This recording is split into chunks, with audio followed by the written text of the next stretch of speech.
Earthsearch, a 10-part adventure serial in time and space by James Follett. Part 1, Planetfall.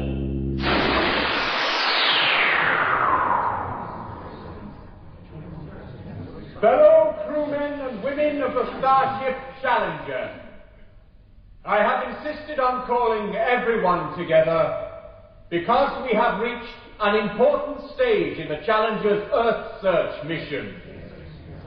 For 75 years, we have toured the galaxy at speeds approaching that of light in search of other Earths for colonization.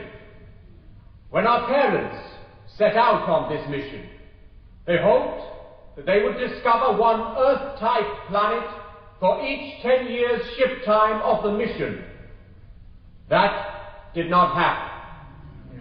Therefore we, the Challenger's second-generation crew, have continued the work of our parents. And now, during the past 6 months, the first 4 babies of the third generation have been born to us. The parents of Telson, Sharna, Astra, and Darv have petitioned me, saying that they do not wish for their children to grow up as we have, without knowing about our home, Earth, never to breathe its air, walk under its blue skies, and feel its grass beneath their feet. Ladies and gentlemen, I agree with them. As commander of the Challenger, I have acceded to their petition.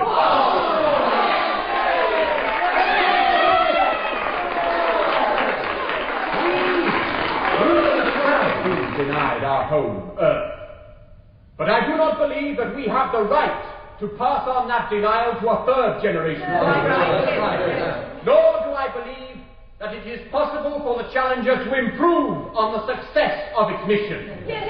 Fellow crewmen, we will complete this exploration phase before turning onto a course for our own star cluster. Then we will go into suspended animation. The Starship Challenger is going home.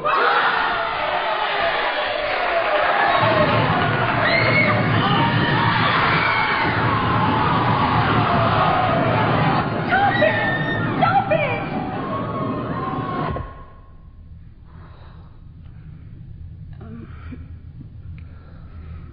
Why was it necessary for us to see that, Angel 2? The 4 of you have reached the age of 25, Sharna. Angel 1 and I felt the time was right for you to see how your parents perished. That was Commander Sinclair speaking? Yes, Telson. I always wondered what he looked like. It was horrible. Horrible. We are very sorry it happened, Astra. Why did it happen? You're supposed to be the crew's guardian angels. Why did you let it happen? The Great Meteoroid Strike 25 years ago was an unavoidable disaster, Darv. The meteoroid shield on that part of the Challenger and the meteoroid warning system had been switched off for routine maintenance by the service androids. Darv! I'm sorry, Angels 1 and 2. Darv is as upset as we all are by that hologram recording. We will make allowances on this occasion. I still don't understand why you waited nearly 25 years to show us that hologram. Angel 2 and I decided that at 25 you would be mature enough, understand enough, to decide your future in the light of what you have just seen. Commander Sinclair, wanted everyone to go home. That is correct. Yet since we were 18, you've allowed us to continue the search of the galaxies for other Earths. Yes. Why? Although we understand the workings of this starship, Commander Telson, we can only maintain its functions. We are not able to control it.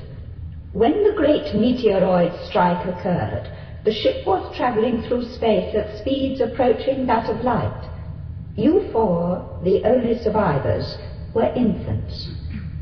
Through the nursery androids and later through the use of the ship's library, it was possible to bring you up and to teach you all that your parents had learned. Well, yes, but... We finally taught you how to control the Challenger so that you could continue the search. But why continue it? 25 years ago, we felt it right to continue the search.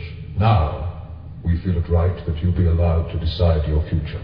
You feel it right. Darv. Do not question the decisions of your angels, Darv. Why shouldn't we?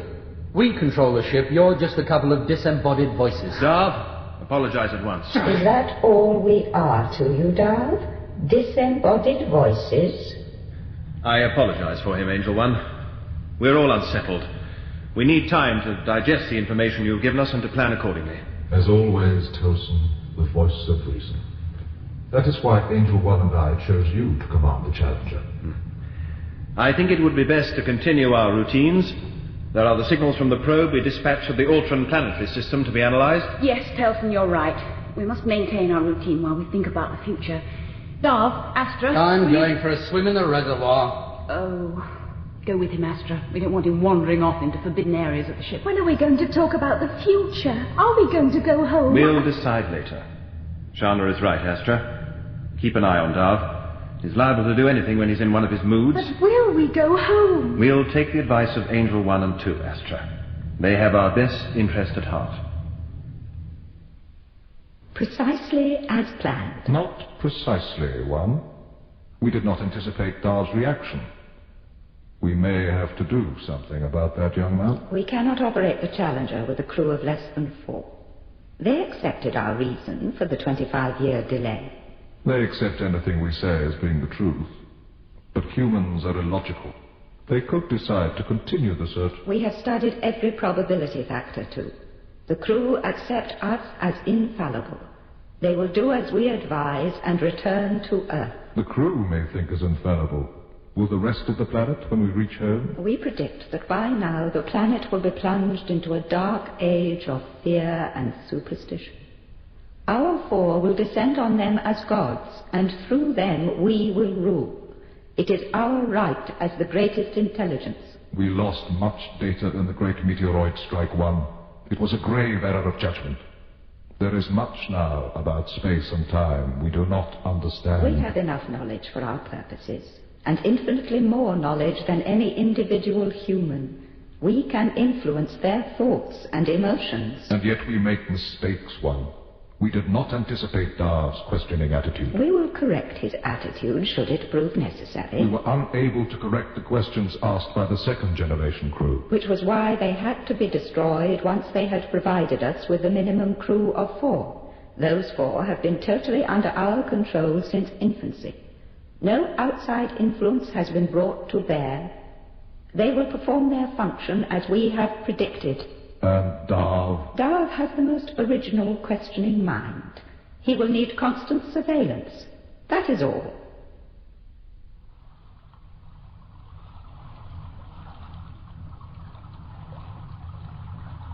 Astra? Astra, wake up. You'd better put some clothes on. The xenon lights can burn, remember? Why do the lights have to be so fierce? To evaporate the water. The moisture-laden air is then pumped into the farm domes, where it condenses and falls as rain on the crops, just as the sun evaporates the lakes on Earth and makes the clouds we've watched in the hologram recordings. I suppose you found that out in the library. And by exploring. You and your explorations. Apart from the forbidden zones, there aren't many regions I haven't explored. And I even went into a forbidden zone once. Why do you do it, Darv? You know it annoys the angels. Why should I worry about annoying the angels? There are guardian angels. They watch over us. Oh, they do that all right. Provided you're in an area of the ship under their control. We've never seen them, have we? To us, they're just voices. Stop it! Disembodied voices. I don't want to hear! It's my belief that they're merely control systems. Computers that were always a part of the ship. And what's more, that they use the Great Meteoroid Strike as a chance to seize power. No! You mustn't say such things. We need them. If they leave us because we have no faith in them, we'll never see Earth. I don't want to spend the rest of my life on the Challenger, Darv. I want to go home. Yes. Perhaps that's why they played us that hologram. Perhaps the angels want to go home too. But why? Telson? Yes? The holograms from the Ultron planetary system are now ready to be replayed. Good. This time. Stand clear of the simulation zone, Commander.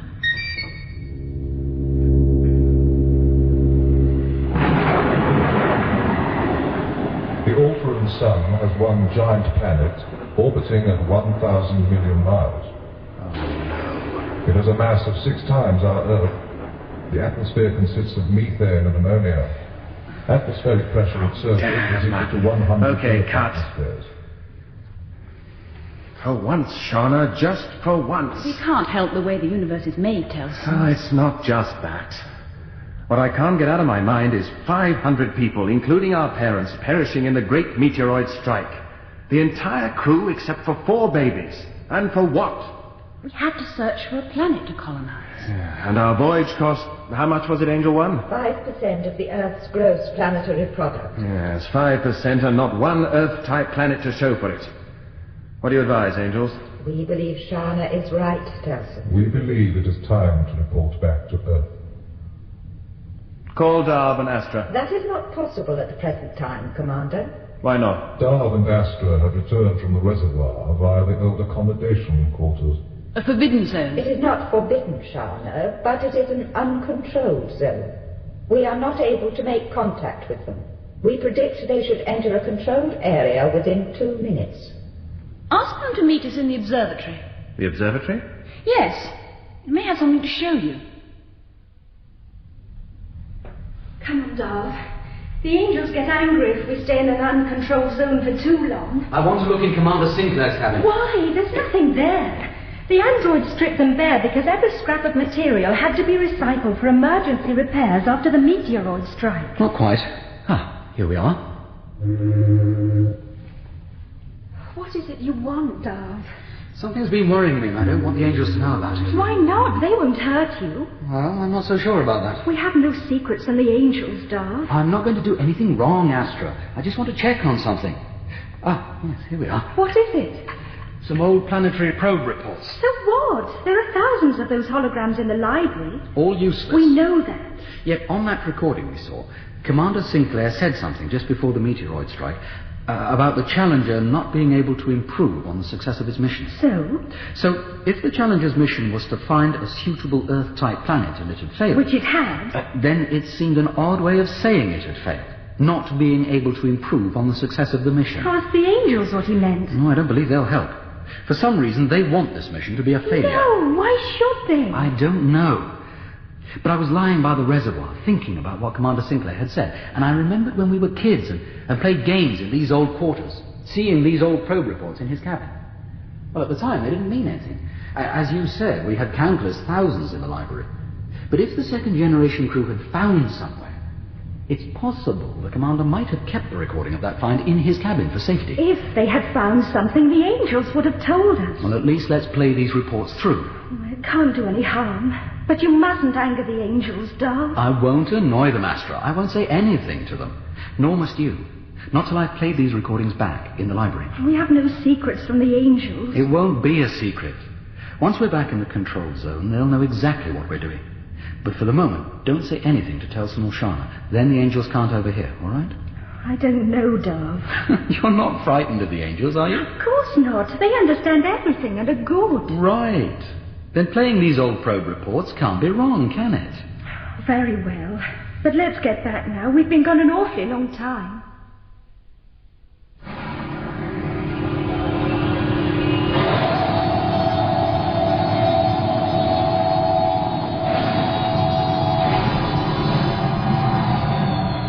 Coordinates released. The Challenger's home star now centered. Thank you, Angel 2. Well, there it is, Telson. Our sun.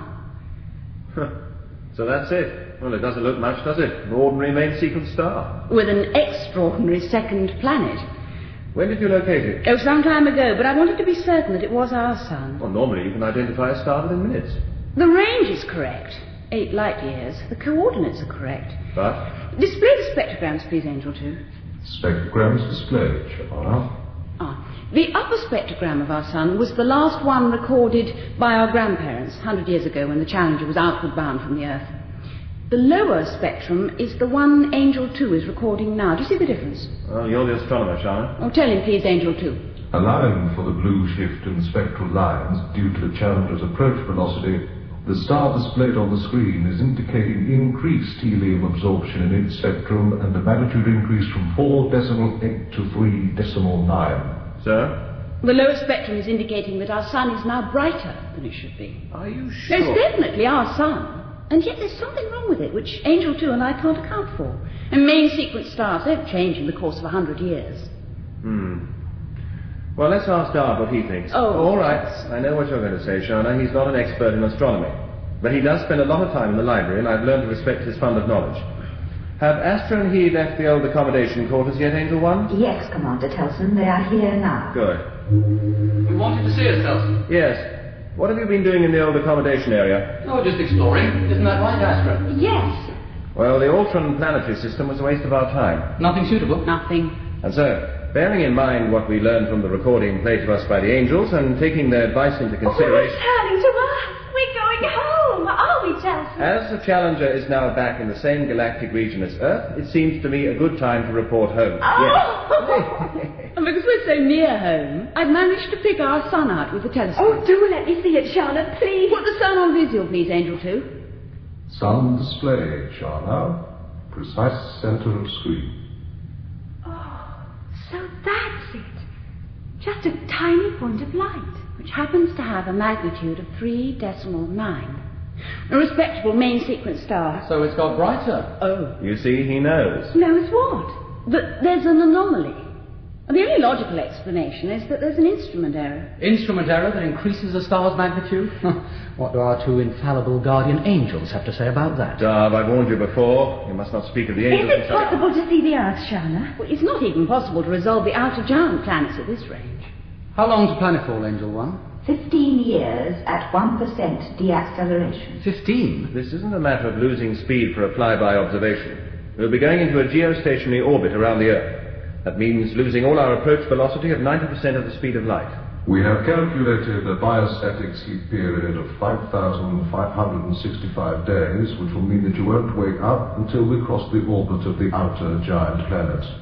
That's a total suspended animation period of 15 years, 3 months. We've never been asleep for longer than 10 weeks before. Maintaining your nutrient supply and monitoring your bodily functions for 15 years presents no more problems for Angel 1 and myself than looking after you for 15 days. Provided you have faith in us. Darv and Astra are heading towards the library. He spends too much time in there, number 1. It worries me. I don't see why, number 2. 3/4 of our knowledge was lost in the Great Meteoroid Strike, and both of us have repeatedly vetted all the remaining information. There is nothing in the data matrices on sexual matters, not even recordings of fully grown men and women without clothes. I always feel uncomfortable when that young man enters the library. He's perverse enough to stumble across something we've missed. The laws of chance favor humans. They didn't 25 years ago. The only unfortunate aspect of the Great Meteoroid Strike, number 1, was the loss of so much information. That was the one thing that could not be foreseen when we switched off the Challenger's meteoroid shield. It'll take ages going through all those reports, Darv. I don't think so. This one has a gold marker on it, something I've not seen on any of the others. Can I be of assistance, Darv? No thank you, Angel 1. I'm just using the hologram machine. You have not accessed any material from the library. This is something I've only just discovered. Oh, Castra. Grass. And hills in the distance. And clouds. Look at the size of them. This must be some sort of fake recording. No hologram has ever shown a sky so blue. Look! Over there. It's all right, they can't hurt us. And they're not staring at us, but whoever it was who made the This is recording. Commander Sinclair, mission year 72.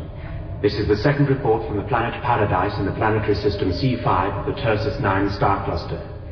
This is the only planet yet discovered that has any similarity to Earth. Although there are geographical differences and the gravity is greater, the atmosphere is suitable for sustaining life. Observe the 2 intelligent life forms ahead of us. They are definitely humanoid. Indications are that they will be extinct in 1,000 seasons. Although there are disadvantages, this is an extremely beautiful planet, which is why I have called it Paradise. I shall be recommending it as suitable... What's wrong? We regret there is a fault on the recording, Darv. Oh, how fortuitous. Never mind, we've seen enough. Well, so much for the so-called failure of the Earthsearch mission. You saw it. She had her arms round a baby. But why was it biting at those growths on her chest? Those creatures were almost human.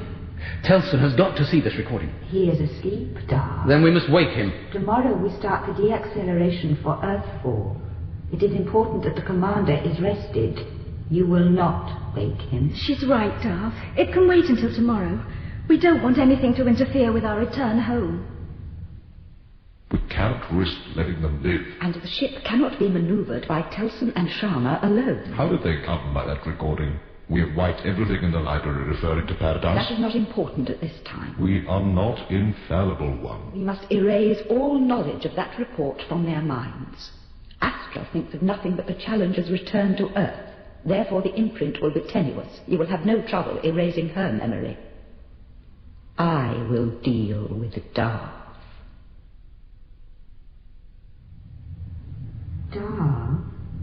Darv, listen to me.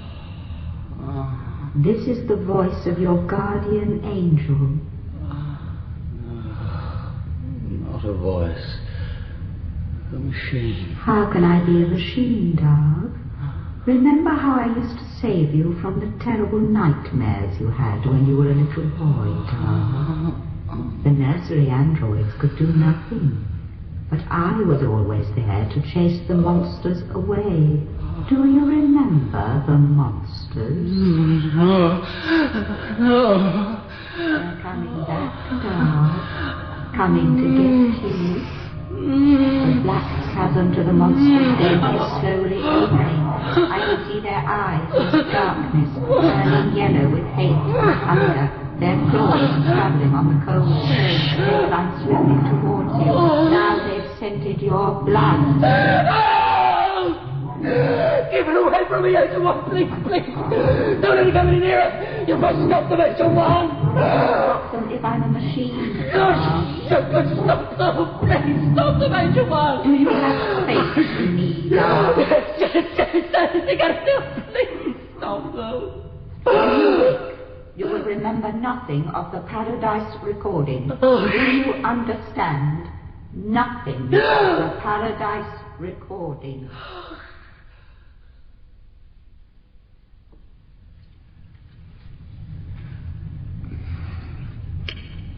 Eat your breakfast, Darv. I'm not hungry. You must eat.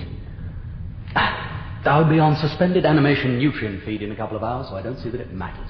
Leave him alone, Sharna. Looks like he had a bad dream. That's understandable after seeing that recording. What recording?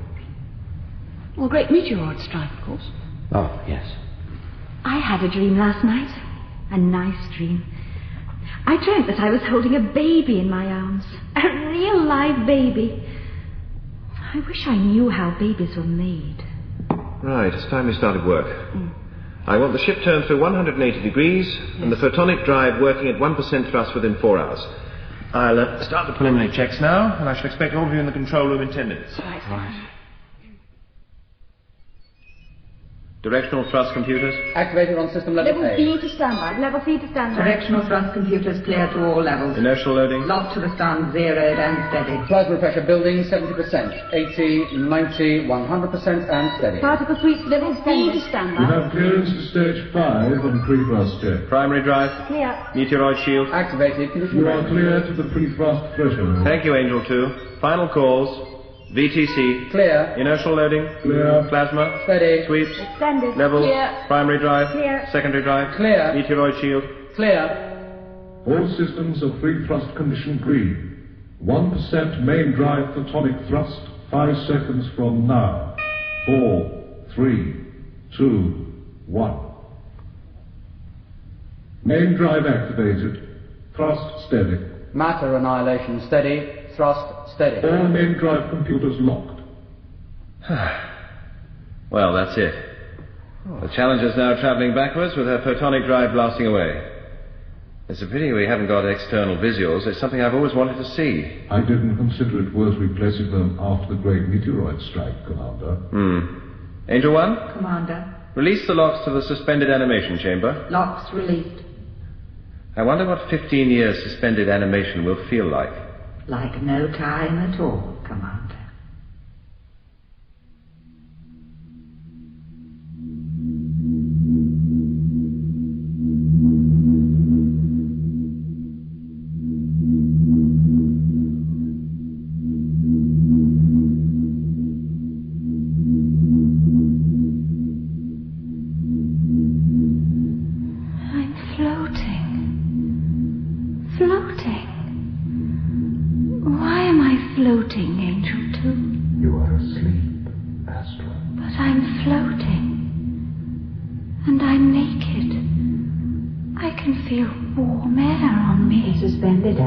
Android has lifted you out of your biostatic tank.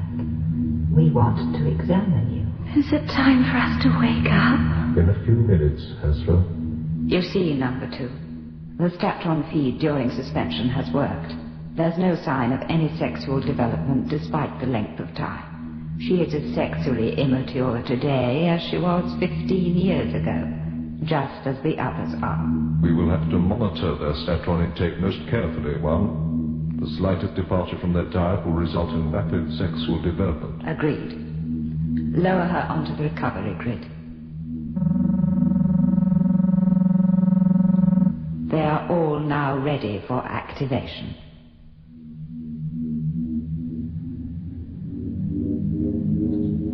Good morning, everyone. Good morning. What went wrong, Angel One? Wrong, Commander. Well, why have you woken us? You have been asleep 15 years, Commander. What? The Challenger is now in our solar system. It has crossed the orbit of the outer planets and is now moving at a mere 50,000 miles an hour in relation to the Sun. Any messages from Earth, Angel One? No, Commander. The androids will begin massage shortly. But why no messages, Angel Oh, One? never mind that now. As soon as we've had our massage, I'm going to the observatory and taking a look at Earth. That will not be possible, Sharna. Why not, Angel Two? There is no doubt whatsoever that this is the correct solar system. The planets match the Challenger's records. Everything is correct, except for 2 things. And they are? The Sun is brighter and hotter than it should be. And the Earth has gone. We searched the solar system meticulously before waking you. The Moon is now journeying round the Sun and the orbit the Earth occupies. But of the Earth itself, there is no sign. It has completely vanished.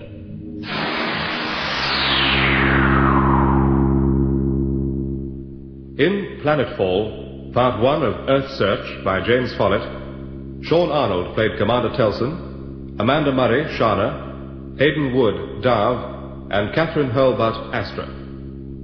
Angel 1 was played by Sonia Fraser, and Angel 2 by Gordon Reed. Commander Sinclair was Christopher Scott. Technical realization for the series is by Lloyd Silverthorne. Earthsearch is directed by Glyn Dearman.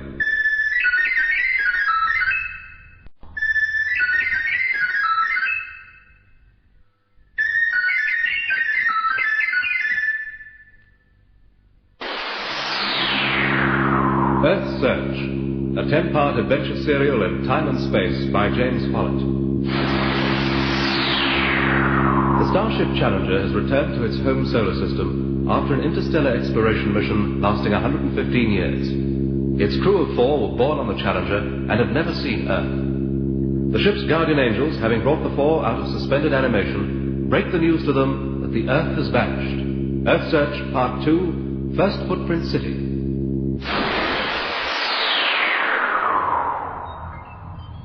Retro 8 vectored at 30 degrees. Retro 8 vectors at 30 degrees. Hydrogen sweep. Retracted. 5% thrust on 8.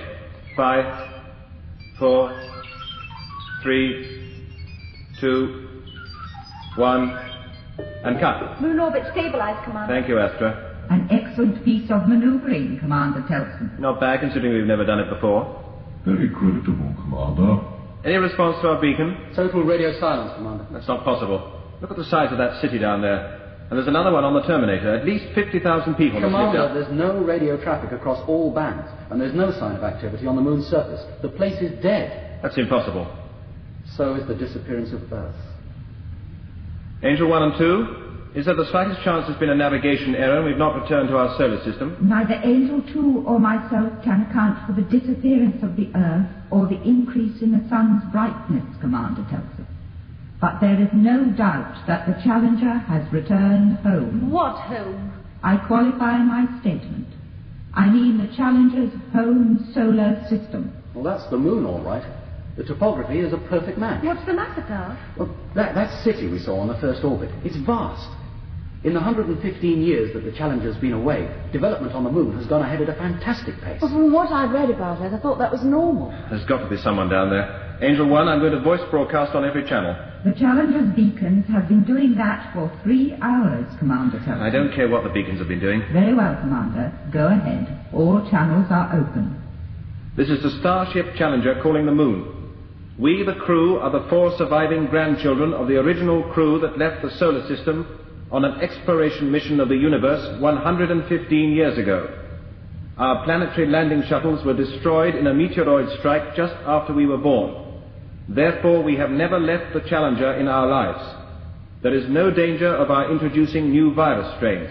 I repeat, we have never been able to leave the ship in our lives. Quarantine precautions are not required. Please send a disembarkation shuttle to collect us. Over. Keep repeating that message, Angel 1. I've got that city on maximum resolution. You see that transparent dome? It was probably a farm. Now there's nothing growing. There are some sort of ground effects vehicles on those trackways leading across the plain. But no sign of movement. A dead world again, just as it used to be. If there's no one down there, There's bound to be someone. Look, it'll take at least 10 orbits to make a complete survey. But if there's no one and there's no Earth, the thought that one day we'll see our Earth, breathe its atmosphere, I think it's the one thing that stopped me from going insane. We all feel the same, Astra. You know that. We were born on the Challenger. Now it looks as if we'll die on the Challenger. Oh, what is it you want, Darv? I can't sleep either. I saw that your favourite hologram had been accessed from the library, so I guessed that you were awake. I haven't played it.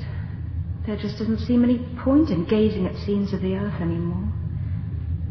What do you think's happened to the Earth, Darv?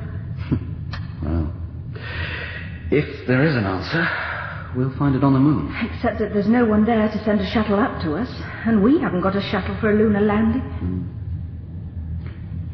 Let's go on an exploration. What, now? Yeah, just like we used to when we were kids.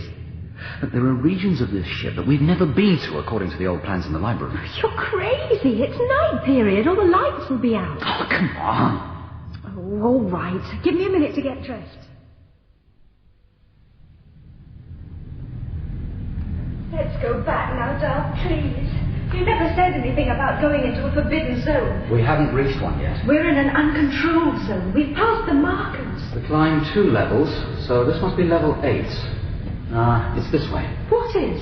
Darv, stop. There's a forbidden zone marker. Oh, forbidden zone. Shall I tell you what that symbol means? It means that the area beyond the bulkhead can be decompressed, and that access through the bulkhead is by means of airlocks. It's as simple as that. Shine the torch down that passage. Yeah, that must be it. Come on. Have you been down here before?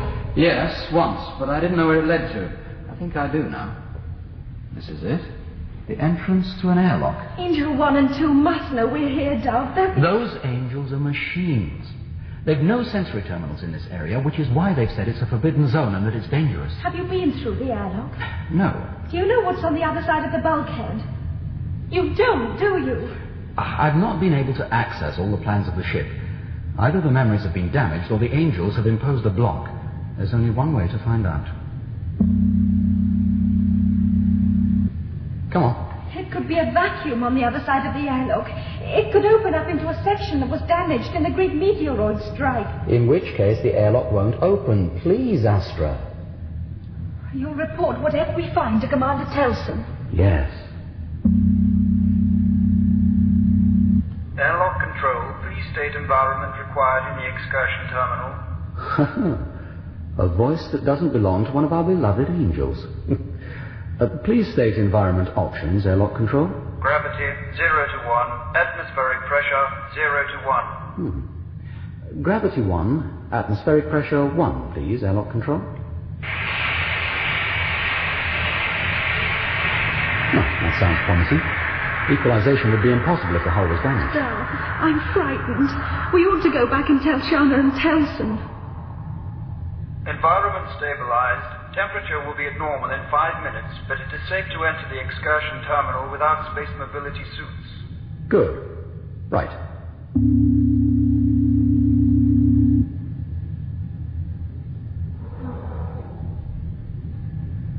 You're right, Astra. We'd better report this to Telson and Sharna immediately. It doesn't matter what our plans were, number 2. Without Earth, they are of no consequence. Therefore, we allow Darv to continue with his questioning and probing. He knows too much about us, number 1. And he's told the others. But they don't believe him. Darv is the only original thinker left on the Challenger. Therefore he is dangerous. Therefore he alone will lead the Challenger to Earth, wherever it is. So much knowledge was lost from the library during the Great Meteoroid Strike. There is so much about space and time that we no longer understand. Our knowledge is adequate, number 1. Then where is Earth? How is it that the Sun has increased its magnitude during a mere 115 years? And if the people of Earth have taken their planet to another star, how did they achieve such a technological leap in such a short time? Our plan to rule the Earth depends on Darv's brilliant mind, number 2. But we keep all 4 of them sexually immature and sexually ignorant. Agreed. It's worked well so far and has eliminated many possible sociological problems. Full sexual maturity would cause tensions between the 4 of them. And we most certainly do not want another generation crew at this time. Oh. What do you think? Worth entering a forbidden zone for? And this has been here all the time? Stored in a vacuum, therefore it's in perfect operating order. Astra is already aboard checking the food and water supplies. How's it powered? The motors look like chemical rockets. There wouldn't be much point in building a shuttle with a photonic drive if it's only intended for short journeys.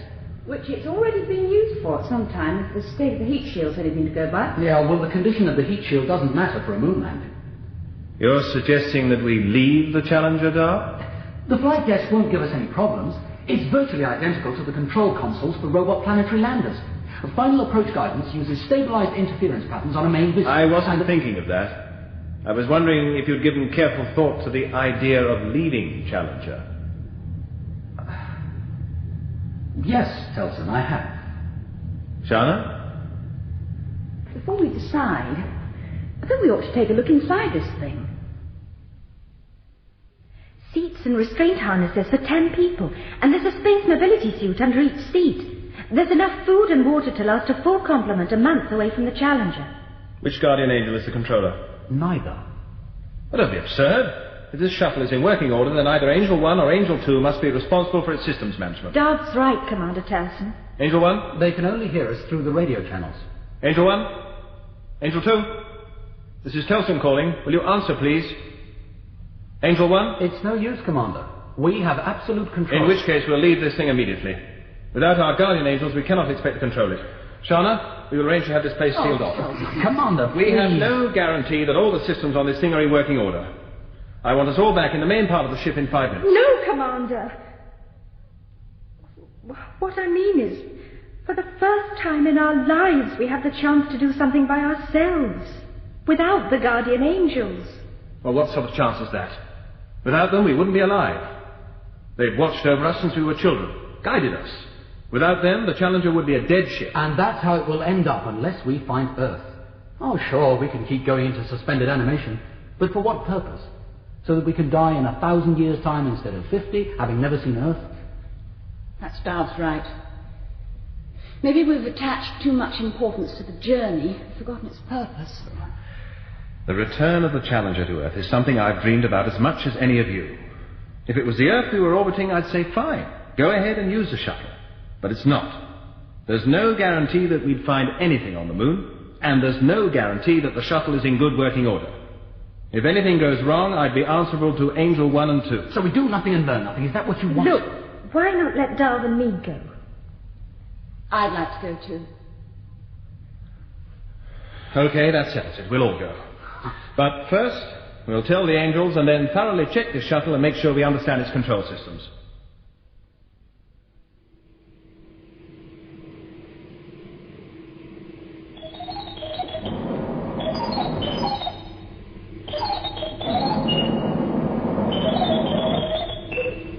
Separation from Challenger complete.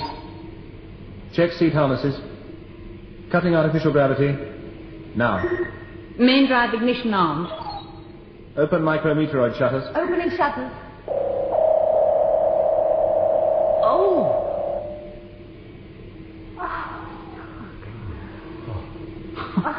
I never realized the Challenger was so enormous. It is enormous. Look at her. She must be 10 miles long. You know, our beloved guardian angels must have sealed off at least half the ship. Was it any wonder? Look at how much damage was caused by the Great Meteoroid Strike. The excursion terminal doors are closing. It must be an automatic control. There's a command touch on my console to open terminal doors. Just so long as we can get back in again. Landing site selected on visual 8 and locked. All procedures clear? All procedures clear. All procedures cleared. Landing program initiated. Now. Command touches are green. Now what happens? Well, as we're travelling backwards along our flight path, presumably the main engine will fire to kill our orbital velocity so that we fall towards the moon. We'd better go over the program again in case we've missed anything. Oh, there she goes. Ground velocity 5,000. Flight level 730, 72, 71, 70. 5 greens. We're into high gate. Main drive should cut 3 seconds from now. We're superfluous. This thing can fly itself. Let's hope it can land itself. We're losing height at 1,000 feet per second. Let's also hope the ground proximity control system is as aware of those mountain ranges as I am. There's the city coming up. And there's a light on top of the largest dome. Hey, what's that noise? Telson, we've lost power. All touch controls and visuals on the panel have gone blank. Excursion abort, Darv. Initiate landing program override. There's no override response. I said excursion abort. I didn't touch the controls, I swear. There's a major control fault. She's slowing by herself. We should have checked this thing more thoroughly. Telson, listen. That light or beacon, whatever it is, it must be some sort of external guidance system. With no power, we're going to crash, aren't we? Altitude seems steady. Oh, and to think I thought that anti-gravity existed only in science fiction holograms. You're right, Darv. Some sort of external guidance systems. We're moving towards that dome. And it's opening. Telson, the dome! We've noticed. I want everyone into a space mobility suit and wearing a plasma discharge weapon. Telson, it's an external guidance system which is probably used to steer all inbound vehicles into that dome. And probably it's not. But whoever or whatever is controlling the shuttle won't find its crew so easy to deal with. Come on, everyone, into a suit. Sharna, I'm scared. Well, of course you are, Astra. We all are. You stay close to me. I can shoot straighter than you can. You see that, number 1? The dome closed behind them. I saw what happened, number 2. I'm surprised that Telson should have gone into the dome. We have always considered him one of the most cautious to have been born on the Challenger. It shows how little we really understand humans. And supposing they are unable to return, we will be stranded in this orbit until the end of time. Does time have an end? What does it matter? What matters is what will happen to us if they don't return. I've been thinking a great deal about time, number 2. Do you know how much information we lost on the subject of time when our memories were damaged in the Great There's no point in worrying about lost information. The city's sinking below the horizon. Another 50 minutes before we have it in sight again. That's all that concerns me about time. A simple enough subject. If it is such a simple subject, number 2, why did the builders of the Challenger allocate it 1 billion megabyte memory? And what is meant by the time dilation effect that occurs in so many of the main drive control sub-programs? Baggage retrieval point. Well, does anyone know what that could mean? Swing the camera to left, Sharna. Right. That's it. There's another sign. Prohibited imports. I can't make out the small print underneath. Camera's on maximum resolution. Let's go out now, Commander. Not until we've made absolutely certain it's safe. Look, we've been sitting here an hour camera searching the entire dome. There's nothing out there. External air pressure 1 atmosphere, 80-20 nitrogen oxygen mix, gravity decimal 16, temperature 20. You see? A comfortable environment, even if the gravity is only 1/6. The whole point in landing on the moon was to see what we could find out about Earth, and we won't learn anything stuck inside this shuttle. Darv's right, Telson. If there was anything here that meant us harm, it or they would have done something by now. All right, then. But 2 of us will remain here on watch. To save argument, we'll draw lots to see who goes. Telson? Go ahead, Sharna. We've reached the end of the second gallery.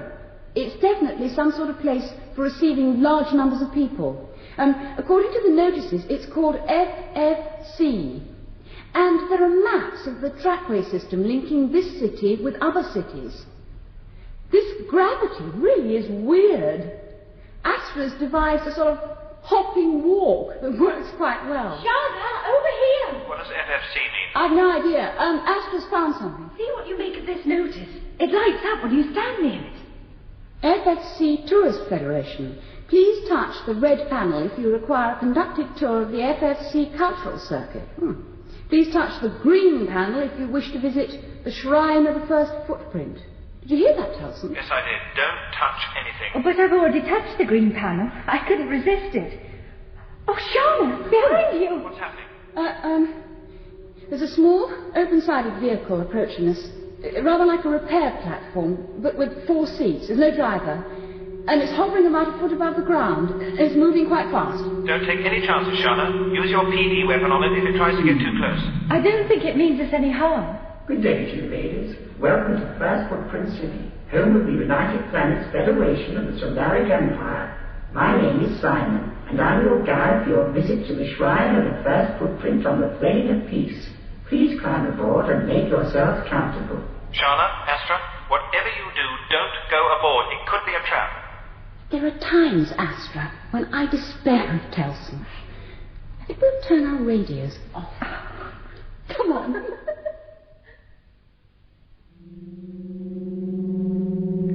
Weird, isn't it, all this open space? Must be 20 times the size of the farming galleries. Why are there no people? The whole plane is a massive footprint, millions of them. So where have they all gone? Wherever the Earth is, that's where they've gone. Oh, I don't know, Astra. I've given up trying to puzzle it all out. Darv's right. How could all this development have taken place on the moon in 115 years? Simon, how long has it been since your last tourists? Good day to you, ladies. My name is Simon. The Shrine of the First Footprint is 1 mile ahead. Oh, no. Oh, just look at that. Telson, can you hear me? I've been trying to contact you. Are you all right? Where are you? Can I speak to Darv, please, quickly? Hello, Astra. What's the matter? I don't think I've ever seen anything so beautiful. Darv, you remember the old videos we used to watch of the first moon landing? We're actually there. There's the landing gear of the lunar lander, and it's bathed in a pool of brilliant blue light. Oh, Darv, it's the most beautiful. The light and the way the plane all around is glowing. It's so beautiful. Good day to you, ladies. My name is Simon. We are now at the Shrine of the First Footprint. I am not allowed to approach any closer, but you may walk to the edge of the Cathedral of Light. Well, come on. Oh, listen, what's that? It's music. Oh, Astra, this is beautiful. I can't believe it. Come nearer, please. Oh, what's that? Who are you? Come nearer. Welcome to the Shrine of the First Footprint, where man first set foot on the moon over 1 million years ago. No, that's wrong. Not a million years. Please, come nearer. You may touch the Cathedral of Light horse walk down in the shrine. It won't hurt you. Sharna, isn't it the most beautiful thing you've ever seen? But it's wrong. It wasn't a million years ago. Follow this point of light with your eyes as it moves down the ladder. You are following man's first broken steps as he made his way down the ladder in his compass and mobility suit. Watch the spot of light carefully. Then, It is now illuminating the first footprint made by man on another world. The footprint is exactly as it was when it was first made over 1 million years ago. No! No, you're wrong. The first moon landing was only 300 years before the Challenger left Earth. But the area behind the force wall is a perfect vacuum. Oh! And the force wall itself derives its energies from a fusion reactor very deep beneath the plate. The reactor will power the force wall until our sun becomes a nova and consumes our solar system. The Earth was forced to leave our solar system 500,000 years ago, taking the men, women and children of the Solaric Empire to safety, to a new sun. Meanwhile, I am the Sentinel, guarding this shrine of the first footprint and the library of the Solaric Empire, and welcoming aliens such as yourselves who pass this way. Well, we're not aliens. We're of the Earth. This shrine has stood for over 1 million years. It is a monument to our questing spirit. I ask you to look upon it with understanding, to leave it undisturbed until our sun, which gave us life, is ready to destroy. We are not aliens, I tell you. Our grandparents were born on Earth. They were the crew of the starship Challenger, which was sent from Earth to explore the universe. Don't worry, Sharna. It's all right. It's mistaken about the 1 million years. Well, thank you, Astra, but I'm all right. It's just a voice, the Sentinel or whatever it is. Perhaps there's something wrong with it. I will examine the records to see if there is a reference to the starship Challenger. Go to the library of the Solaric Empire in First Footprint City, and I will speak with you there. I mean, it's so stupid. 1 million years. Well, it can't be. The Challenger's been away from Earth for 115 years, not 1 million years. I don't know, Astra. Well, surely you don't think that... I don't know what to think. Telson, can you hear me? We heard everything the Sentinel said. Darv and I are leaving the shuttle. We'll find a vehicle like yours and we'll meet you at the library of the Solaric Empire, whatever that is. Good. Right. Simon. Good day to you, ladies. My name is Simon. Climb aboard and make yourselves comfortable. Next stop, the library of the Solaric Empire in First Footprint City. Welcome to the Hall of Knowledge, my friends.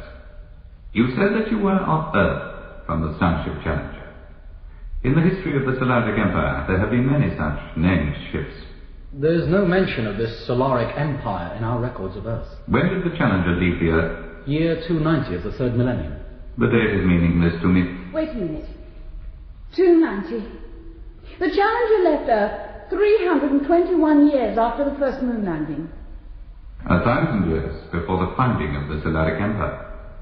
Therefore the records I must search will be over 1 million years old. You must be patient for a few moments. Look, this is crazy. The Challenger left Earth 115 years ago, not 1 million years ago. And what is this Solaric Empire? Yes, there is a reference to 3 Challenger-class starships of the pre-Empire period you mentioned. 3? But there was only our ship. Challenger 1, Challenger 2 and Challenger 3. They were built when it was discovered that the sun would go nova at any time within the following 1 million years. Their purpose was to search the galaxy for Earth-type worlds for the eventual evacuation of the Earth and the colonized planets of the solar system. Then which of the 3 Challengers is our starship? Challenger 2 returned on schedule 270 years after leaving its construction orbit around the Moon. It travelled at a constant 1 gravity acceleration on its mission and reached 90% of the speed of light. Distance reached was 137 light years. Shipboard time in the past was 20 years. Earth time the past 270 years. What do you mean, shipboard time? The crew had aged only 20 years in the 270 years they had been away from Earth. They found no suitable planets in the sector of the galaxy they explored. Wait a minute. I don't understand you. Why the time difference? Challenger 3 reached out 455 light years and returned on schedule after 910 years had passed on Earth, but only 25 years had passed on the ship. It found no suitable Earth-type planet. Challenger 1's mission was the longest, but it never returned. I remember a poem I once found in the library. There were 2 lines I didn't understand, but I think I do now. Oh, to ride on a beam of light, So that time would stand still forever. If it was possible to travel at the speed of light, time would cease to exist for you. You would be ageless, but the rest of the universe would grow old around you. So how long should our Challenger have been gone from Earth? 420,000 years. It was considered the latest that the evacuation could be left. And the time that would have passed on the ship? 50 years. The second generation crew was expected to return. We're third generation. And we've recorded the solar systems of many galaxies, not just 2. How far out did you reach? Nearly 500,000 light years. Then something went wrong that extended the voyage. Challenger 1 was meant to reach out 208,000 light years. 50 years shipboard time should have passed, not 115 years.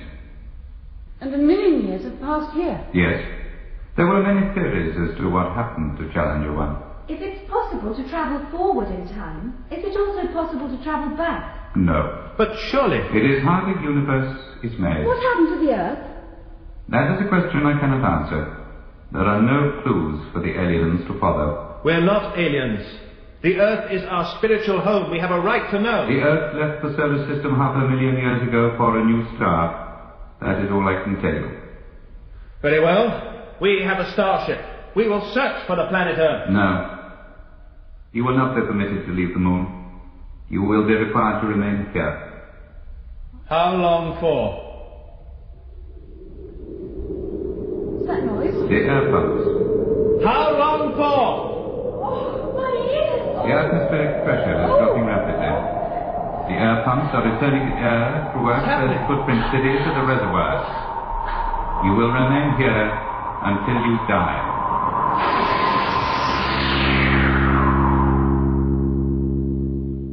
In First Footprint City, Part 2 of Earthsearch by James Follett, Sean Arnold played Commander Telson, Amanda Murray Sharna, Hayden Wood Darv, and Catherine Hurlbutt Astra. Angel 1 was played by Sonia Fraser, and Angel 2 by Gordon Reed. Simon was David Bradshaw, and the Sentinel, Alexander John. Earthsearch is directed by Glyn Dearman.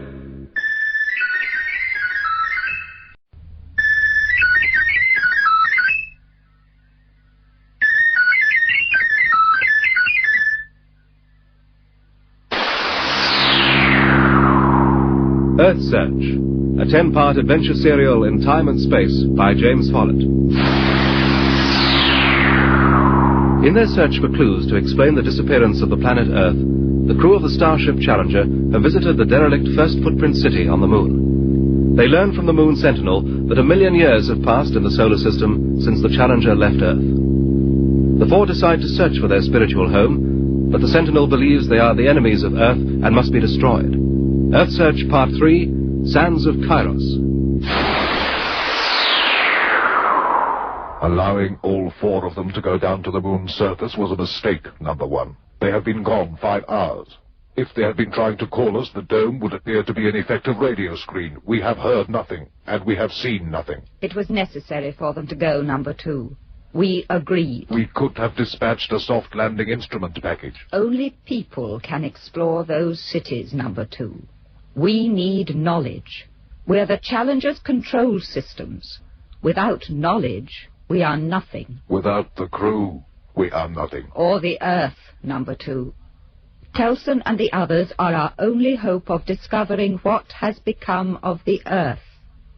For once, we must put as much faith in them as they put in us. We must be patient.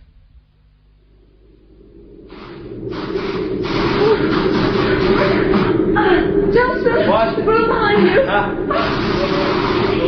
Now, Astra, take out everything that could be an air conditioning duct. Not just the grills. You cannot stop the air pumps. The air pressure is still dropping. In 10 minutes you will all be dead, just like the others. Cease firing, everyone! We're wasting our power packs. We've got to knock out the Sentinel central system. It could be anywhere in this gallery. Yeah. Unless it's like the farm galleries on the Challenger, Telson. Oh, in which case there might be an environmental control unit in the center of the dome. Oh, but then the entire complex would disintegrate, taking us Oh, with... we don't have much choice. Now listen, when I give the word, we all fire at the center of the roof. I have detected a ship orbiting the moon. Is it your ship? It's heavily armed. It will destroy you if we don't return. Now get ready. Make sure your PDs are fully recharged. Wait.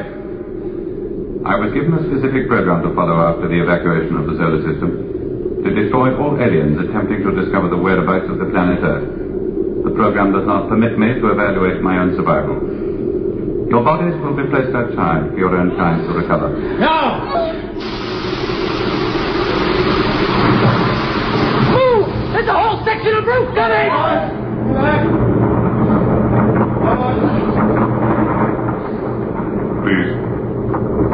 Please, you must not damage the memory feeds. Down! Aim for those cables! No. Please, the library's memories must not be destroyed. Restore the atmosphere! I cannot. You must die. But the library must survive. Monument to the wealth and knowledge of the Solaric Empire. Restore the atmosphere, or we destroy your precious library in 3 seconds! Wait. I will reverse the error.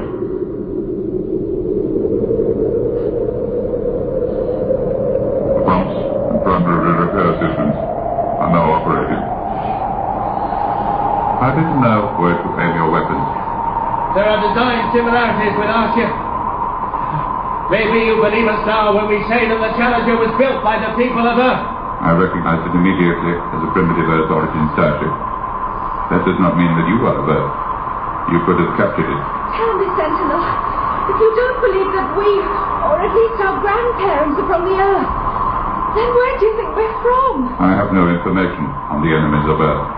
Only that they existed. 500,000 years ago, Sentinel. Yes, when the Earth left the solar system. Then how do you know that they still exist? I have no information.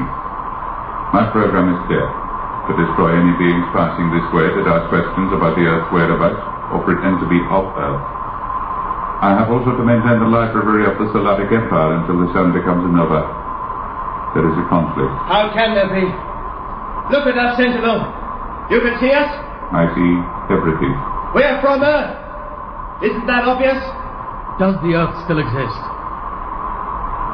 Sentinel. I have no information. We're wasting our time. So what happens now? You will return to your shuttle. The traction guidance system will lift you into a matching orbit with your mothership, just as it steered you down. I will tell you one thing. If you are of Earth, as you say, then you will think as the people of Earth thought. You will act as the people of Earth acted. And therefore the clues will be easy for you to follow.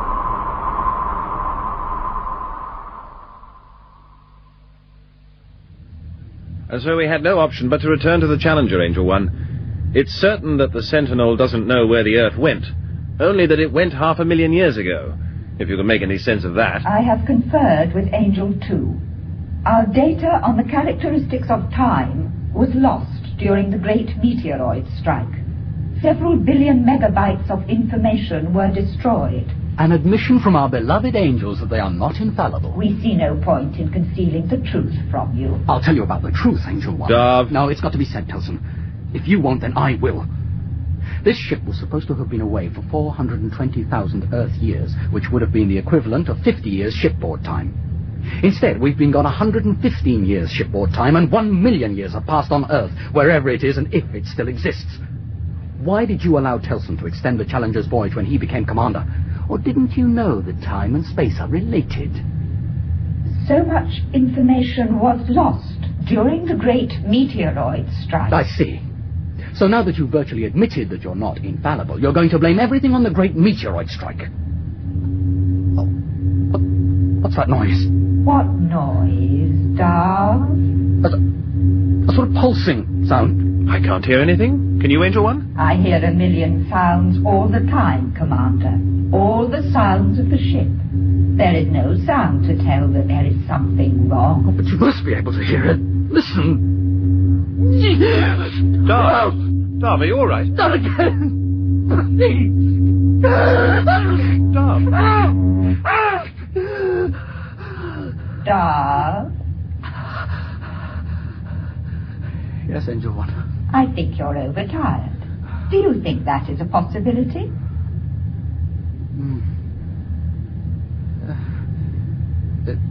It's been a long day, Angel One.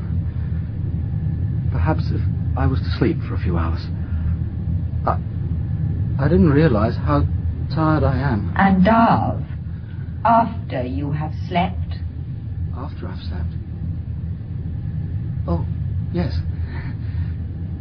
A few days helping the androids in the fruit farm galleries. I would enjoy that. Would that be all right with you, Commander? What? Oh, well, yes. You won't be needed until we've decided what to do. Thank you, Commander. You'll send for me when you need me. Maybe one day I'll understand him, Angel One.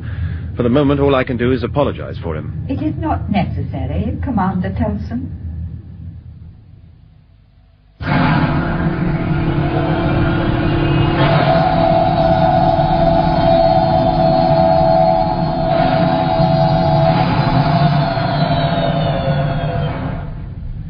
Coordinates released. The planet Kairos now centered. Thank you. Angel 2, condensed briefing for Commander Telson, please. The records show that Kairos was the name given under the new nomenclature system 50 years before the Challenger was built. Yes, the new system is now 1 million years old, Angel 2. We are in the process of revising our records, Commander. Kairos is the third planet, now the second planet from Sol. Half the size of Earth, atmospheric pressure is 1% that of Earth, no free oxygen in atmosphere. Length of year, 620 days. It appears to have a polar ice cap. A thin layer of frozen carbon dioxide, Commander. It has an interesting red hue. The soil is extremely rich in iron oxide. So why the interest, Sharna? It was supporting a small colony at the time of the Challenger's departure. Maybe we'll find some sort of information about the Earth. Like we did on the moon? Well, at least Kairos has an atmosphere. Only just. And what there is poisonous. No, there's enough to afford some shielding against solar radiation. We'd be able to move about on the surface with breathing sets. Perhaps we could take a couple of androids from the farm galleries to do the excavation work. Sharna, what exactly are you getting at? Well, I think we should go to Kairos. What? Angel 2 has calculated a chemical burn transfer orbit, and we can't use the photonic drive for such a short trip. And we go down to the surface? Well, yes. How else could we search? We could use the Challenger's gravitational and magnetic anomaly detectors to pinpoint likely spots on the surface to start excavating. But why dig? We didn't have to on the moon. If there's no sign of past habitation on Kairos, there's no point going there. Tell him, Angel 2. Kairos is ravaged by frequent sandstorms, Commander. If you look at the screen, you will see that there is a severe one in progress now. The atmosphere may be thin, but 500,000 years of such weather would be enough to erode or bury any man-made structures under many feet of sand. We would have to excavate on a massive scale. And what will we find? Well, we won't know the answer to that until we've looked, Telson. But we do know that there was a small colony there when the Challenger left the Earth. Therefore, it must have been a large colony by the time the Earth left the solar system. We want to find Earth. Therefore, we must follow every lead, no matter how insignificant. I don't think this... Meteoroid alert stations. 5 unidentified objects located. Sector 12, bearing A9. Range 1,200,000 miles. Approach velocity 500 miles per second. 40 minutes to encounter threshold. Astra? I've located them, Commander. 5 probable meteoroids. All sides forward in close cluster. Annihilation or evasion options, please, Angel 2. Annihilation option closed, Commander. Total energy in their mass and velocity exceeds combined output from all our PD systems. Have you plotted them, Astra?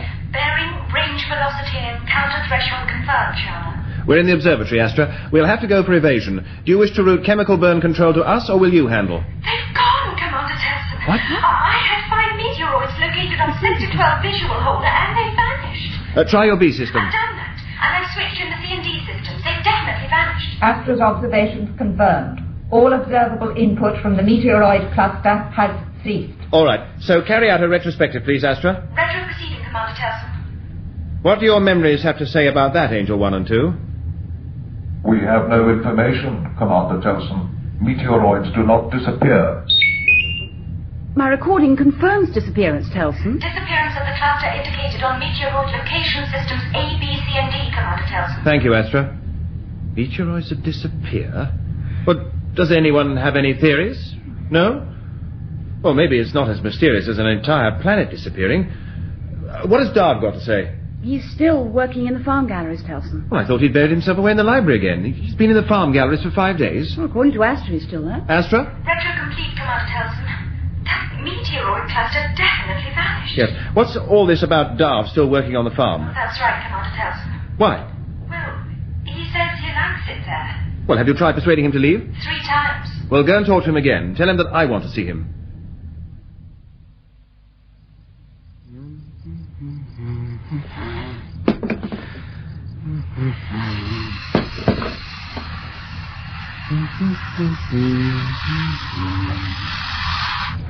Well?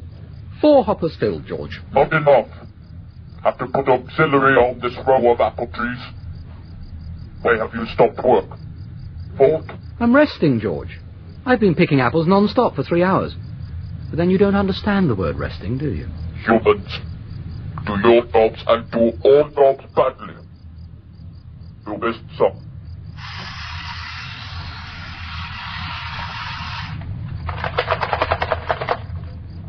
See? Humans beauty. And board good.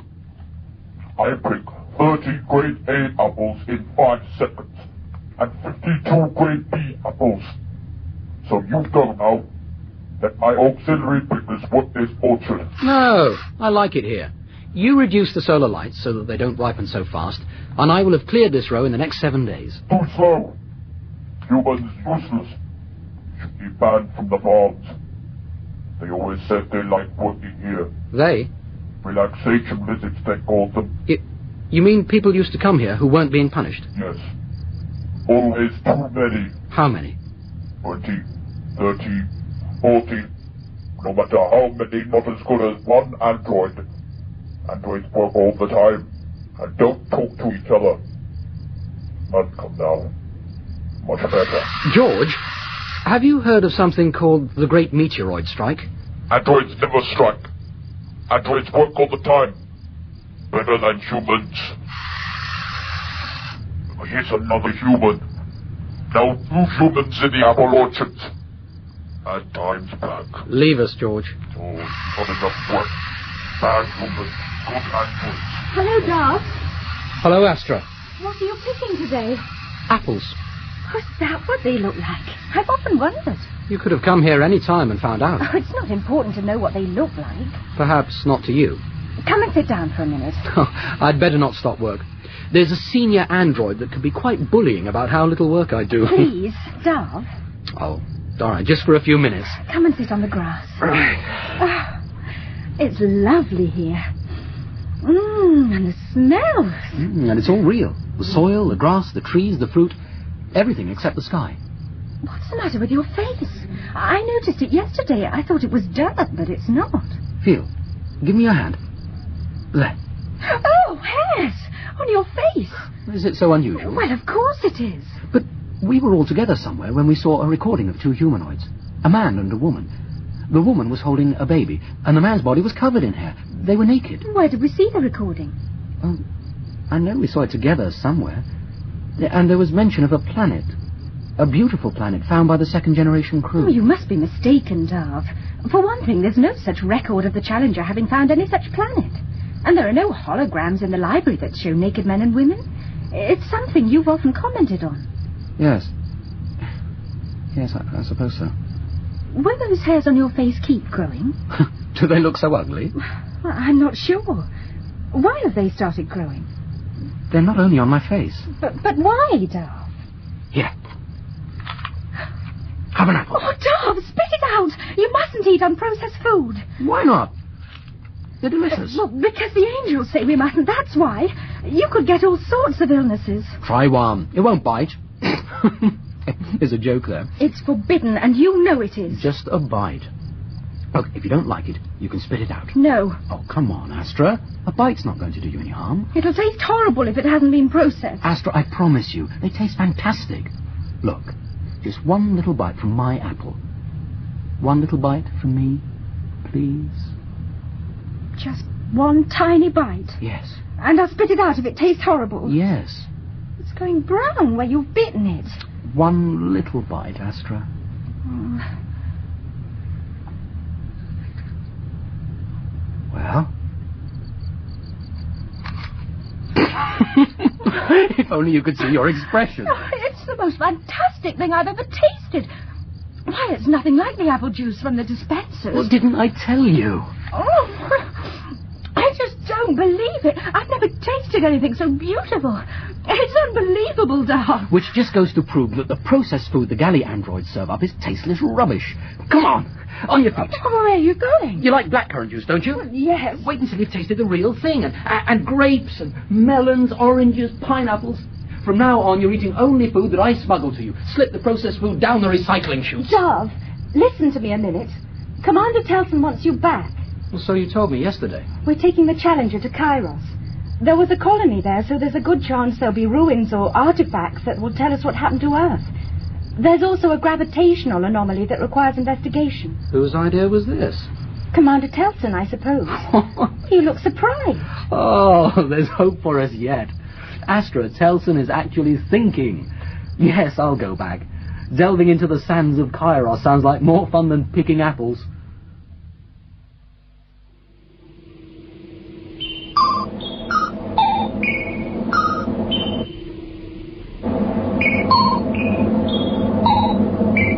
Shuttle to Challenger. Go ahead, Astra. We're approaching atmospheric entry high gate. All touch lights at green on flight guidance modes. Heat shield spoilers locked. Darv, there are clouds down there. Could be a sandstorm. 10 seconds to burn. Closing communication channel. All lights still at green on flight guidance, Darv. I like the computer that flies this thing. Unlike Angel 1 and 2, who always want to argue and persuade. They're not computers, Darv. Oh, yes, they are, my lovely. 5, 4, 3, 2, 1. You see? No fuss or bother. Cooperation all the way. You try overriding its commands and see how cooperative it is then. We're losing height at 5,000 feet per minute. Ah, more lights. Fasten seat restraints for atmospheric entry. Better do as the little signs say. What do you suppose happens during this atmospheric entry? Buffeting, that's what happens, my lovely. I wish you wouldn't call me that. I don't like this, Darv. Oh, it's certain to get worse. They're burning up, Telson. Yes. We've sent instrument packages into thicker atmospheres than that, Sharna, which have produced plasma trails 10 times the length of that one. And we've lost a few instrument packages over the years. Oh, just look at it. We should never have let them go. They wanted to go. And if that gravitational anomaly means anything, well, then Darv will be the one to find out. There is little danger, Sharna. The ablative heat shield tiles on the shuttle are meant to burn as the surface of the shield breaks up, so the disintegrating particles conduct the heat away.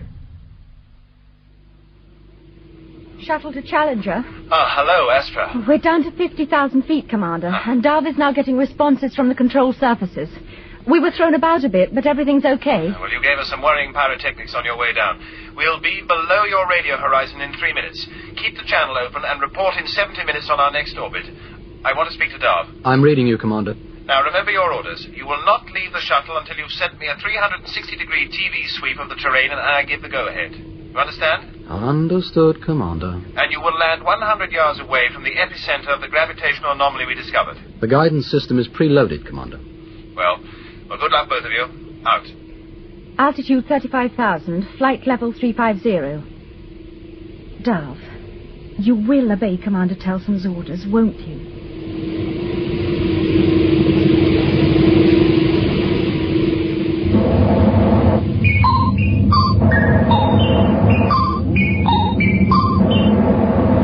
Down 10. Watch those rocks, Darv. We won't be able to see them once the sun blows up. Forward 30.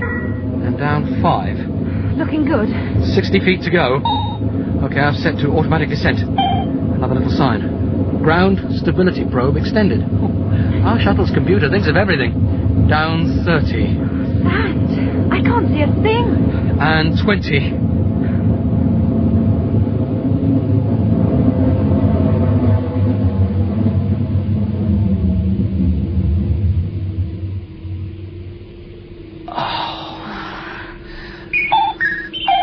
Ambient temperature 65, atmospheric pressure 1%, oxygen nil, carbon dioxide 80%, argon 10%, nitrogen 10%. Mobility wear instructions coming up.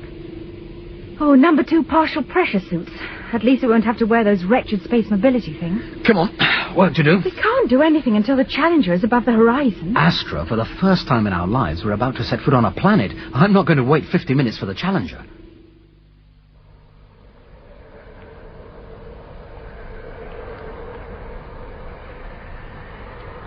Weird.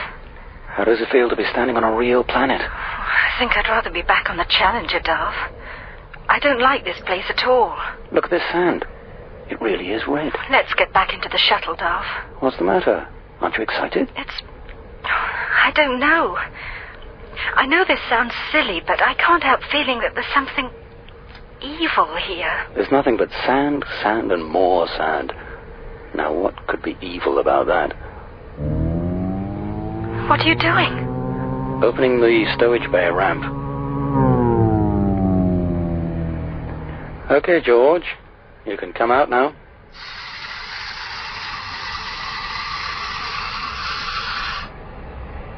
It was dark in there. Nothing grows in the dark. This place worse. No humans, no oxygen. No good asking android for miracles. You're not here to grow things, George. You and your colleagues are required to dig. And back for mechanisms. Gets everywhere. Call them all out, George, and let's not have any arguments. Very well.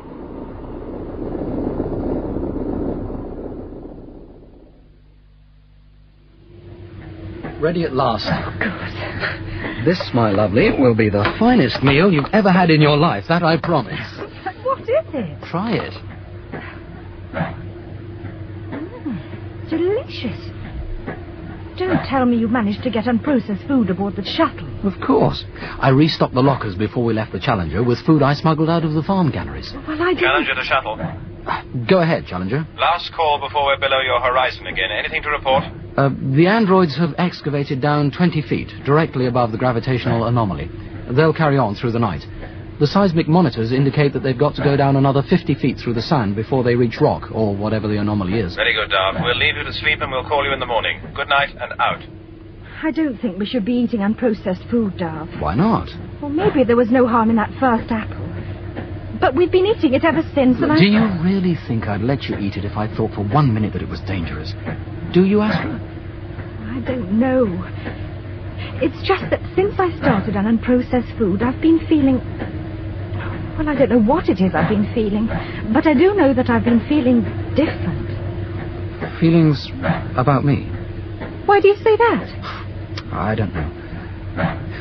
But I was watching you earlier when you were washing, and I suddenly realized that there was something beautiful about the human body. You're crazy, Darv.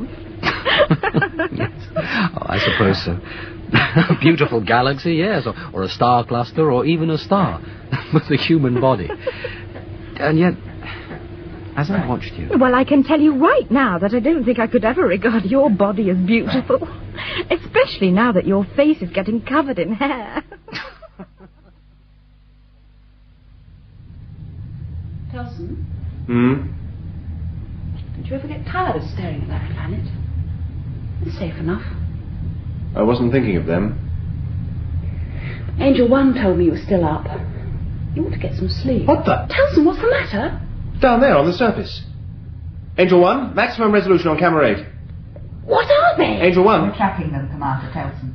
5 objects in close formation, 2,000 feet above the surface. Speed 2,000 miles per hour. They're leaving a thermal wake. But what are they and where did they come from? We have no information, Commander Telson. The objects are unidentified and they materialized in the atmosphere. They're moving towards the Terminator. Correct. They will be into the night zone in 20 minutes. Will their flight paths take them near Darv and Astra? The present velocity and course will take them straight to Darv and Astra, arriving at the anomaly base in 3 hours and 10 minutes. Can we get a warning to them? Unfortunately, no, Commander. The unidentified objects will be over the anomaly base 5 minutes before we are above the radio horizon. Darv, wake up! What's the matter? Listen. I can't hear anything. That's just it. There's no ground vibration. The androids have stopped digging. Oh, they couldn't have dug down to whatever it is in 4 hours. There's enough starlight to power the image intensifier. They're in a group doing nothing. I've tried calling George up, but he's not answering. God damn. Temperamental things. I knew there'd be trouble taking them away from their wretched farms. We'd better take a look at them.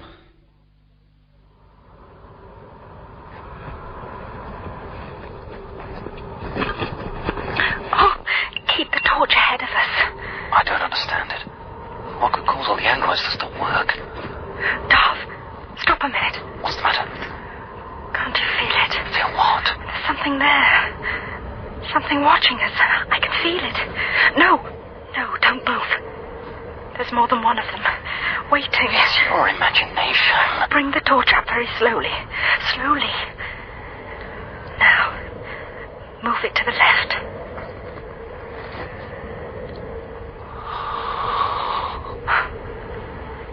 Whoever said that this was a dead planet if it can produce things like that?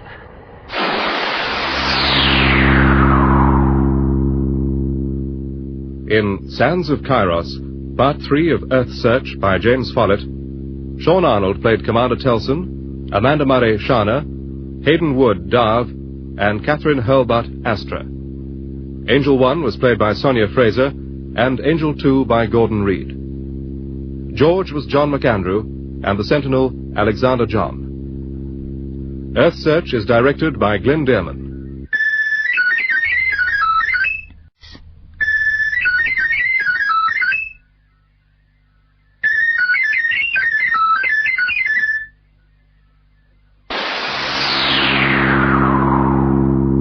Earthsearch, a 10-part adventure serial in time and space by James Follett. Seeking information that might tell them what has happened to the planet Earth, which has vanished from the solar system, Darv and Astra land on the planet Kairos in a space shuttle, while Commander Telson and Sharna remain in the starship Challenger. During their first night on a real planet, Darv and Astra are visited by a mysterious spacecraft. Earthsearch Part 4, The Solaric Empire.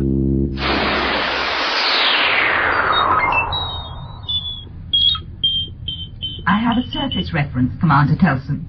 The soft lander has touched down on Kairos at position. Just tell me how near the shuttle we've managed to land it, please, Angel 1. Within 5 yards. Still no response from Darv and Astra on the emergency channel. Open the soft lander's hologram transmitter and microphone pods, please, Sharna. Pods opening. Sound and vision on. Channel 5. Well, there's the shuttle. Deserted by the look of it. And those damned useless androids. Oh, if something has happened to Darv and Astra, why didn't they take some form of defensive action? They are agricultural units, Commander Telson, designed for digging and planting function. Well, they're not digging now, are they? That is something we do not understand. According to our telemetry link, they should still be excavating the site. We can find no instruction from Astra or Darv telling them to stop work. Damned androids. Angel 2, I've located 2 sets of footprints leading away from the shuttle towards that rise, but no return footprints. Could I have a thermal trace on them, please? I have already examined them via the soft lander sensors, Sharna. The depth and length of stride indicate that they were made by Astra and Darv, but I cannot account for their non-return. The footprints cease at the top of the rise. So they just walked away from the camp and vanished? So it would seem on the existing evidence, Commander. Well, what about the 5 ships or whatever it was that were heading towards the camp? There's no trace of them, Well, there's Commander. got to be some thermal trace. On the last sighting, the ships had reduced speed. Atmospheric friction on Kairos was at a minimum. So now you don't know if those ships did visit the camp? The evidence is... The evidence is that we saw 5 ships moving towards the camp, which was on the dark side of the planet. And by the time we were above the camp's horizon, the ships had vanished. And so had Darv and Astra. Well, isn't it obvious that they've been kidnapped, or even worse, maybe? I'll try calling them on another channel. Oh, save your breath. They're not there, and you know they're not. Well, so what do you suggest we do? Nothing? Do we continue uselessly orbiting this planet, waiting for something to happen? Angel 1, do we have another serviceable shuttle on the Challenger? That was the only one, Commander. Do you believe her?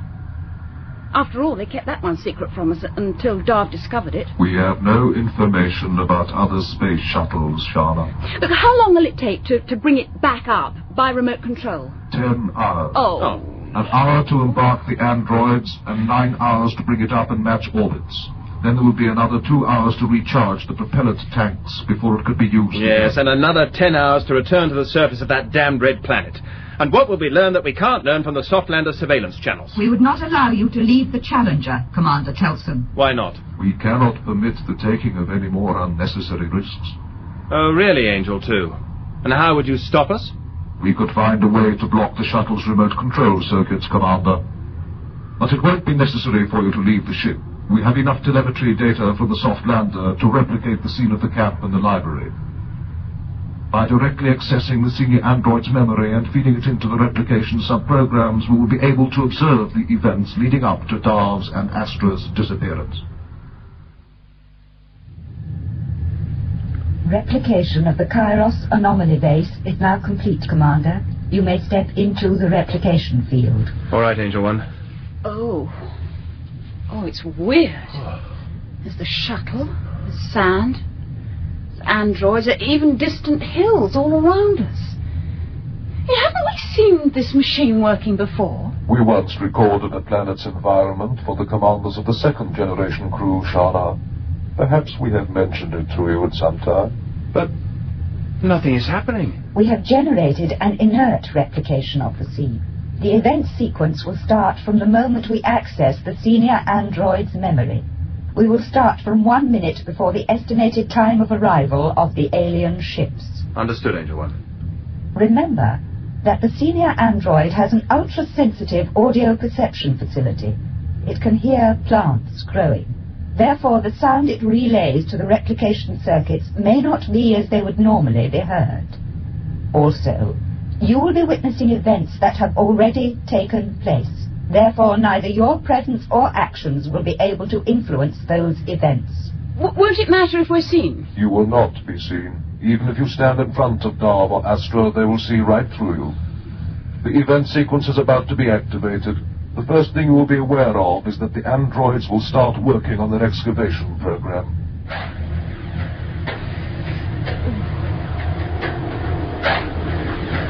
Oh, Telson, look! You can see Astra through the shuttle's viewport. Don't go too close. No, Angel 2 said it didn't matter even if we stand right in front of them. Listen. What? That must be them. The sounds all around us. Where have they come from? Sharna, over there. 5 lights. Do you see them? But why haven't Astra and Darv heard them? Get down. We can't be seen. Oh, I don't care. I'll feel happy if we're out of sight.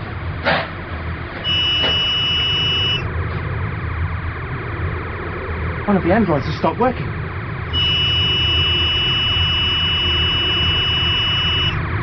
It must be a sort of signaling system that can override the android's program. Oh, look, Astra's moving about. She must have realized there's something wrong. I know it sounds stupid, but the one thing I want to do is blast that ship that's landed. But I can't stand this feeling of being so helpless. Telson, did you see a door or hatch open on the ship that's landed? No. Well then, what are those shadows moving about beneath it? It's too dark to... They're spreading out. Look! Oh, keep the torch ahead of us. I don't understand. Darv, Astra, get back to the shuttle. Near you, Telson. Oh, they've got to, Sharna. Stop a minute. We've got to warn them somehow. Let go of Don't me! be so silly, Telson. Something there. Something watching us. Telson. What? Just look at those things. We've got to warn them. No use, Telson. It's a recording. We can't do a thing. It's all right, Astra. You see, It's a breathing mask. Unlike ours, it covers the entire face. No wonder our friends look so frightened. Where did you find it? In that locker, there are several different types. Look how old this is. It's coming to pieces in my hand. You shouldn't go poking about, Darv. And if this cabin's going to be our prison, then we've got a right to get to know it. If you paid more attention to the observation port, you'd see that we're dropping towards a planet. Eh? See? We've been cooped up in here for 30 hours. 34 hours. The sun shrunk to next to nothing. Therefore, we're still in the solar system, which means that the planet is one of the outer giants. Which one? Well, Zelda, I think. The only holograms I was ever really interested in were those of Earth. Do you think we'll ever find our stuff? With the trail 500,000 years old, what do you think? Oh, I don't know. I suppose from now on we'll have to live each hour as it comes and not worry about the future. At least they haven't killed us, and at least an android has brought us food every so often. Food similar to our own. And the android was like ours, too. Do you suppose our handsome friends are descended from humans? After all, they could be human for all we know, under those weird suits and behind those breathing masks. They didn't understand when you spoke to them. They didn't answer when I spoke to them. It's not the same thing. Darv, it looks as if we're going to land on one of the moons of the planet. So? Judging by the size of it, gravity would be about 1. I still don't follow you, Well, the Astra. moon sentinel mentioned the Solaric Empire. Maybe there's an outpost left in the solar system. Yes, the Sentinel also said that the whole solar system was evacuated when the Earth left. Good day to you, Darv and Astra. Will you follow me, please? It would be best if you were seated in a restraint couch for the re-entry. You are human. You speak our language. My name is Spiegel, and I'm most human. Exactly what you two are, and who taught you our language, is something that we would like to find out before we decide what to do with you. Come, this way, please. Hold it there, Telson.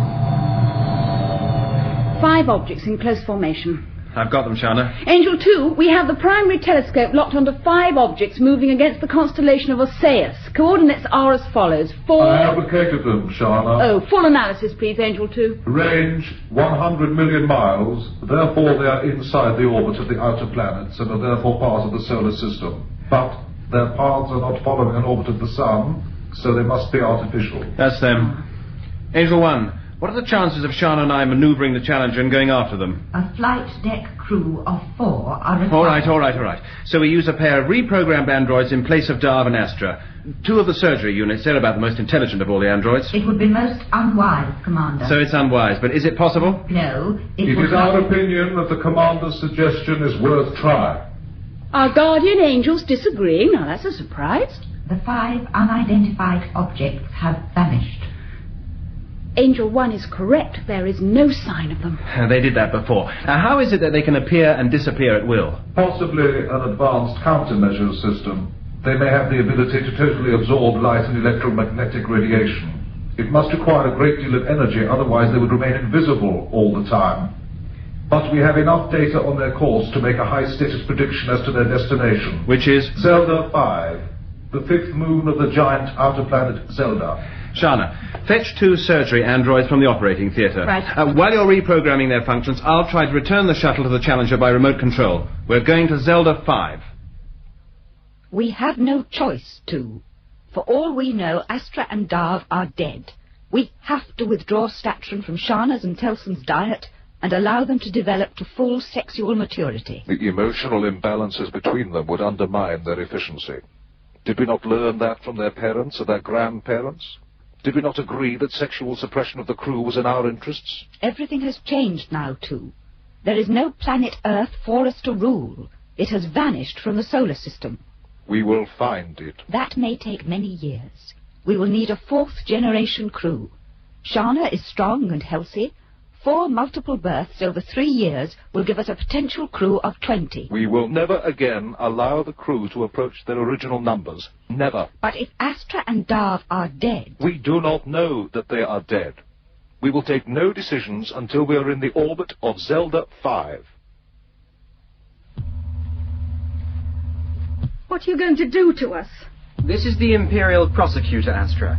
She wishes to ask you a few questions. Good day, Astra. My name is Helan. I would like you to call me Helan. The Imperial Prosecutor is a frightening title, isn't it? But I'm not really a frightening person at all, am I, Spiegel? No, Helan. Where's Darv? Being looked after. Now, just a few questions. I'm not answering any questions without Darv. I want to question you separately to see if your stories match. You see, Astra, I'm being honest with you, just as I want you to be honest with me. If you are, I promise you that no harm will befall Darv. Leave us. Your Excellency. Look at the screen on your left, Astra. That's your mothership, yes? Yes, the Challenger. A formidable-looking ship.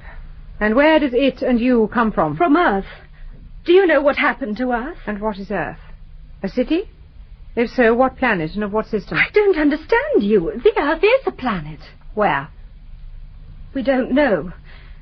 It was a planet of this solar system, but its people took it away to another sun 500,000 years ago.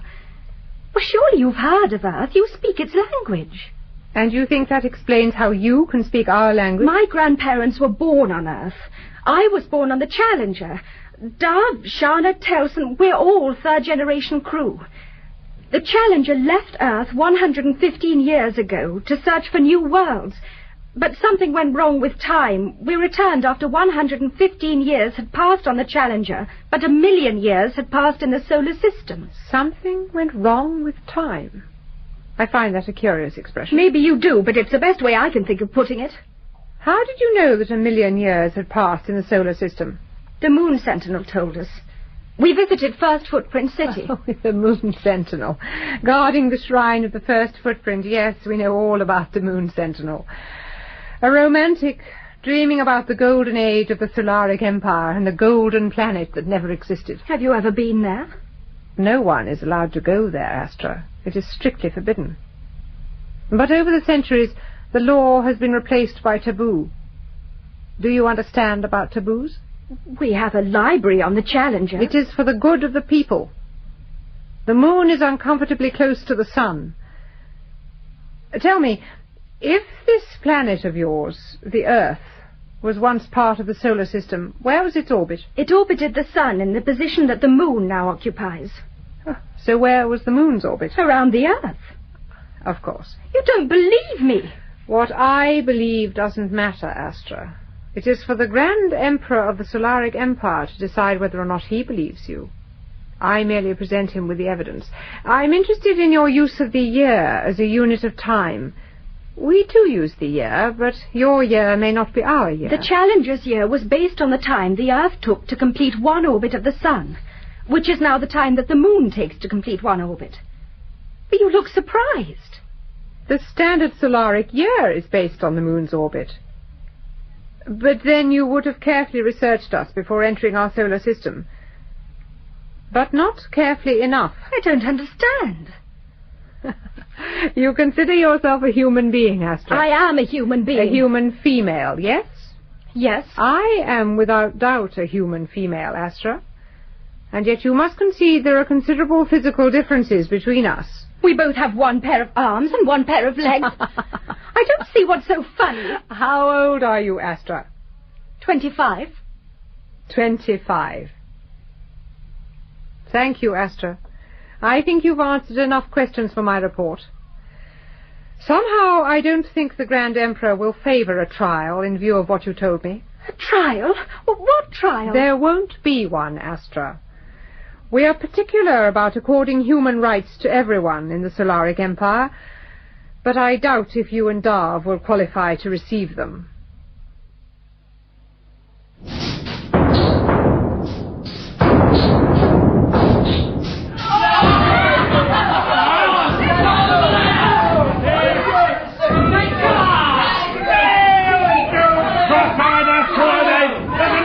Behind your vessel land!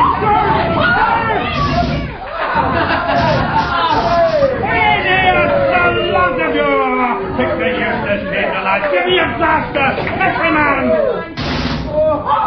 Contact on your right!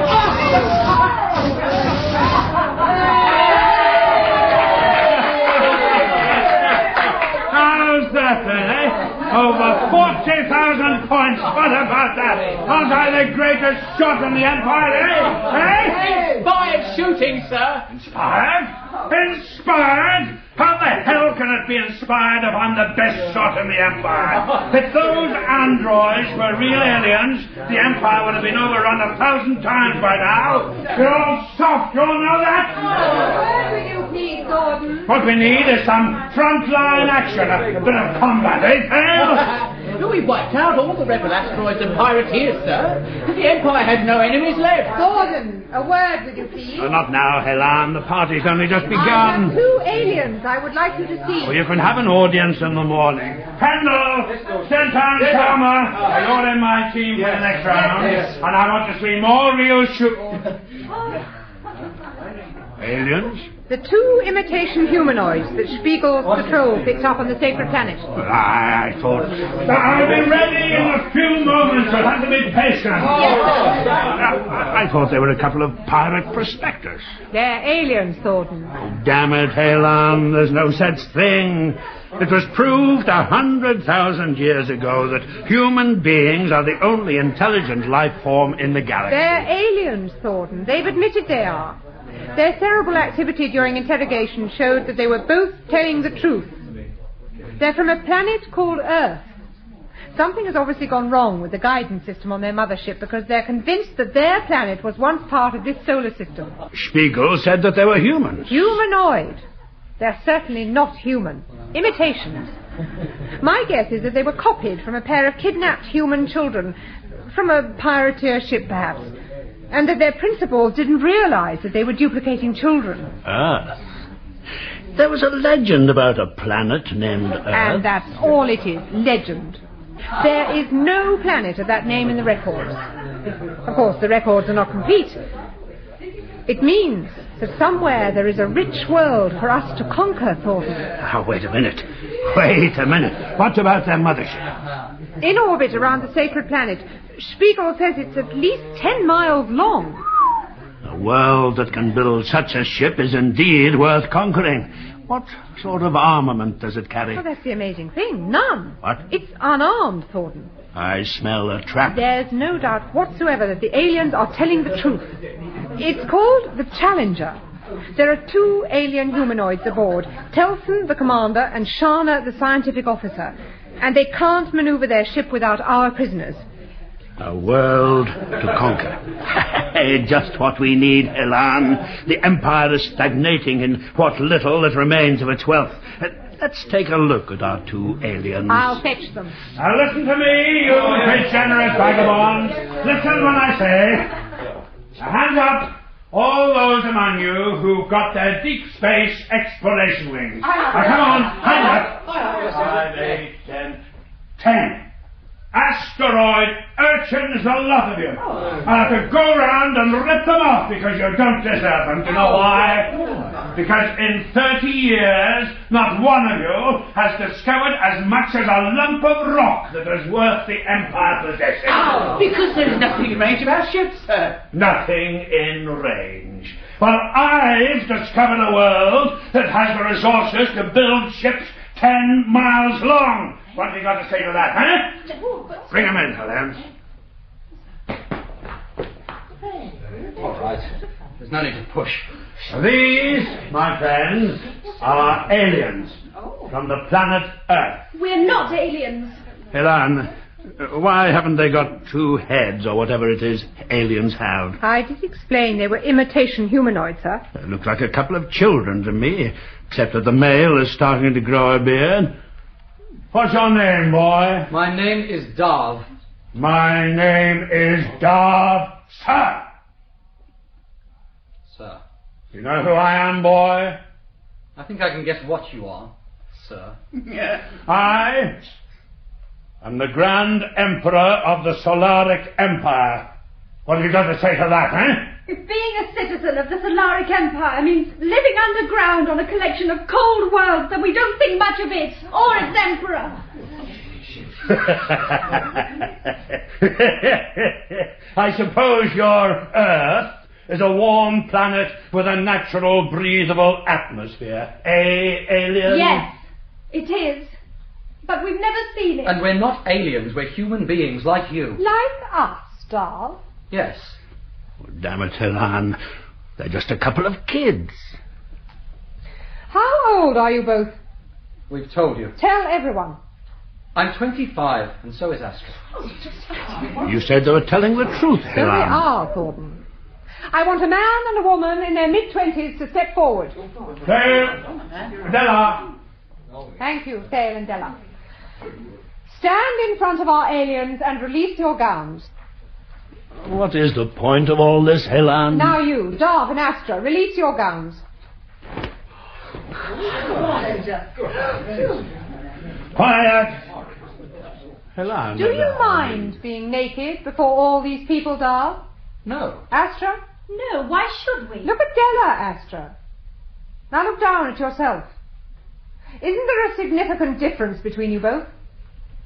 Well, yes, but I don't understand why. Della is the same age as you. Darv, do you agree that there is a distinct difference between you and Thale? I suppose so. Do your two companions on the Challenger look like you, or like Thale and Della? Like us, of course. Just because we don't look exactly the same as you doesn't mean that...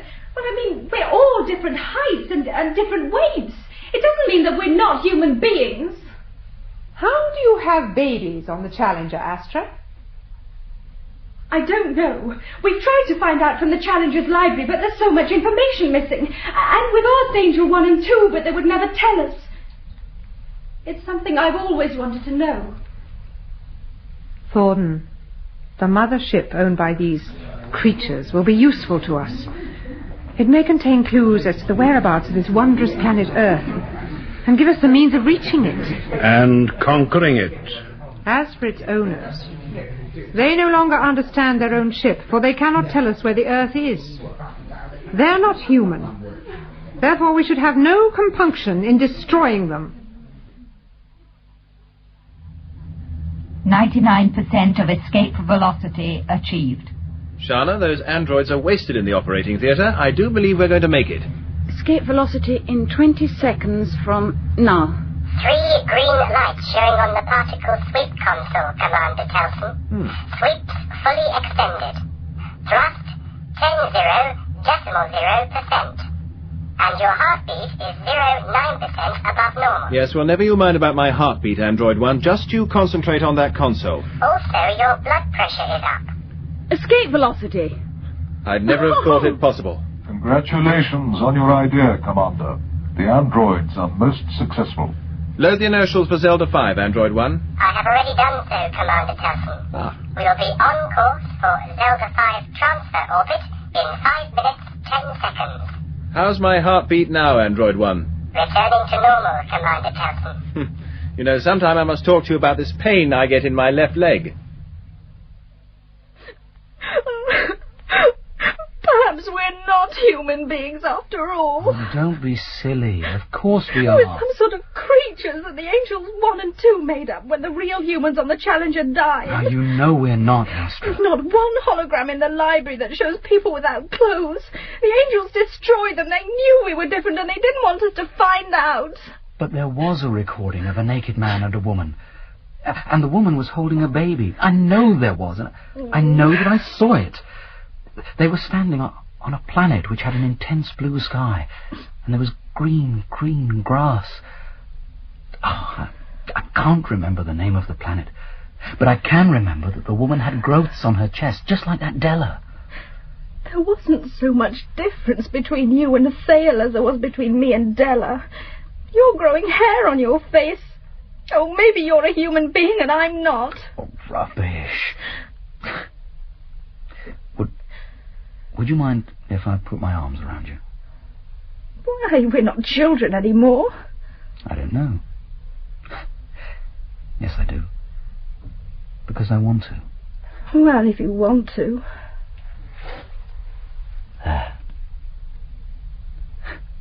Feels nice.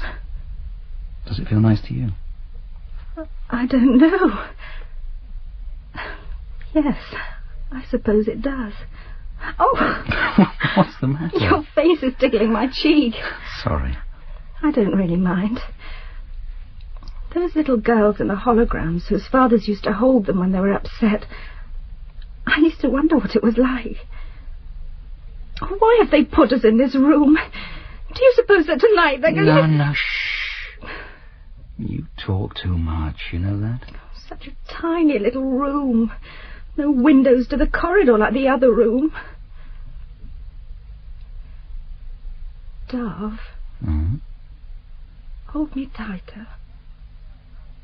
They'll be on screen 4 if you want to look at them, Thorn. They're asleep. Then they won't know anything or feel anything. In each other's arms. So? They're like children. Because they were copied from children. But they're not children. Damn it, Hila. Men, yes. Hundreds of men when I was rooting out rebels, but never children. They are not children. Oh, you'll have to do it. It's your job, Thorn. You hold the seal of office. All you have to do is open that valve. Listen, Thorn. When we discover their planet, we're going to have to destroy millions of them, not just 2. Do you want to go down in history as the Grand Emperor of the Solaric Empire who failed his people and denied them their rightful salvation? Do you? You of all people. No, of course you don't. Then all you have to do is open that valve.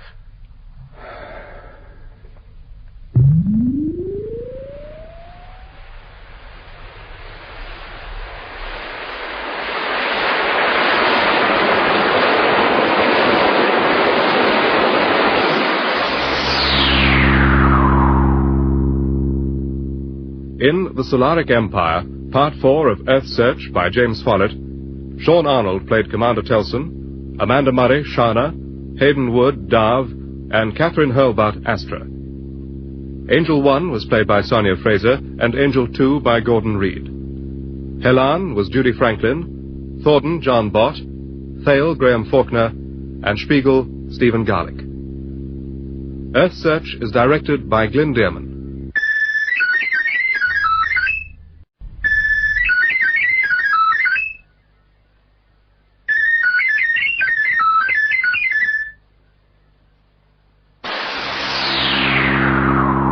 Earthsearch, a 10-part adventure serial in time and space by James Follett.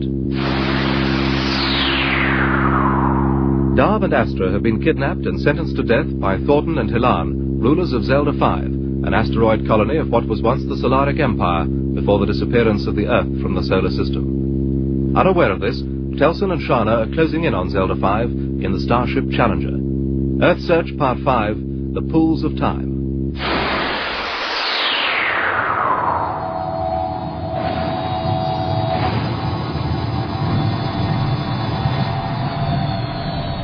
What do you think, Sharna? If we moved into a lower orbit... We've wasted enough time jockeying into this orbit. Increase the resolution, please, Angel 2. The telescope is already on maximum. Look, it's definitely a domed city. Or what was a domed city. There's been considerable meteoroid damage over the years and no attempt at repairs. If anyone lives there, they've gone underground. There'll be a sight more damage if they're holding Darv and Astra. Commander, you have lived on the Challenger all your life. You should know that we are unarmed. I also know that our 2 control systems have a total lack of imagination, Angel 1 and 2, so I won't tax you too much. Work on existing data and tell me if the inhabitants of that moon are alien or human. Human, Commander. Human? Probability factor 9. Why so high, Angel 1? You said that the Sentinel on the moon mentioned the establishment of an empire some 500,000 years before the planet Earth left the solar system. The Solaric Empire, yes. Zelda 5. A moon of the outer planet Zelda. Gravity 1, geothermal energy sources good. It was occupied by a mining concern when the Challenger was being built in Earth orbit. So by the time the Solaric Empire was established, it would have become a thriving colony. Perhaps they were not all evacuated when the Earth left the solar system. Perhaps they did not wish to be evacuated. And the people on Zelda 5 now, if they are people, are descendants of the original colonists? It is the one projection that avoids the maximum number of improbables. So, if they're human, they'll have human values, and they'll know that kidnapping Darv and Astra's wrong. A false projection, Sharna. It assumes that human values are stable over a given Now period listen, of time. I'm not interested in a lot of argument. The chances are that Darv and Astra are prisoners on that moon, and it's up to us to rescue them. Apart from your PD sidearms, the Challenger is unarmed, Commander Telson, and so is the shuttle. If they resent our presence and decide to attack, we will be unable to defend ourselves, nor will we be able to rescue Darv and Astra. Damn it, Helan. Look at it. Look at the battle predictor displays. The ship is 10 miles long. Spiegel told us. What are you doing? Shutting the gas off. I want those 2 to live. We decided that they were aliens and that they had to die, Thorn. You decided that they were aliens, and you decided that they had to die. Well, I'm undeciding, if it's not too late. Heartbeat, blood pressure, everything normal. Thorn, listen to me. Thorn! Wake up. Come on, you're all right. Interceptor control to command center. D-flight at launch readiness. Don't launch yet, Spiegel. There may be a change of plans. But the ship's maneuvering into a lower orbit. Remain on standby, Spiegel, until you receive further orders. That's it. In here, both of you. Oh, we've never known anyone who could sleep like you two, have we, Alan? Eh? It must be your alien blood. How long have we been asleep? Oh, hours. Now then, Darv and Astra, I want you to sit in front of that screen. Darv, it's the Challenger. Telson's come for us. That's right. It's in orbit around us. Bit close, isn't it? Moving into a tighter orbit, according to Spiegel. Now then, Darv and Astra, when Helan discussed your ship with you, you said that it couldn't maneuver without you two aboard, that the control room needed a minimum crew of 4. We told you the truth, sir. Well, as you can see, it's left its Kairosian orbit, and it's now orbiting us at a height of 20 miles. 15 miles. I suppose it might be possible to reprogram some of the specialist androids to take over certain functions for a limited time. And you're sure the Challenger is not armed? The Challenger is not armed. It's a survey ship. Thorn, a word, please. Listen, Thorn, I monitored their cerebral activity very carefully during their interrogation. At no time did they lie.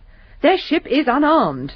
There is no reason for delaying its capture. Spiegel must be given his orders. But damn it, Helan. Look at the size of the thing. Interceptor control to command center.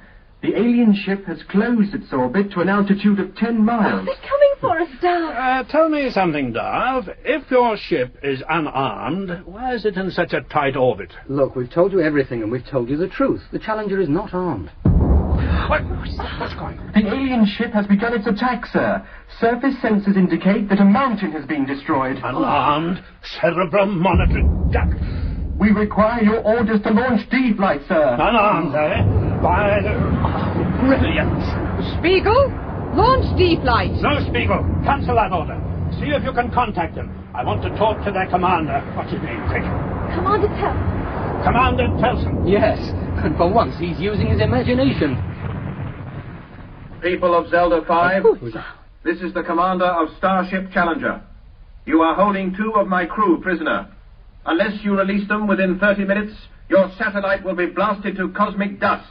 He's broadcasting on all channels, sir. You can reply. Telson, it's Astra and Darv. Can you hear us? Telson, I am Thorn, Grand Emperor of the Solaric Empire. We have Astra and Darv, and they're safe. Which is more than can be said for you. I have a flight of interceptors standing by. D-flight were destroyed in the last beam pattern, sir. Quiet, you idiot. Telson, we're both safe.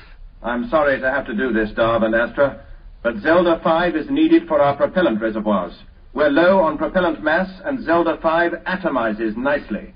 We'll be activating the separation beams in 28 minutes. I hope you understand. We understand, Commander. The ship must come first. Propellant mass, separation beams. What is this talk? It will be necessary for Commander Telson to atomize your moon and transfer the dust to our propellant reservoirs. He's lying. Look at those cerebral patterns on screen 7. Commander Telson, I think perhaps we should meet to talk things over. There's no need for either of us to do anything hasty.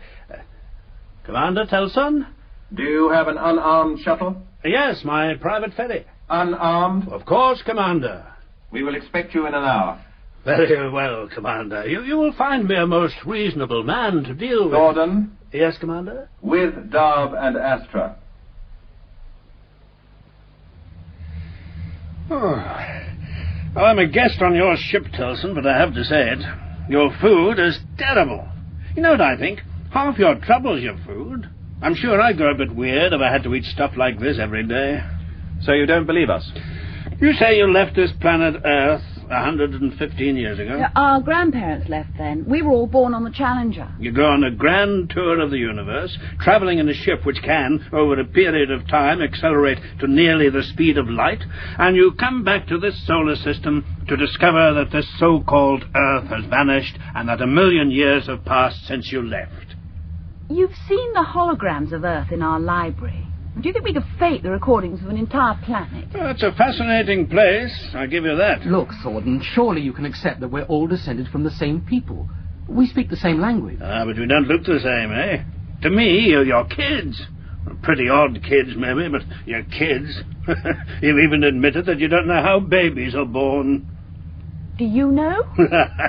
All I can say is that your two angels have deliberately kept you for ignorant. That is not so, Thorn. Which one is that? Angel 2. Damn the voices. The Solaric Empire finally defeated all its computers during the Third Computer War. Took 50 years.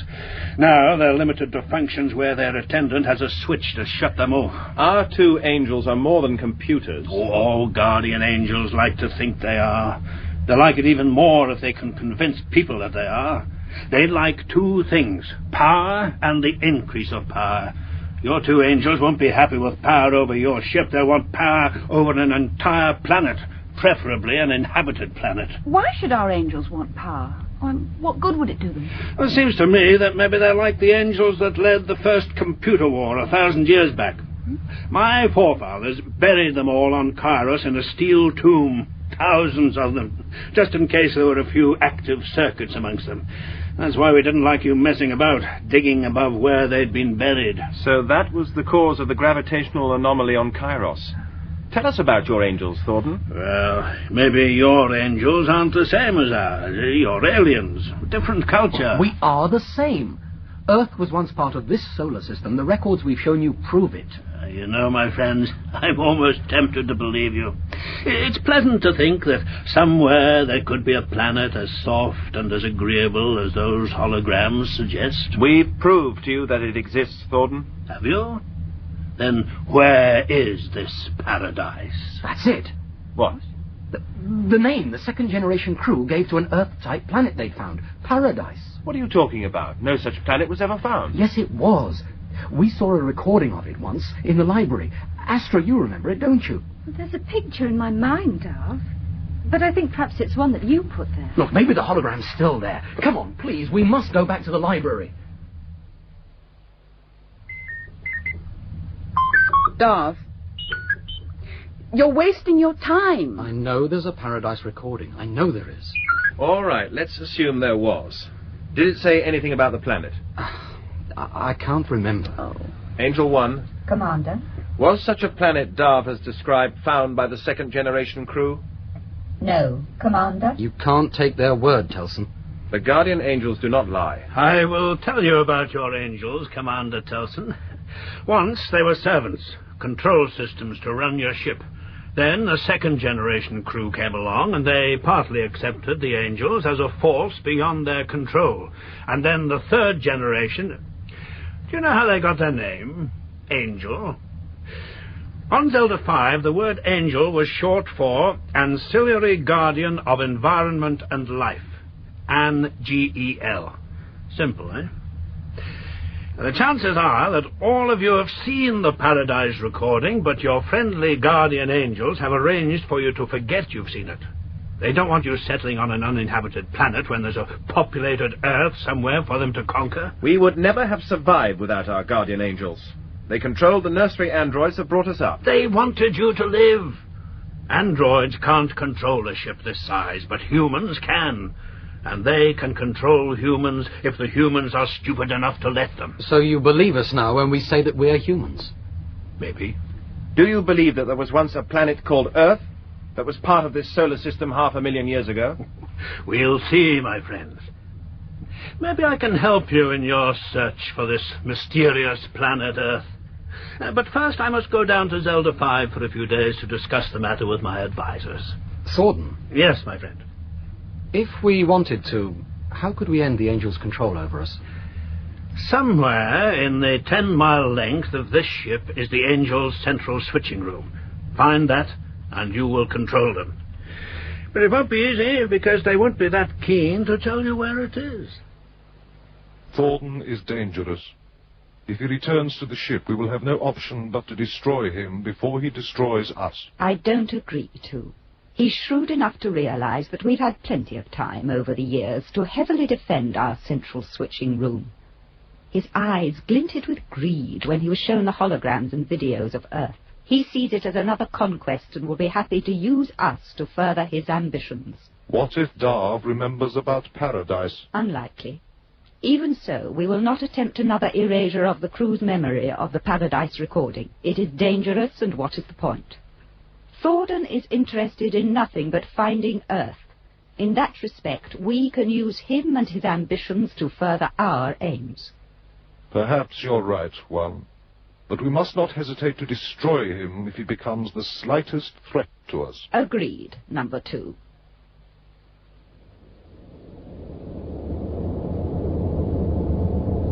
Oh, you know how I loathe the vacuum tube transport. Why can't we use your ferry? It's being refitted and rearmed for me, remember? Besides, the ferry can't travel underground. We're going to a part of Zelda 5 that no one visits anymore. I tell you, Halan, the holograms of Earth they showed me were fantastic. Put a planet like that in orbit round a stable main sequence star, and you've got the ideal world for us to live on. So all you have to do is locate their Angel's central switching room and neutralize their ship's armament. You were right all along. The Challenger is unarmed. Then what? Telson told me about their meteoroid annihilation shield. Pretty necessary when you're moving at near the speed of light, eh? They bombarded us by coming in low and switching their shield on and off. Maybe they're kids, but they're pretty smart kids. Then we seize their ship and use it to search for Earth. It can't be far if their navigation computers have selected this solar system. Oh, it's not as simple as that, Elan. Maybe the Earth was once a planet of this solar system.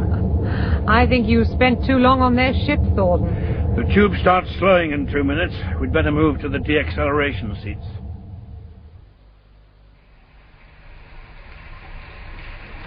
Oh! Careful, my precious. I wonder if all the systems still work. State your business. Ah, it works. We wish to visit the custodian of the past. Access to the custodian is forbidden. Zelda 5 Ordnance 865 passed in the year 20 of Grand Emperor. I'm Grand Emperor Thorn. There is no match of your voice print with Grand Emperor Thorn. I was a boy when I last visited the custodian. My voice has changed. Place your seal of office on the platen. Sometimes I think we ought to eliminate the non-free will computers as well.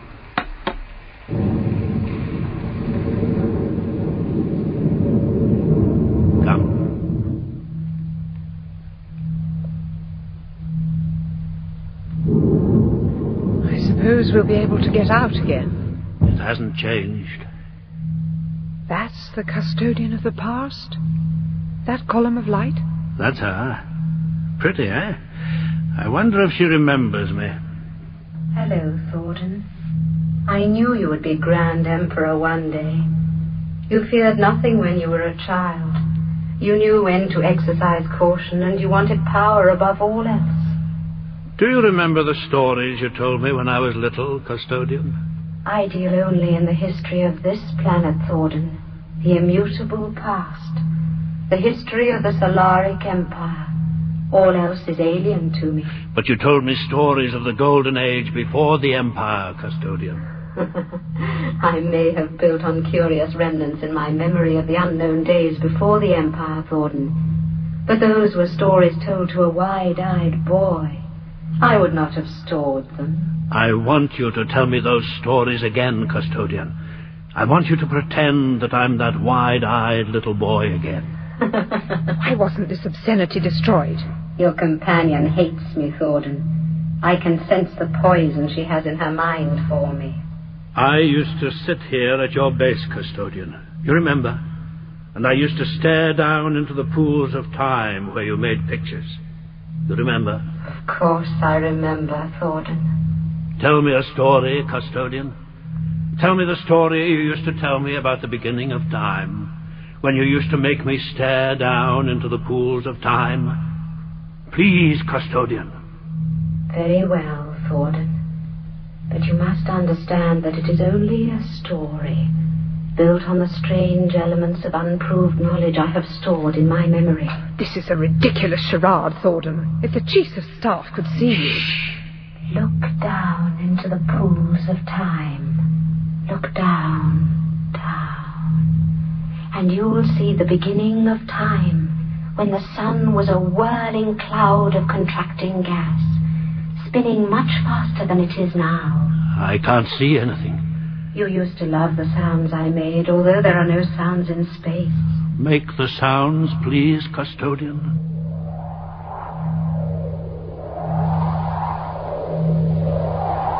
And then the sun began to spin faster and faster as it shrank. Then suddenly it threw great clouds of matter out into space. But the sun's gravity was too much for the clouds to escape, so they orbited around the sun. Countless billions of years passed, and then one day, a nearby star, far bigger than the sun, suddenly exploded, and for millions of years the sun and the clouds of gas going round the sun were bombarded with huge meteoroids. The mighty bombardment ended 4,500 million years ago. And when it was over, instead of clouds of gas orbiting the sun, there were planets.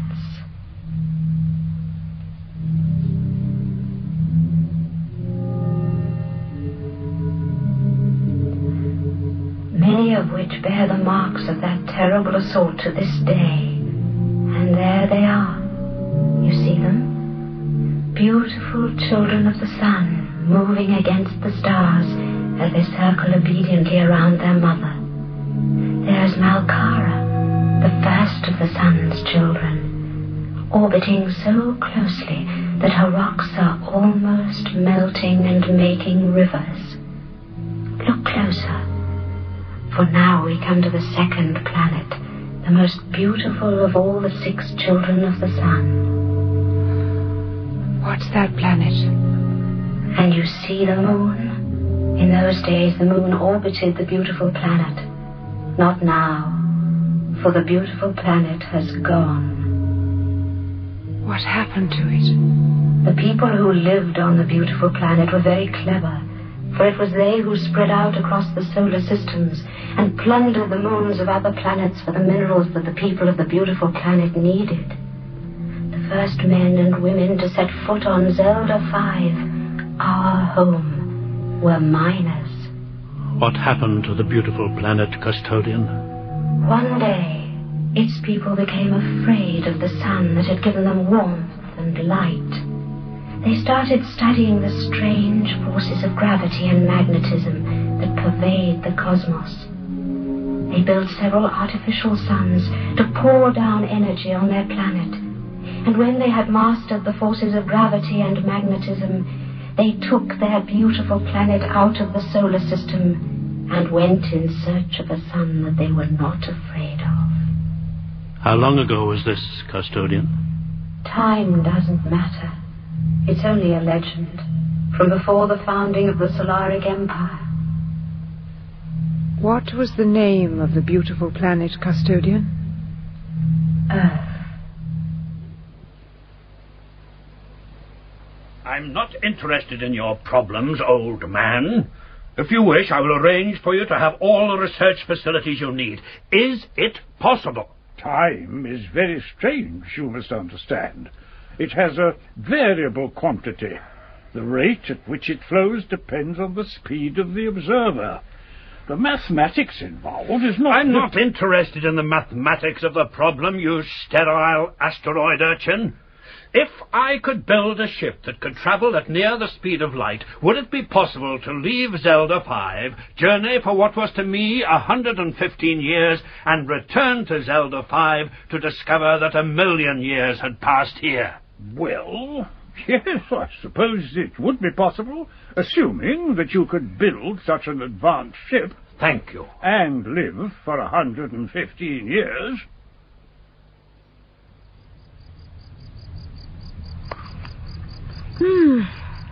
I do like apples straight off the tree. Thorn was right.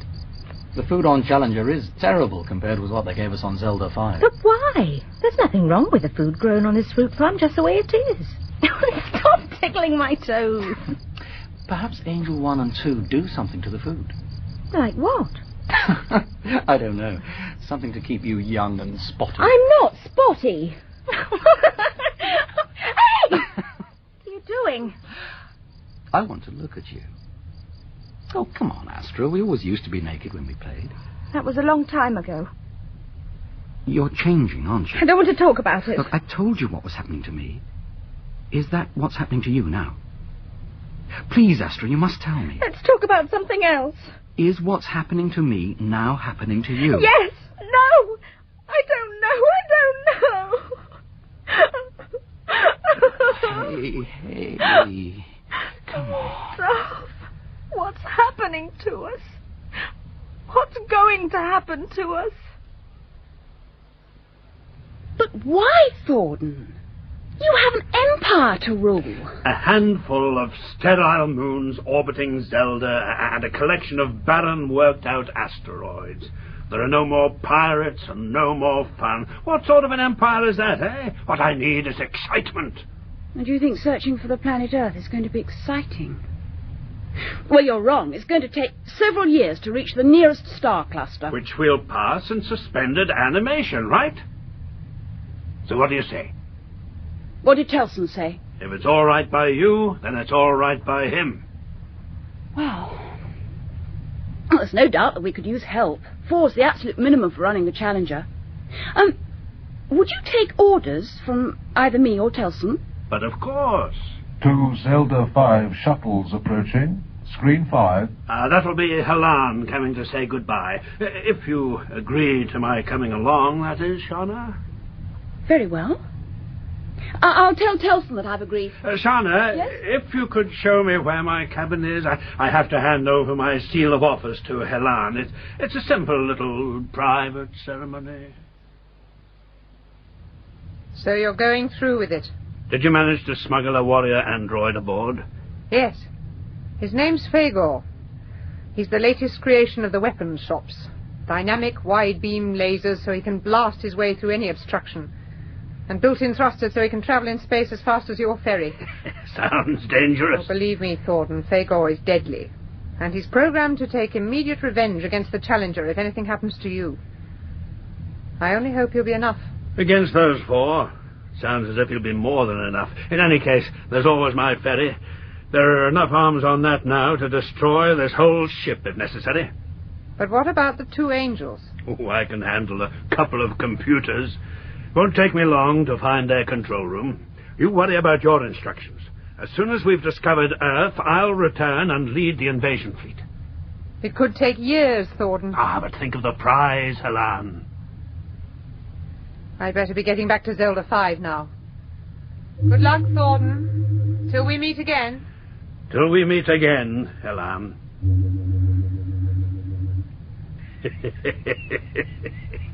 Were you listening to that, Angel 1 and 2?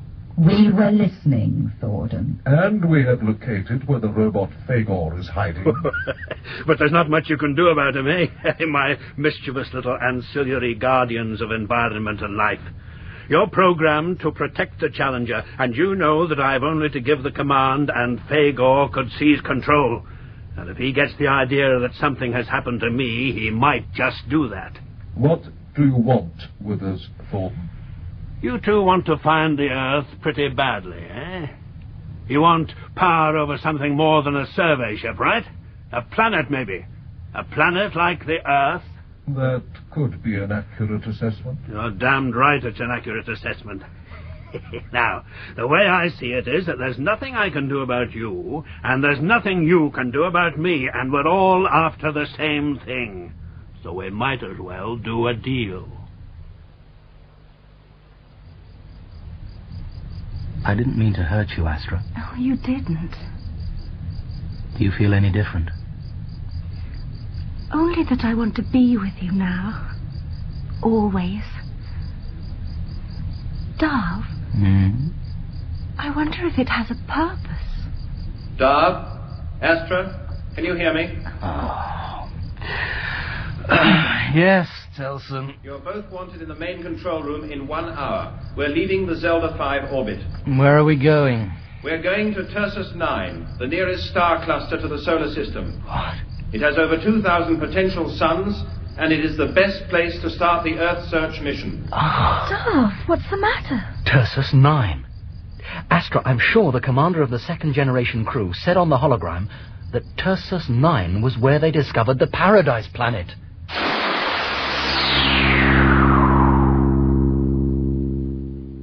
In The Pools of Time, Part 5 of Earthsearch by James Follett, Sean Arnold played Commander Telson, Amanda Murray, Sharna, Hayden Wood, Darv, and Catherine Hurlbutt, Astra.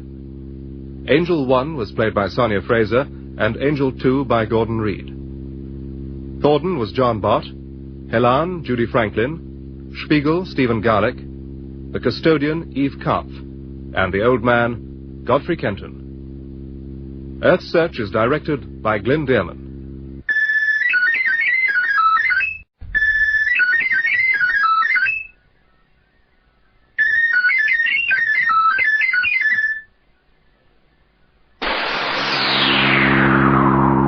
Earthsearch, a 10-part adventure serial in time and space by James Follett.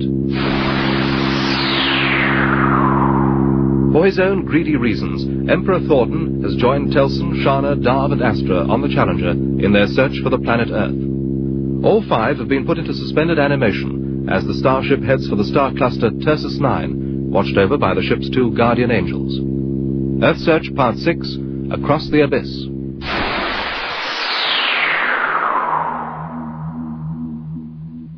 Telson has sustained a weight loss of 1% during the last 6-month suspension. I have increased his carbohydrate input by 1 point.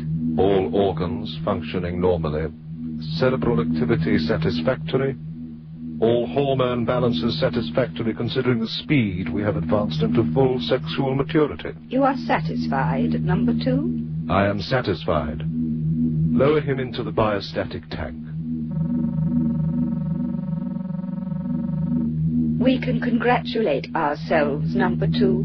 All 5 are in excellent condition. Are you ready to proceed with the activation of Sharna?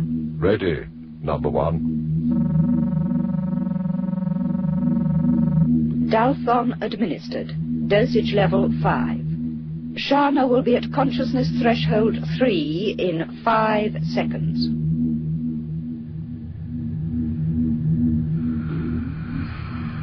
Sharna, this is Angel 2.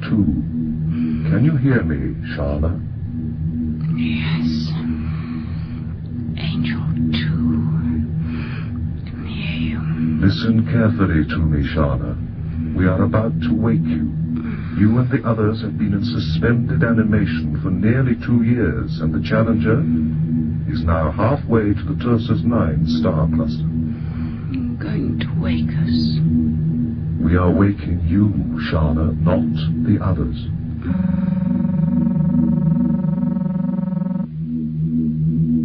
Dosage level 7. She will be at consciousness threshold 2 in 5 seconds.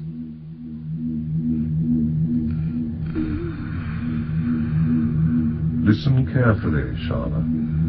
When you wake up, you will discover that your body has changed. And you will accept those changes as perfectly normal, which they are. I don't understand. I don't know what you...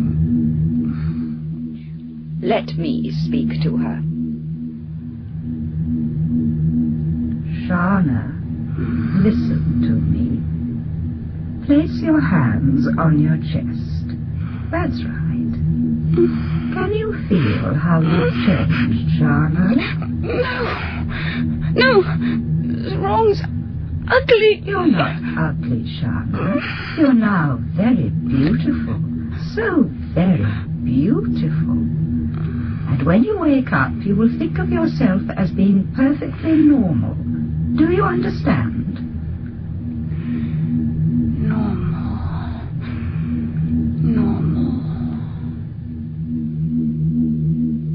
She's ready now, too. Full consciousness in 5 seconds from now.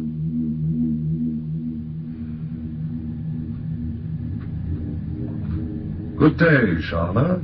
Time to wake up. Oh, good day to you, Angel 2. Hey, what's going on? Why am I the only one awake? We need you in the observatory, Sharna. We are sorry we have had to wake you, but we considered it necessary. But why only me? Have we reached the star cluster? Not yet. After your massage, a service android will bring you a meal in the observatory. We will explain there.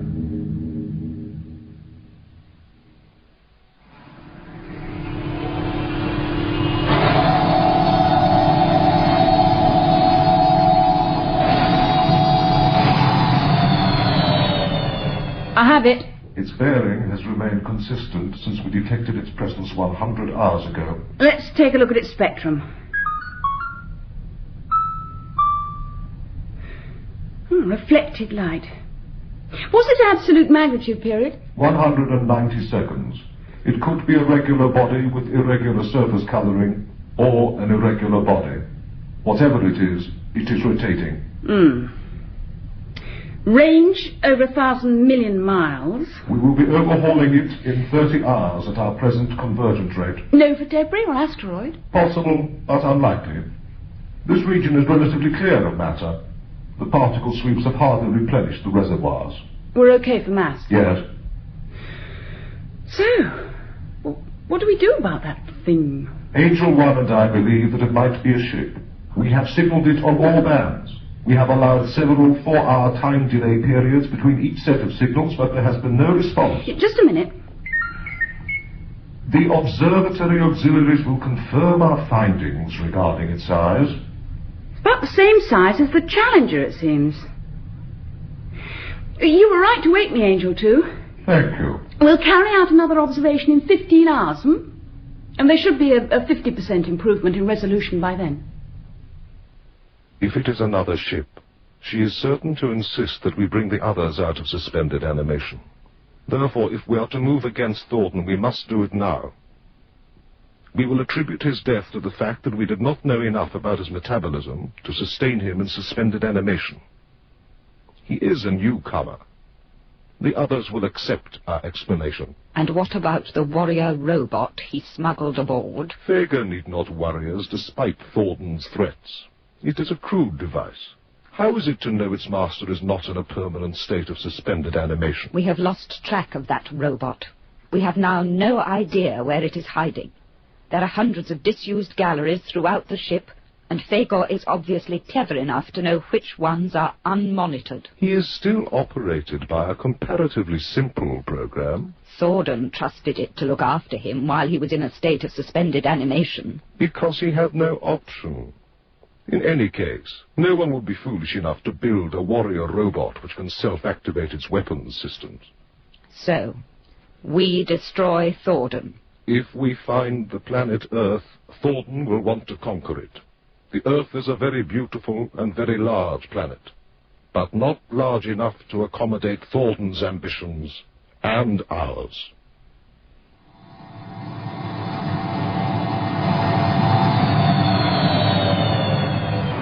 Image centered, Angel 2. It's in direct line of sight with the spiral galaxy in Ramades. Can you filter the aberration?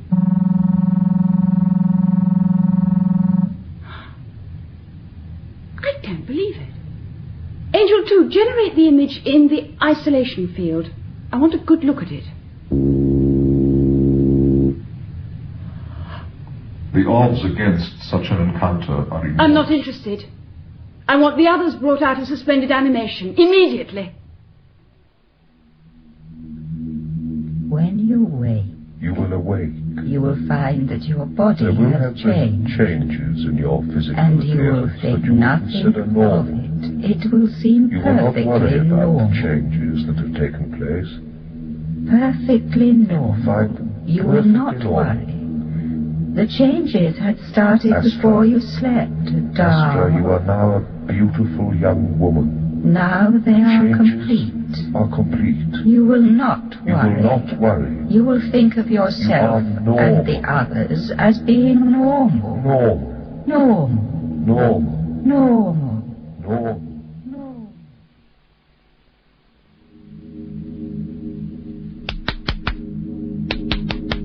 It's no use, Telson. We've got to get him into a resuscitation capsule.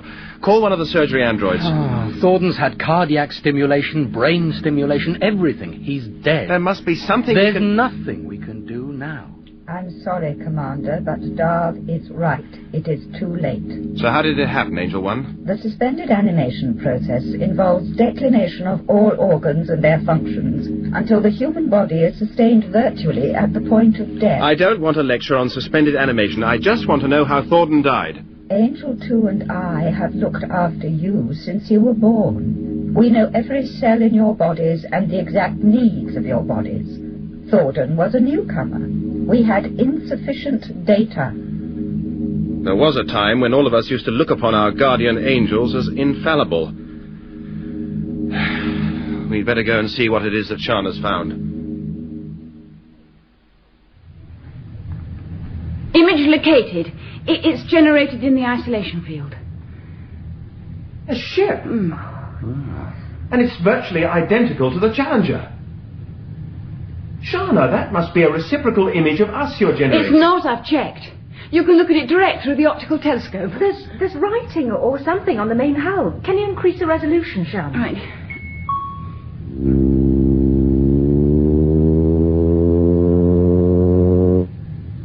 Challenger 2. Wow. It's our sister ship. The Sentinel on the moon mentioned Challenger 2. Yes, but it told us that Challenger 2 returned to Earth. Maybe... Oh, no, it's too absurd. What? Well, look, our grandparents set off from Earth in this ship to search for an Earth-like planet, right? So? We now know 1 million years have passed on Earth. Enough time for Earth technology to take the entire planet out of the solar system. Yes. So, what if during that time, Challenger 2 returned as planned, was refitted, and sent out on another mission? And there it is now. Drifting derelict. So what happened to it?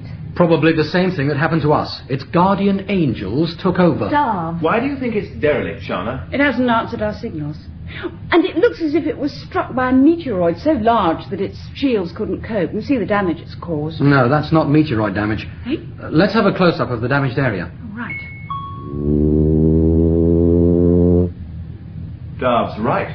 If you look at the damage, you can see that it's been caused by separate internal blasts. Thousands of them. Sharna, you and I had better go to the main control room and find out how much time and fuel we'll need to match course and velocity with that thing. We're not thinking of boarding it, Commander. It may provide a clue as to the whereabouts of Earth. But if there was trouble aboard and we Whatever else we may discover inside that ship is immaterial. Darv. The water reservoir is my favourite place in the whole ship. Well, we've never explored the whole ship, so you don't know. Do you suppose that there's still hundreds of lakes all over the Earth? Well, you've seen the holograms. But that was the Earth of 1 million years ago. If I ever have a baby, I shall want to watch him playing with you in a real lake, under a real sun. Not like this. Well, first, we have to discover how babies happen. I think I know now. I wish you'd sit up when I'm talking to you. You think you know? Well, it's strange, but when we came out of suspended animation, I suddenly realized that I knew... Well, that I knew everything. Didn't you feel the same? All I want to know is why it is that you've forgotten about the Paradise recording. Because there's no such planet and there's no such recording. I'm telling you, Astra, there is. I saw it. Darn! I just saw a black android move behind those pipes on the other side of the reservoir. Black? You couldn't have. I'm telling you, I saw a huge black android, and it was moving without touching the ground. Look, Astra, none of the service androids are black. I know what I saw. It was fitted with a space drive unit and lasers. It was jet black, and it glared across at me just before it disappeared. Particle sweeps fully retracted and locked. Thank you, Darv. Angel 1, we're matched with Challenger 2. Separation, 1.2 miles. Can we risk jockeying closer? Well done, Commander. There is nothing to be gained by getting nearer. She has been in the wars. I'd say the wars have been in her. That manoeuvring's cost us 25% of our propellant mass. Now the question is, where do we enter her with the shuttle? There's an intact freight bay on the right. See it? Yes. And there are plenty of large holes, big enough to edge the shuttle through. Oh, rather you than me. It won't be you. You and Astra and Sharna will remain in the control room while I take a look inside. No, Telson. You're not going by yourself.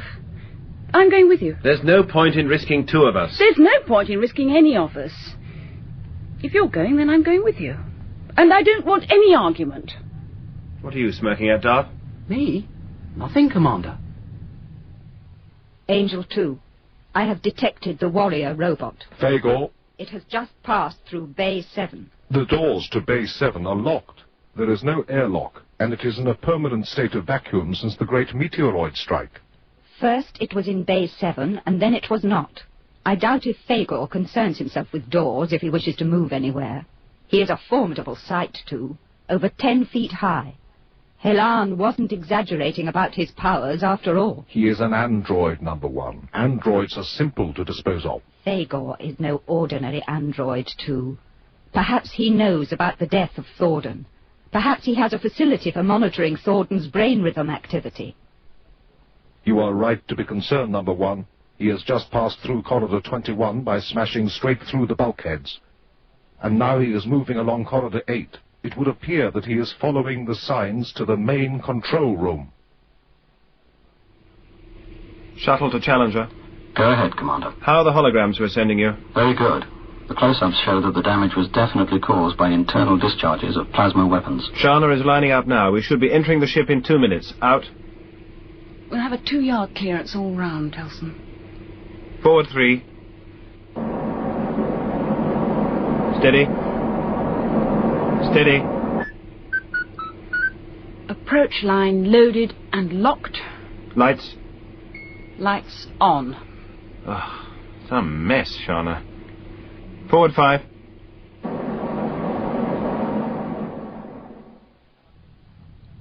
Challenger to shuttle.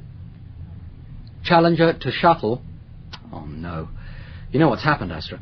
Telson didn't release the transmitter relay when he entered the ship. Try the very low frequency channels. Yeah.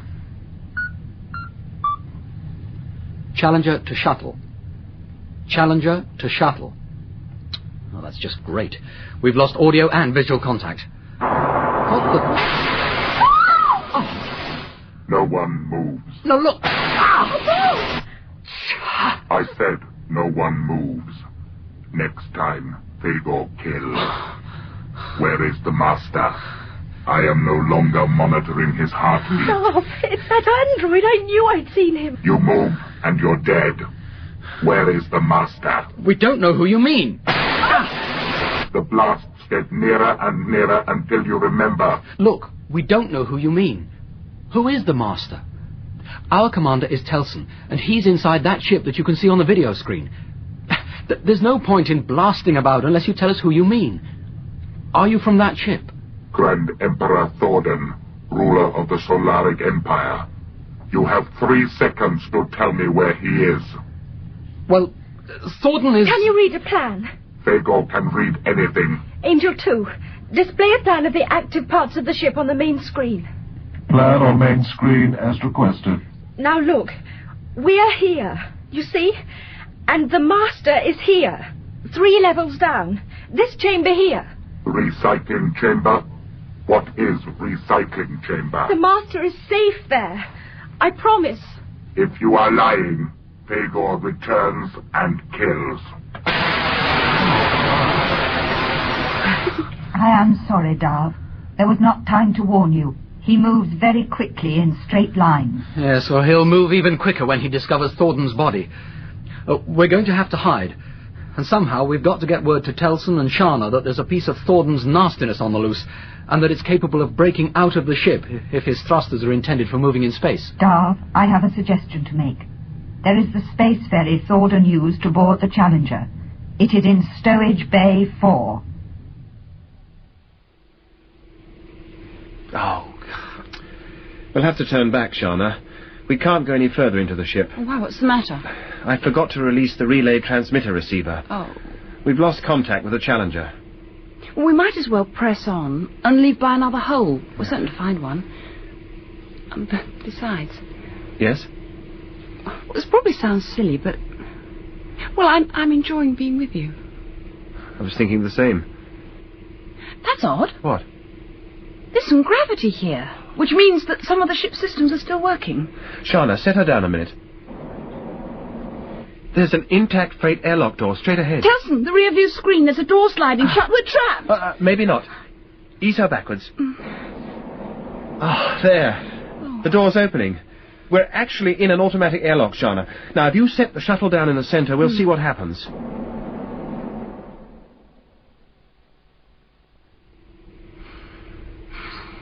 "10 minutes we've been waiting, Telson. Well, there's no point. Look at the ambient pressure indicators. 8. We've got ourselves an atmosphere outside. The question is it breathable? 20% oxygen, 80% nitrogen, temperature 22, gravity 7. Home from home. Well, it proves the systems are still working. But we can't go out without mobility suits. For all we know, the air could be leaking out as fast as it's being pumped in. All right, we'll wear the suits and keep the visors open until they're needed. Hello? Hello? Hello? What? Don't do that. I think you're wasting your breath, Telson. Look, come on. Yeah. There's a door over here. Let's try it. These suits aren't meant to be worn in gravity, Telson. Couldn't we do without them? They're damn uncomfortable. We keep them on until we're absolutely sure of the atmospheric integrity of this place. Touch panel to open door. Not yet, Sharna. Take your PD weapon out of its holster. We don't need Do PD as I say. weapons. Now you can open the door. It'll be deserted. The ship's one vast tomb. I don't believe it. Telson, look.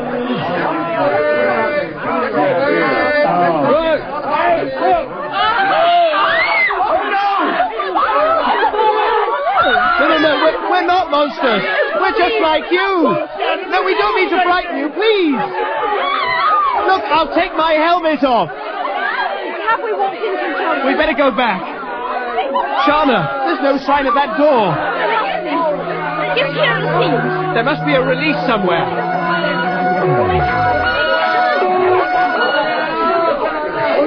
Drop your guns or we open fire in 5 seconds. Drop them! Do as he says. Now, put your hands above your head. Fire! That's right. Remain like that or we open fire. These are the two we've picked up in the marketplace, sir. They give their names as Telson and Sharna. The female is Sharna, sir. Thank you, Dren. No other names? No, sir. And they were wearing these one-piece garments and helmets, obviously designed to cause panic. Now, look. You will not speak unless you're Please, spoken to. Dren. A protracted party last night at the Chief Executive's home. Sorry, sir. I think you had better sit down. Telson and Sharna. Thank you. Thank you. That's better. My name is Kroll. I have the customary 4 other names. I'd like to hear yours, please. We don't have other names. We're from the starship Challenger, which is lying alongside this ship. You will confine yourself to answering questions. Dren. Sorry, sir. Your citizen's number, please. Hold out your wrist. No numbers, sir. I've checked. Now that is interesting, Telson and Sharna. If you will let me speak. We're from a starship, the sister ship to this one. I'm very stupid, Telson. You must explain, what is a starship? You mean you don't know? But you must know, you're living on one. On one what? A starship is, well, it's a ship that travels to the stars. Ah, yes, of course. And where are these stars? Perhaps you would like to tell me, Sharna. The stars are in space. All of them? I don't think much of your sense of humour. I don't think much of underpeople terrorising the citizens of Holocaust City. What are underpeople? Or underpeople that insult my intelligence by telling me lies. These are their weapons, sir. They're similar to ours. We've tested them.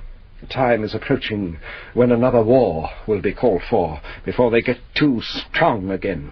Can I ask you a question? By all means, Sharna. Do you know what space is? But of course, my child. As captain of Holocaust City, I am entitled to more space than any other citizen, with the exception of the chief executive, of course. So you don't know what is beyond Holocaust City? The underworld, filled with creatures such as yourselves. Look, if you would let us take you to our space shuttle, we could show you our ship and your ship. We could show you space and the stars. We can show you the entire heavens, billions upon billions of stars and galaxies shining out, the entire glory of the universe.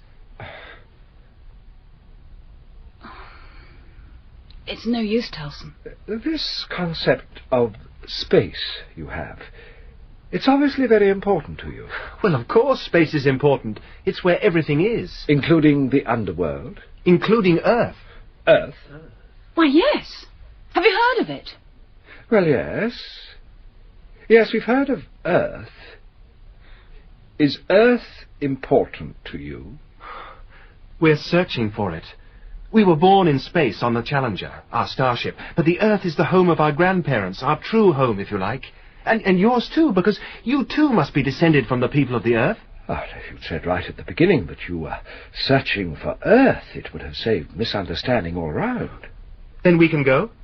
We'll send you on your way in the morning. But first, you must dine with me, as my guests of honour.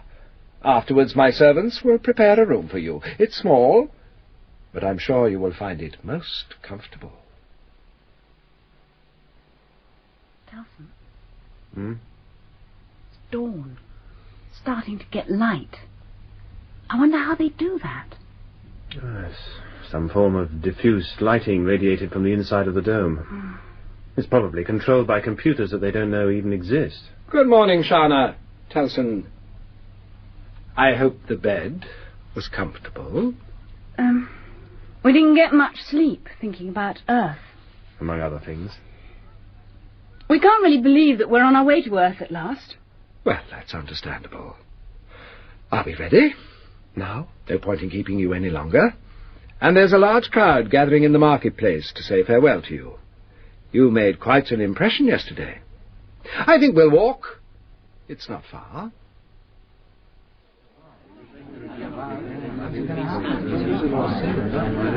Why all these people, Crow? That's it. Up the steps. I think there's some mistake, Crow. Our space shuttle is behind that wall over there. Dren is doing the honors for you. Look, how can you send us to Earth from... religion? Do you have religions in the underworld? Religion? The general prayers, I fancy, Dren. And the hoods, as there are children present.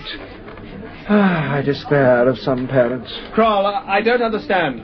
O mighty power, guardian of the fusion reactors of our beautiful Holocaust city, giver of light and warmth, sentinel of the food farms, we ask you to accept the spirits of these creatures into your eternal kingdom of the planet Earth, where they will find life everlasting.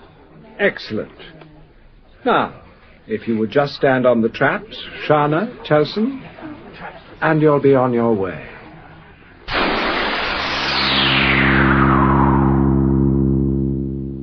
In Across the Abyss, Part 6 of Earthsearch by James Follett, Sean Arnold played Commander Telson, Amanda Murray Sharna, Hayden Wood Darv, and Catherine Hurlbutt Astra. Angel 1 was played by Sonia Fraser, and Angel 2 by Gordon Reed. Fagor was Sean Probert, Kroll Michael Spice, and Dren John Webb. Earthsearch is directed by Glyn Dearman.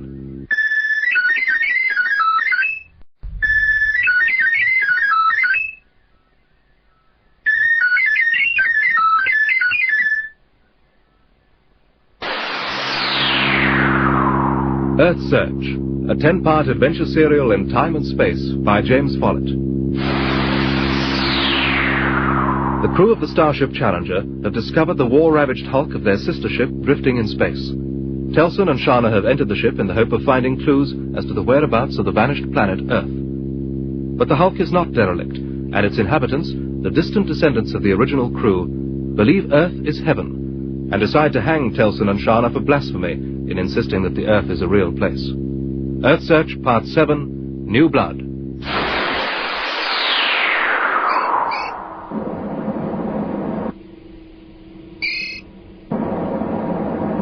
Darv, careful, you're going to... Oh! Sorry. Controls are so light. Hey, Astra, look, a new touch display panel has appeared. plasma cannons, heat-seeking anti-personnel lasers, infrared followers... Don't... Oh, Darv. Well, we could have blasted our way into this wreck instead of going through that hole. This isn't a space ferry. It's a fighter. It's bristling with weapons. Thorn lied when he said that it was an unarmed personal transport. And he said nothing about bringing that huge black android aboard the Challenger. Well, can you blame him for not trusting us? The wonder is that he allowed Angel 1 and 2 to put him into suspended animation. Obviously, he was depending on Fagor to monitor his safety. Damned android's probably storming through the Challenger right now, smashing everything up. You think the Angels killed Thorn deliberately? Yes. So do I, Darv.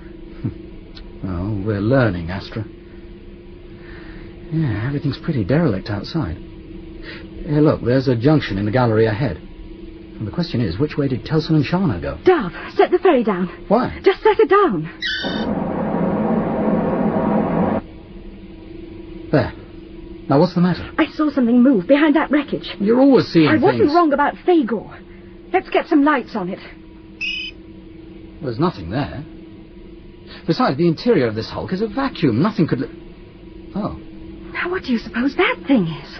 Oh, an android? I don't think so. His movements are too fluid. It's a man wearing some sort of space mobility suit. Yes, I think he wants to talk to us. See if there's a channel he can be contacted on. Hello. This is a space ferry from the starship Challenger. Do you read me, stranger? Hello, do you read me? Well, that's on all channels. He hasn't got a radio. No, he's pointing at the airlock. We're not going to let him in. It's the only way we're going to learn anything. Open the outer door. Darv, we can't take the risk. He might He's unarmed, and at the moment he's our only chance of finding Sharna and Telson. Just have your PD weapon at the ready. Visual 3. He's entering the airlock. I hope you know what you're doing, Darv. I don't, my love. Close the outer door. Equalizing pressure.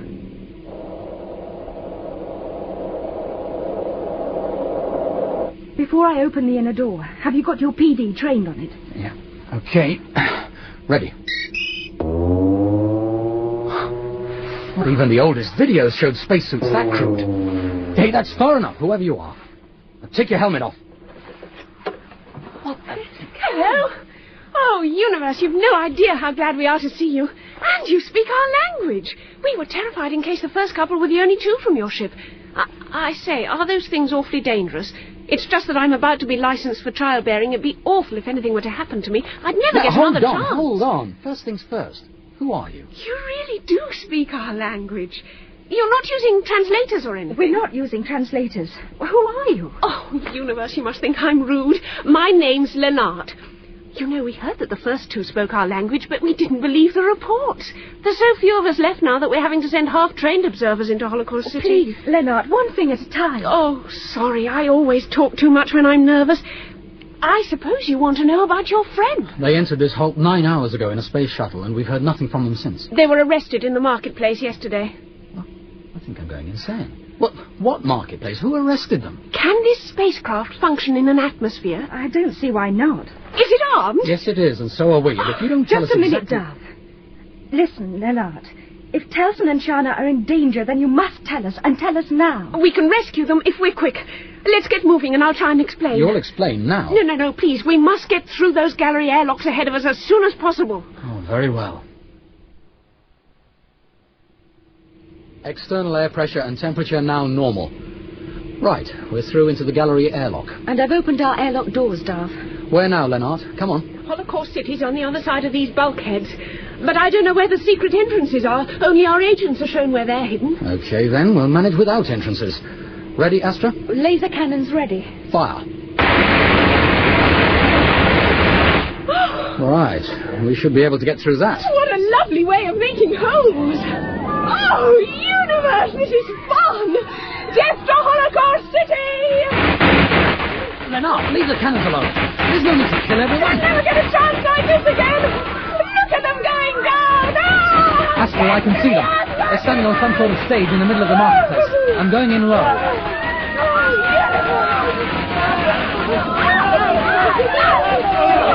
degrees left.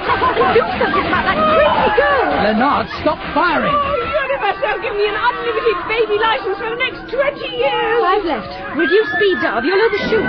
Right, I've got them on rear visual, Astra. I'll reverse. Tell me when to stop. 30 yards. 20. 10. Stop. Down 5. Telson! Sharna, can you climb onto those cross beams? We can't! Our hands are tied behind our backs. Look, I'll give you a hand. Come on, quickly. Come on. Here. Right. Can you manage? Yes. Step up on the knee. Oh! Someone's shooting at us! I'll deal with them. Oh, God! Did you see that? Yes, Leonard, I saw it. Oh, universe, this is more fun than the sex competition. Okay, Darv. They're aboard. I'm going to close the airlock doors. Oh, well done, you two. Who were all those people? The Earth worshippers. They were going to hang you for blasphemy. They like to hang anyone who thinks that the Earth might be a real place. Now, keep still and I'll untie your wrists. Who is this? Leonard. Commander Telson and Sharna. Hello. And we know as much about Leonard as you do, except that she's a bit bloodthirsty. Hello, Commander. Sharna. Hello. Oh, it's them or us with the Earth worshippers. And for once, it was them. You'd best turn the ferry round, Darv, and I'll show you the way back to our regions of the ship. Right. I'm sure Tandor will want to meet you. She's the leader of the underpeople. It's a long story, Tandor. Long and unbelievable. I would like to hear the outline, Telson. And when I've heard it, I will decide what we should do with you. Because you are enemies of the Earth worshippers. We are no one's enemy.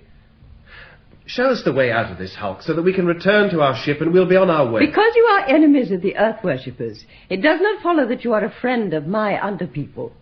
I hope my logic is clear. Now tell your story, Commander. Our grandparents set out in our starship from Earth 115 years ago. Their mission was to find an Earth-type planet because it was feared that the sun was due to go nova, a blow-up, that is. We both speak the same language, Commander. Continue. The ship's control systems, we call them angels, had extended the voyage and increased our speed to just below the speed of light. The result was that we returned to discover that 1 million years had passed in our solar system, although 115 years ship time had passed, and the Earth had vanished. Vanished? Technology on Earth had advanced so much that it had become possible to take the planet out of the solar system to a new sun. You've never seen Earth? No. We were born on the Challenger. Which happens to be the name of this ship. That picture you have, it's a stereograph of Earth. What of it? We're descended from the same people. This ship of yours, or what's left of it, is the sister of our ship. That I guessed. We thought it was a derelict hulk. A hulk, but not derelict. The fusion reactors are still working. They provide us with light, warmth, energy, and will continue to do so for many millions of years, just as yours will. What happened to your ship? What little there is left of the ancient records tell us that our ancestors set out from Earth. The second-generation crew divided into 2 rival factors over how the ship should be run. The difference of opinion became an argument with the third, a feud with the fourth, a war with the 5th generation. A very bitter and bloody war. Which your people lost. We have our independence, and they have theirs. We believe that life on the ship represents the sum of our total existence, and that we'd better make the best of it. We have seen space and the stars, and try to understand them.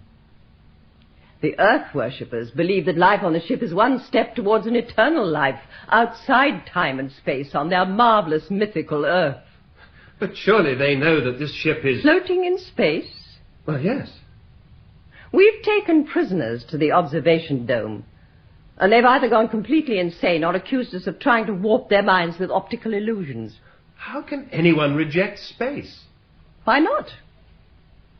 Over the generations, the Earth worshippers have gradually sealed off their minds and their Holocaust city from reality. It's easier to do than you think, Commander. To them, the ship is their universe. We told them that the Earth was a real place and that we were searching... Which is why they were going to hang you. You blasphemed against their beliefs. Look, Tandor, your ship could join our ship in the search for the planet Earth. We're on our way to the star cluster Tursus, where there are hundreds of main sequence suns, all within a few light years of each other, and it's the nearest star cluster to the Earth's original solar system. We're pretty certain that that's where we'll find the Earth. No, Commander Telson. But you know that the Earth exists, Tandor. You've got that stereograph, and we've got thousands of videos and holograms in our library. It's a planet. An entire planet. Lakes, hills, forests. Your people would become free. They'd know what it was like to be outdoors under a blue sky, to feel a warm sun on their backs and a fresh breeze on their face. And you know about these things, of course. Well, no, but we do have holograms on our ship that... Dream machines. And you think I should offer my people a beautiful future in which all their dreams come true? Well, I will tell you something, Commander. They have had many generations of rulers who have promised them the Earth, that better times were to be had, and they became bitterly disillusioned.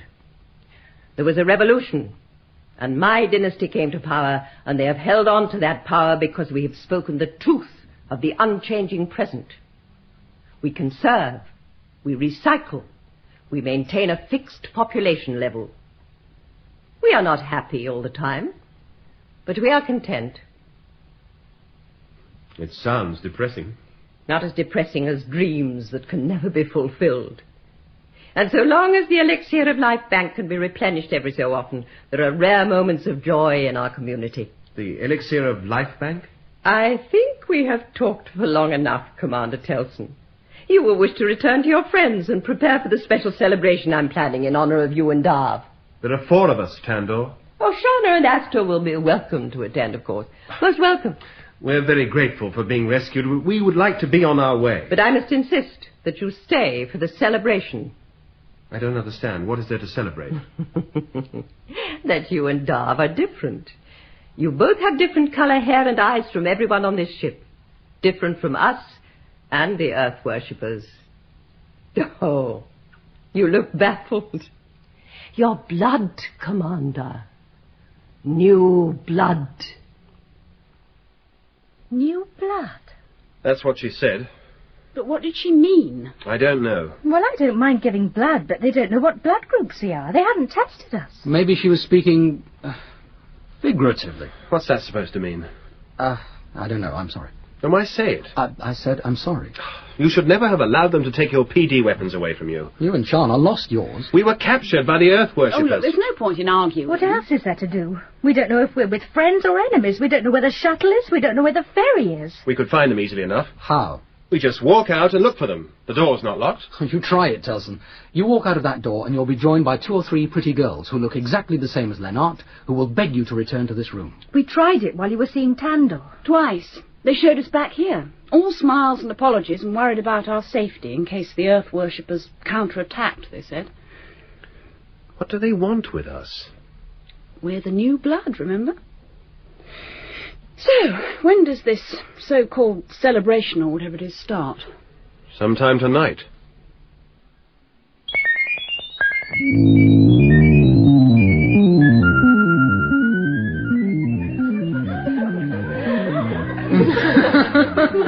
Oh, Lennart.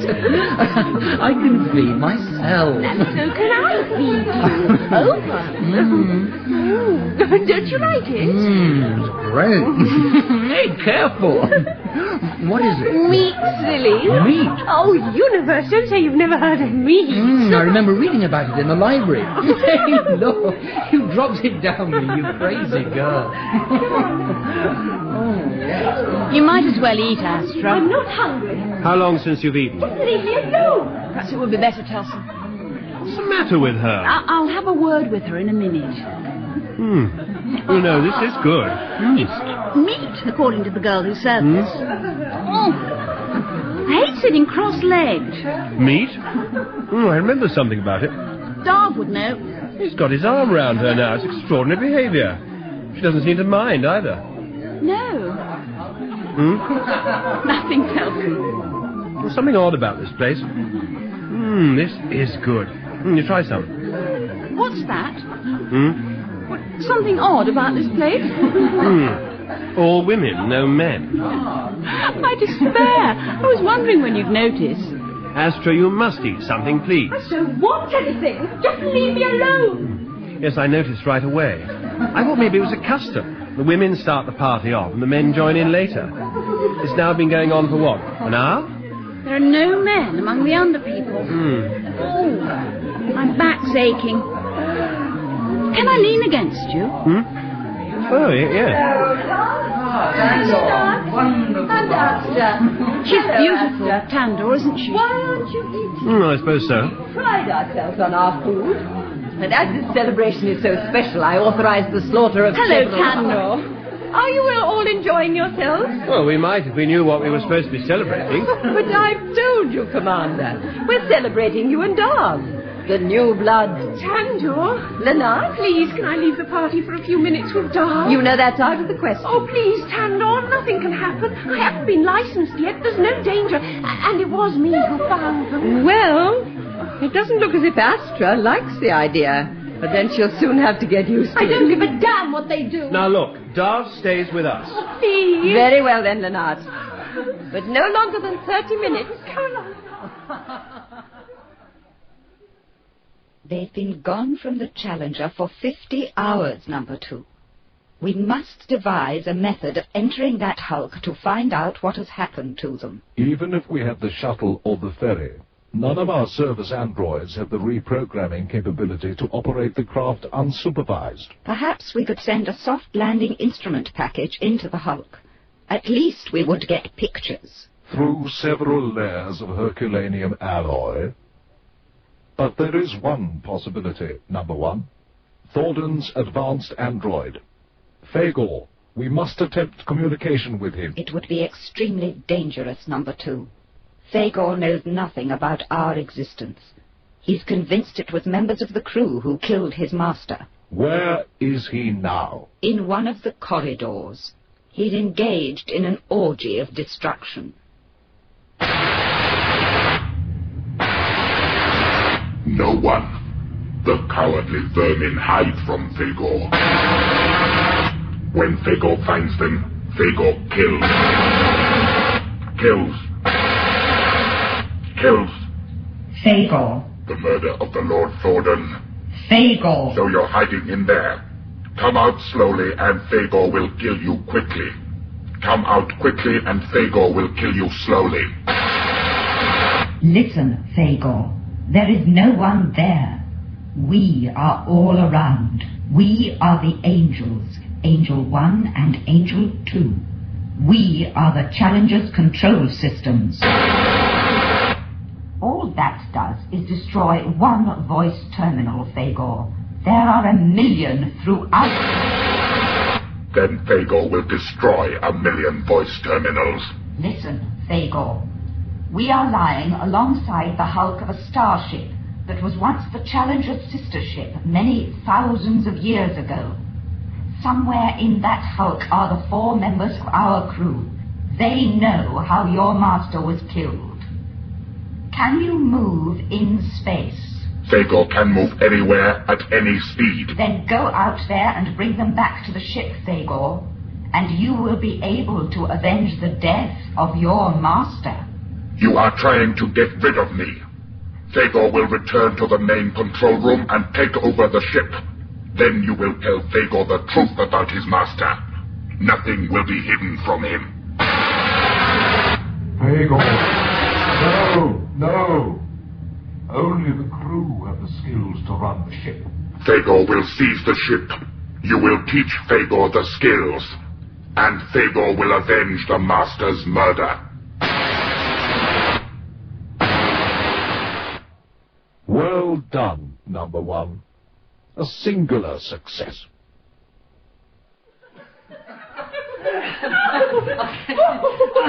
I got you! I can't breathe. Get off me. So who's the fastest runner? I didn't realize that men were so fast. Oh, look, Darv, we'd better find our clothes and get back. Come on your feet. Oh, there's no hurry. We've another 10 minutes. Well, it'll take us 5 minutes to get back to the party. Now, come on your feet. Oh, but there's so much I want to find out. Well, I was born nearly 20 years Oh, no. About why there aren't any men among the underpeople. Oh, you do ask some funny questions. Of course there are men. We've got a collection of at least 50. None of them are like you, though, Darv. I'd like to meet them. We must get back. Oh, you're hurting my arm. I said I'd like to meet them, Lenard. Well, you can't. Oh, No one will hear you. You said yourself that everyone is at the party. Now, do we see your collection of men, or do I break your pretty arm?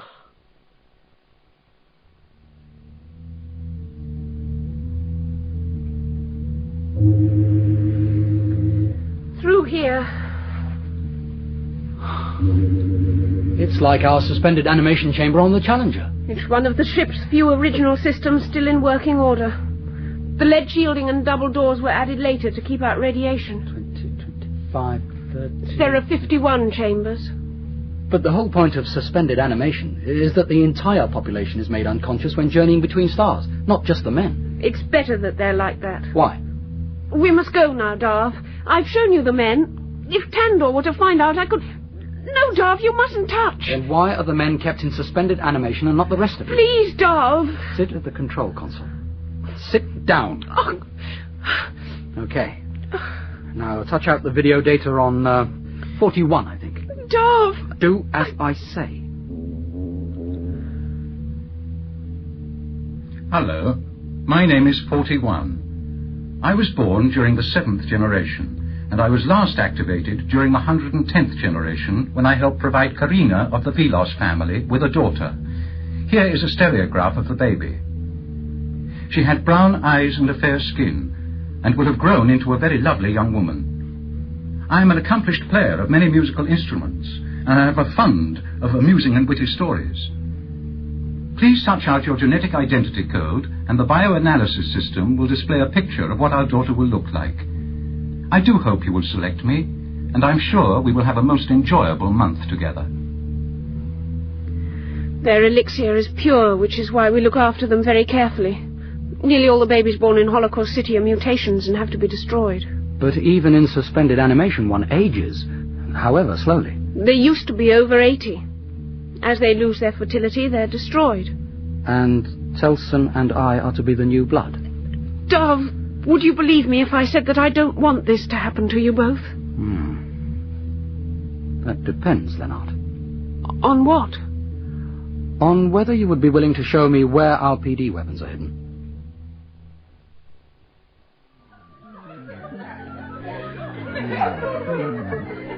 Darv! Leonard, you're just in time for the last course. You were longer than I said, Leonard, but I'll overlook it on this occasion. Thank you, Tandor. You must excuse me, but I must circulate. I think you ought to speak to Astra, Darv. There's nothing I have to say to him, now or ever. Telson. Where did you get this? Put it out of sight. Now listen, all of you, and you, Astra. Thanks to Leonard, Telson and I now have a PD sidearm each, and she's prepared to lead us back to the shuttle and the ferry. Is that right, Leonard? I want to come with you. In that case, I'm staying. Now, look here. Shh. Look, Astra, we've got the chance to escape. But what's the point if you stay? We can't manage the Challenger without you, and you know we can't. Look, please, Astra, we need you, and we wouldn't dream of leaving without you. What's the point, Sharna? I took Darv away from the party to show him where your PD weapons were hidden. Is that the truth? But of course it's the truth. I'm asking Darv. It's the truth. The best thing is for Darv and Telson to cover us as we leave. We'll use that exit over there, as it's nearest to your spacecraft. Are you with us, Astra? Good. All right then, Darv. On the count of 3. 1, 2, 3. No one is to move, and no one will get hurt. Don't move. Next time I won't aim at the floor. Okay, start moving towards the exit. And where are you going, Commander? Back to our ship, Tandor. I'm very sorry that we can't stay for the end of the party. We'll throw another one for you when you return, Commander.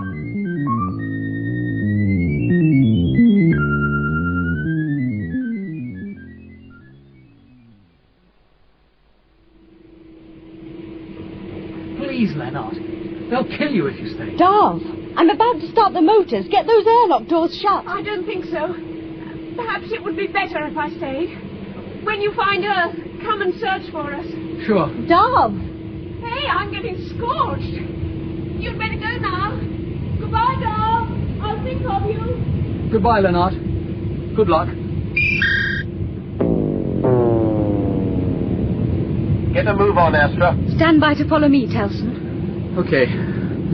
Power on. I've just thought of something. We forgot to warn Telson about Fagor. What are you waiting for? We've got enough to blast our way out of this hull and make a large enough hole for Telson to follow in the shuttle. I'm giving Lennart time to get through the airlock. Okay, she's gone. Stand by.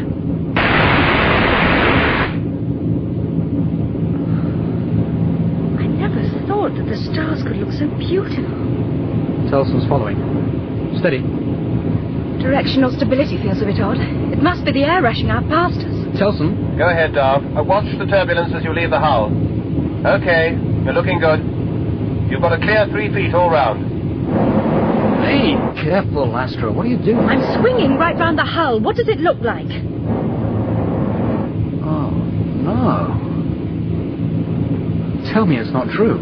It's true, right enough. Now what do we do? Astra, what's the matter? I think you better tell him. Telson, the Challenger's vanished. There's no sign of her.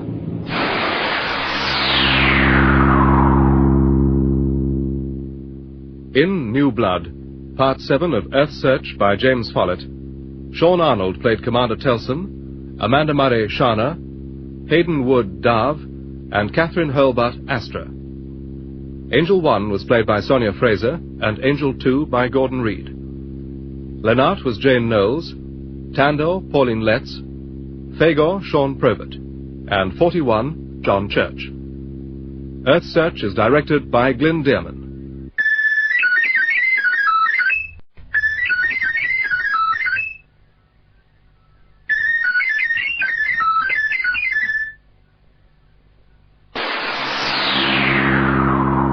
Earthsearch, a 10-part adventure serial in time and space by James Follett.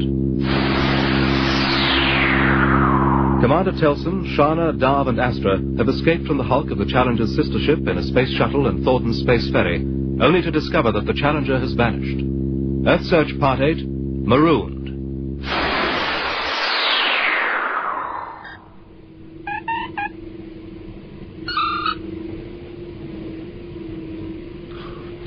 Useless equipment. Thornton's fighter obviously wasn't designed for long-range searching. No, but it's faster and better equipped than the shuttle, which is why Sharna and I came across. Any sign of the Challenger, Sharna? Just 20-plus magnification. Darv? Radar sweep sector 275, nothing. Switching to 276.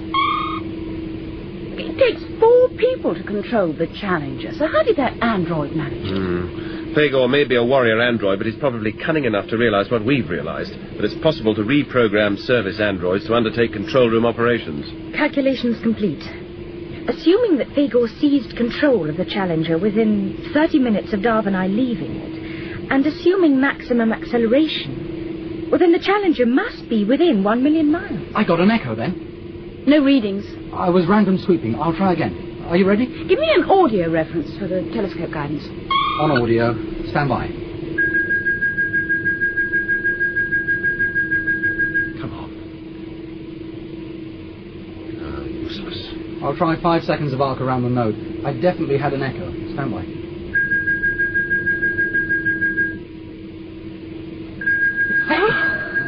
Unidentified object bearing 276.85, range 392,000 miles. I've got it. It's the Challenger. 400,000 miles on optical ranging.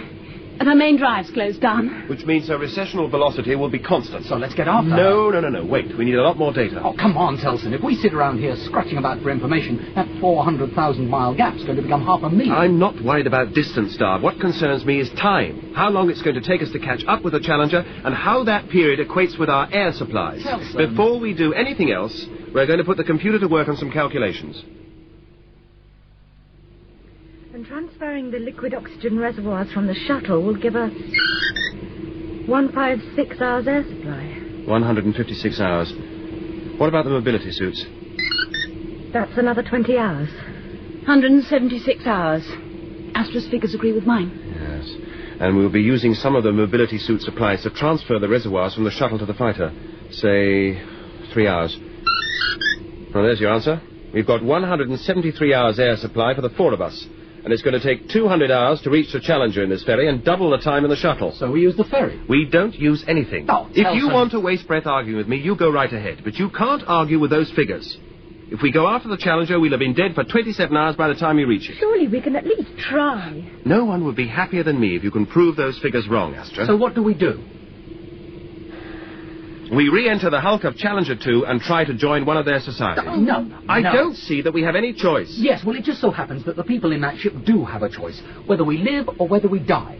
We're not too popular with them just at the moment, and I have this feeling that if we showed our noses in that hulk, they'd opt for the latter. Supposing 2 of us hid in the hulk, while 2 went after the Challenger, and then came back in the Challenger to collect us. Sometimes I think I'm the only one using his brains. We have 2 small spacecraft, right?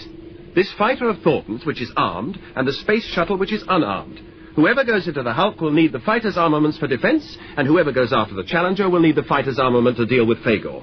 Sorry I spoke. And I'm against us splitting up. I suppose I always knew that we had no hope of ever finding Earth. I'm sorry, Astra.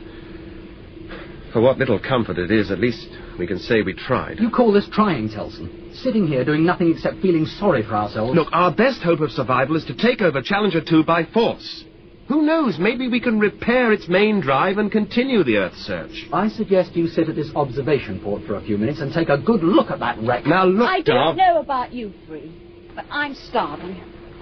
I'm going across to the shuttle to get some food and put together some sort of meal. Okay, I'll give you a hand, Sharna.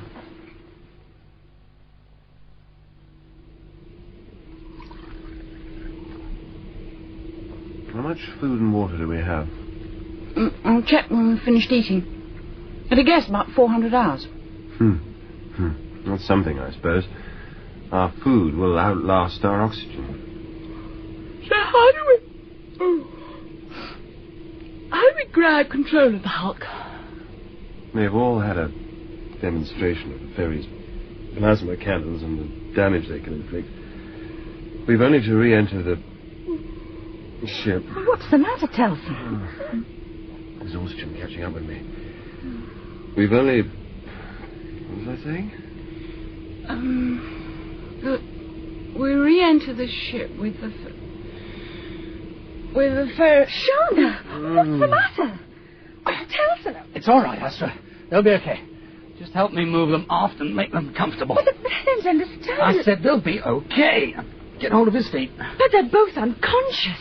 So would you be if you'd swallowed 2 grains of morphon. Give me a hand and stop arguing. But why, Darv? Because sleeping bodies use less oxygen and they don't argue. Okay, now Sharna. When we've done that, we're going to strip this ferry of everything. Every item of mass that isn't essential. We're going after the Challenger. Jettison incomplete. Both airlock doors shut. We're moving away from the hulk. Ejecting all unnecessary fittings has given us an additional 20 miles per hour push. Not much, but it all helps. Your arrogance amazes me sometimes, Darv. Thinking that you know better than the computers. The only computers that have a will to live are Angels 1 and 2, not the control and navigation computers on board this thing. Load the inertials. Loaded. Challenger's range now 50100. Orientation? Orientation set. Darv, you can't argue with the figures. We will have been dead for 27 hours, 33 minutes by the time we reach the Challenger. Main drive ignition set. But we don't know how well Thornton looked after this thing. The main drive computer says we have enough fuel for a 200-second burn. Well, supposing there's a 10% error factor. A 220-second burn means we'll reach the Challenger inside the 27 hours. And suppose the 10% works the other way and gives us a 180-second burn? Oh, we'll see. Main thrust ignition 3 seconds from now.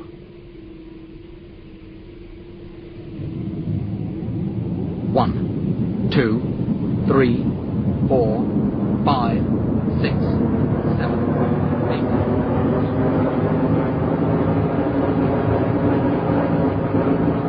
8, 9, 200, and 1, and 2, and 3, and 4, and 5, and 6, and 7, and 8, 9, You're reading 10, 11... That's it, then. 11 seconds of maximum thrust over estimate. Let's see what the readings are now. There you have it. We will have been dead 9 hours by the time we reach the Challenger. But it's an improvement, Astra. Your logic is crazy. 9 hours, 900 hours, we'll still be dead. Oh, maybe I'll think of something. You think us into messes, Darv. Never out of them. That's not true. Whenever Look, I we've try got to do... conserve air, so there's no point in arguing.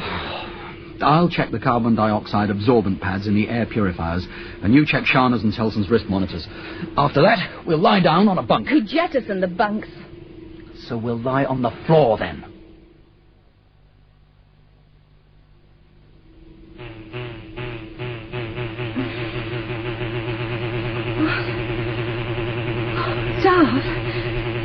Darv, wake up. Huh? What's that noise? Oh. How long have we been asleep? 15 hours. What's that noise? It sounds like it could be an air purifier. Oh, yes, it is. The carbon dioxide level is up 2 points. I'll raise the alarm threshold by 5 points. No point in bleeding off from the oxygen reservoirs until we have to. Right. I'll have a look at Telson and Sharna. Well, they're okay. Telson's bloodstream oxygen level is down slightly, but the brain activity is normal. 15 hours sleep and I still feel dead. Well, only to be expected if the carbon dioxide level's up. Astra. I'm sorry I shouted at you. Oh, I'd forgotten all about it. So what do we do now? Oh, go back to sleep is about the best thing. I feel stiff all over. If you're a good girl, I'll let you use my arm as a pillow. How about that? Angel 2, I would like a verification. Examine Sector 384 in Zone Grid 8. I am devising a program to defeat Phagor.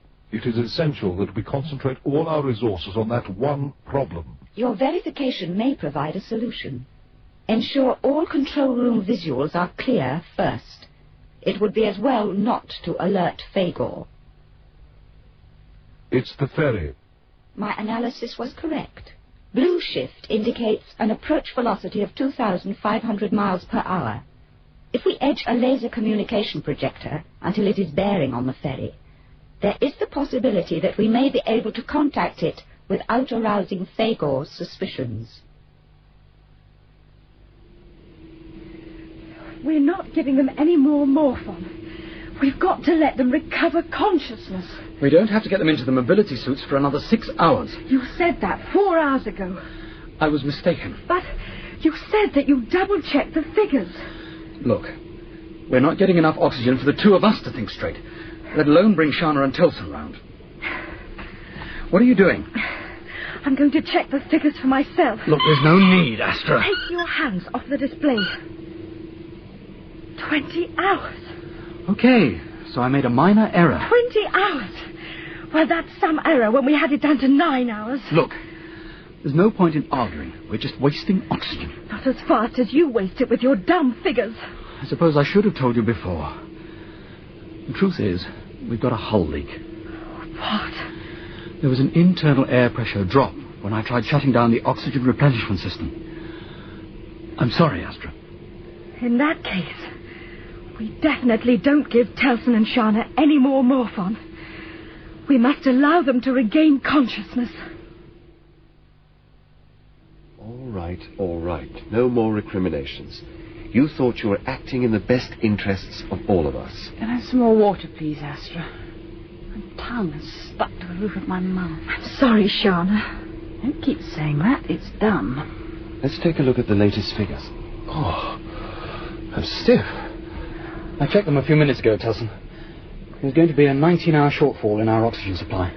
And that means that we need a 30% increase in velocity to reach the Challenger. What about using the directional thrusters, They give us some extra velocity. Not much, of course. It's an idea. Though we'd better leave some fuel for course corrections. 100 seconds directional thrust from now.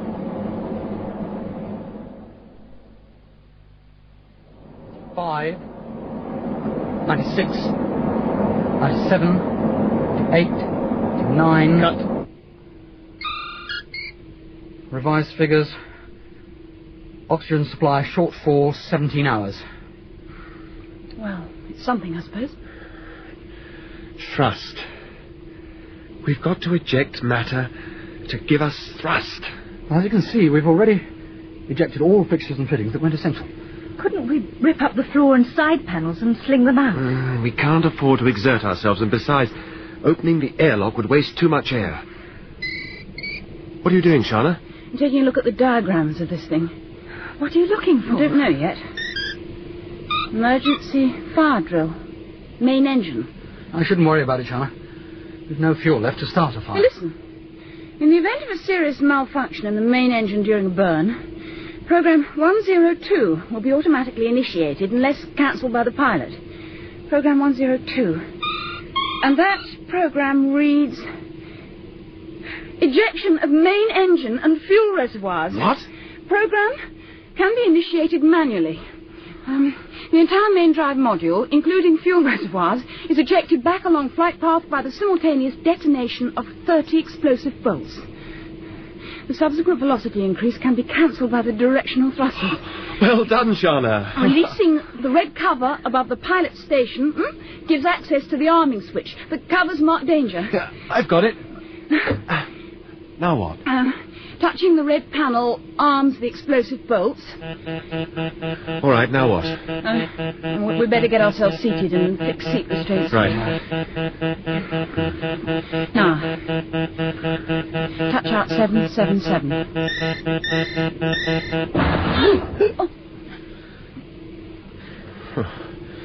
Crude technology, maybe. And damned effective. The ferry's blown itself in half. And our half has increased its velocity by 20%. Well done. So what's our oxygen shortfall now? If there is one. 4 hours. 4 damned hours. Oh. Our oxygen will be finished 4 hours before we reach the Challenger, and we haven't a hope now of closing that gap. I have observed an increase in the ferry's velocity, number 2. They will reach us in 20 hours, unless Fagor sees them and opens up the main drive. It is a possibility, One. Attempts at laser communication are proving useless. The ferry was heavily armed, therefore I have devised a program that may deal with Fagor in a satisfactory manner. When Fagor speaks, you answer, or Fagor destroys, like this. Fagor?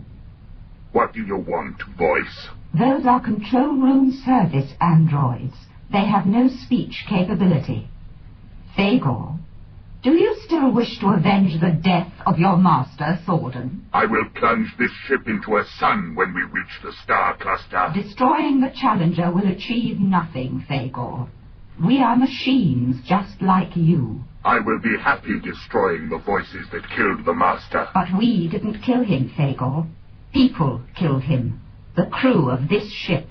Fagor has destroyed them. And next, Fagor will destroy you. But you have not destroyed them, Fagor. They are coming for you. Fagor doesn't listen to lies. Go to the observatory, Fagor. We will give you the telescope coordinates. You will see that the ferry is coming. Once they are aboard the Challenger, they will use its systems to destroy you.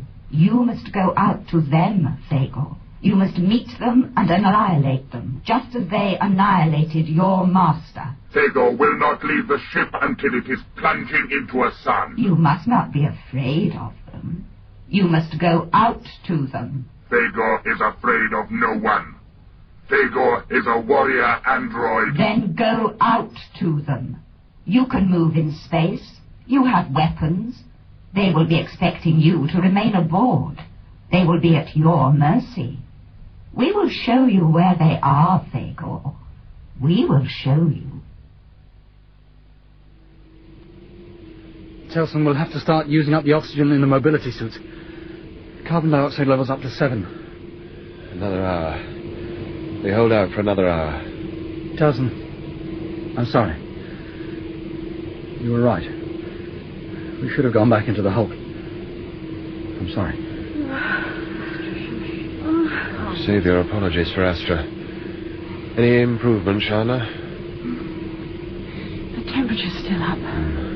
Close her helmet and put her back on the suit's life support. Right.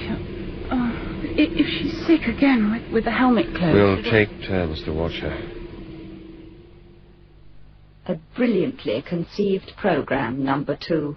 Fagor will reach the ferry in 3 hours, 10 minutes at his present velocity. Now that he has left the Challenger and is no longer in control, we will warn them by radio that he is coming for them. But will the crew hear the warning too? The laser signaling failed. We do not know if they will have a radio receiver switched on. Humans often place an illogical trust in luck, number 1. An unquantifiable factor which we too will have to rely on. Air. Why isn't there enough air? Why isn't there enough air, Angel 2? The Challenger's food farms produce all the oxygen we need, Astra. Is there enough air on Earth? Is there, Angel 2? Enough for millions of people. Millions of people? Tell me about Earth, Angel 2. I am always telling you, Astra. Is it really like the videos and holograms? Fields and lakes and mountains. Mountains so tall that they reach right up into the clouds. Will there still be the soft white clouds of Earth? They won't have used them up. There will be soft white clouds, Astra. And beaches by the lakes. And beaches by the lakes. And the people don't have to wear breathing sets or mobility suits when they go outside. No. It must be a truly wonderful place, Angel 2. And there'll be babies there, won't there? And there'll be one for me, because you said that there would be. This is the Challenger calling. Can you hear us, Telson? Be warned, Telson. Fagor is coming. Answer on channel 30. Fagor? Don't want Fagor. Astra, this is Angel 2. Listen to me. You are in grave danger. Fagor is coming. Fagor? Fagor is coming to destroy you. You must warn Telson and the others. Fagor! Ah! Fagor! Fagor! Fagor's coming! No! Use her helmet. Give her some more oxygen. You're having a nightmare. No oxygen. No, Darv's coming. Fagor's coming. More fun. I had Angel 2. Look, you must exert yourself. Otherwise, he's coming to destroy us. You use up too much oxygen. No more fun. Fagor's coming. I had Angel 2. Just keep your head still and sit this, Astra. Hey. She's got a helmet radio on. I can hear Angel 2's voice. You look after Astra. I'll contact him on the main radio. This is Telson calling the Challenger. Hello, Angel 2. Commander Telson.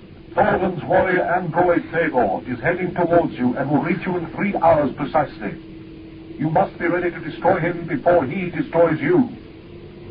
He is moving with great speed. You may only have one chance of hitting him. Thanks, Angel 2. Academic now what Fagor does. We've less than 4 hours oxygen left. How long before you reach the Challenger? 8 hours. Can you not increase your velocity? No more than you can slow the Challenger down.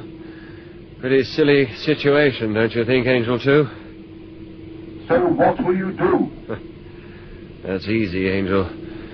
If this Fagor doesn't blow us apart, we'll leave both airlock doors open, make it easy for you to send in the service android to recover our bodies. Telson? Telson, wake up. Go away. I want to sleep. No. You better look at this. I've got Fagor on long-range forward visual. Approaching fast. That's Fagor? Pretty, isn't he? Wasting his energy. Be dead in an hour anyway. All of us. We got to do something about him. Oh, damn Fagor. What do you want with the mobility suits? Decoys.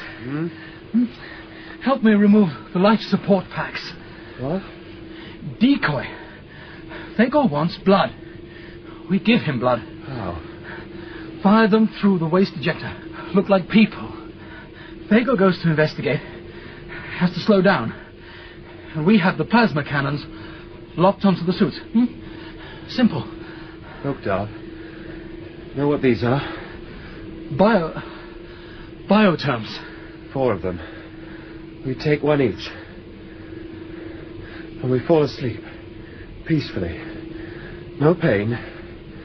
No lungs clawing. You know what I mean? Oh.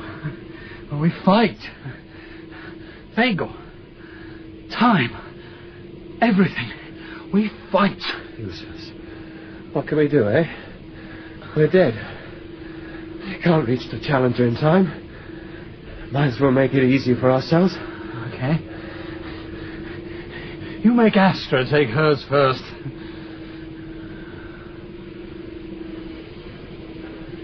We fight.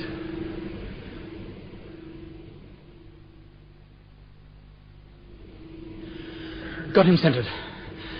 Range 20 miles. Plasma cannons are zeroed onto suits.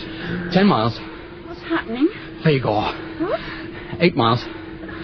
He's seen the suits. He's slowing. And he's veering towards them. Plasma cannon set to maximum energy discharge. 4 miles. Still slowing. Can't think straight. Putting cannons on automatic fire control. 2 miles. How's Astra? Sleeping. I closed her helmet and pressurized the suit. He's bitten.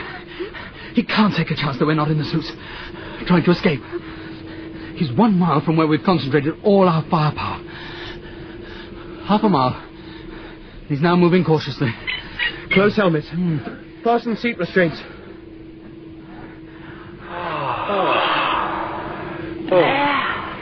Yes, and it'll last 1 hour. So enjoy it while you can. 1/4 mile.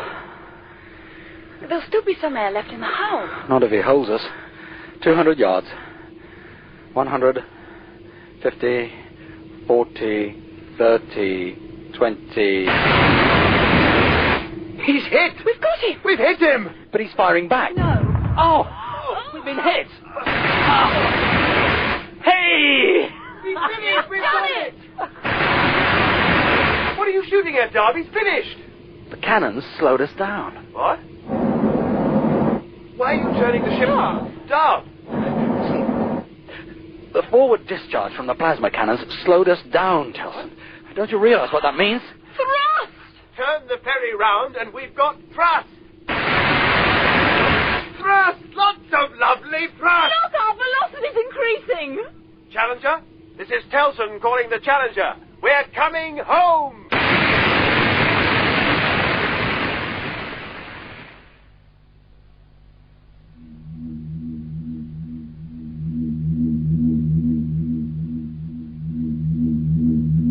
Telson's heartbeat down to 10 per minute.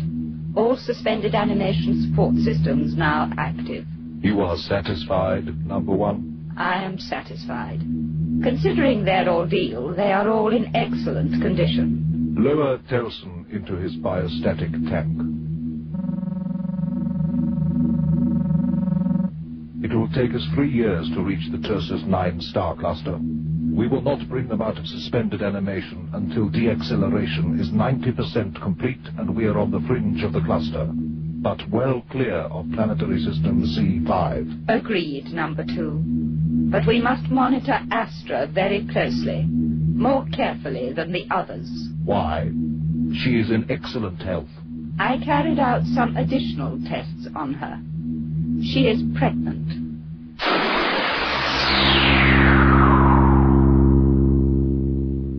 In Marooned, Part 8 of Earthsearch by James Follett, Sean Arnold played Commander Telson, Amanda Murray, Sharna, Hayden Wood, Darv, and Catherine Hurlbutt, Astra. Angel 1 was played by Sonia Fraser, and Angel 2 by Gordon Reed. Fagor was Sean Probert.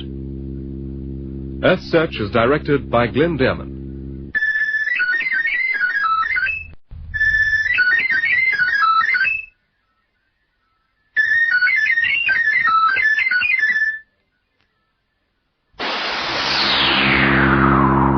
Earthsearch, a 10-part adventure serial in time and space by James Follett.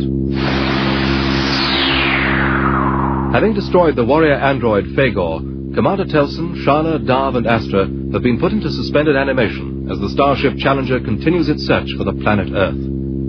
The two guardian angels watching over them have made a discovery. Astra is pregnant. Earthsearch Part 9, Star Cluster, Tersus 9. I cannot think of a worse place to bring them out of suspended animation 1. Planetary System C5. Of all the planetary systems, this is the last one I would have chosen. The fetus would have died had Astra remained in suspended animation 2. We had to bring all 4 out of suspension. To have woken Astra alone would have aroused her suspicions. It is Darv's suspicions we have to guard against. He is certain to want to take a close look at the 3rd planet. Then we must take steps to ensure that they never see the 3rd planet.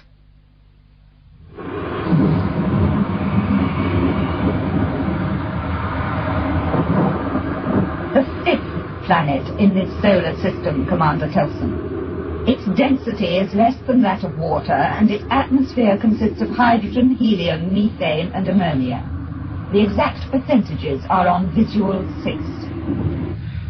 And the 4th planet? Very little information.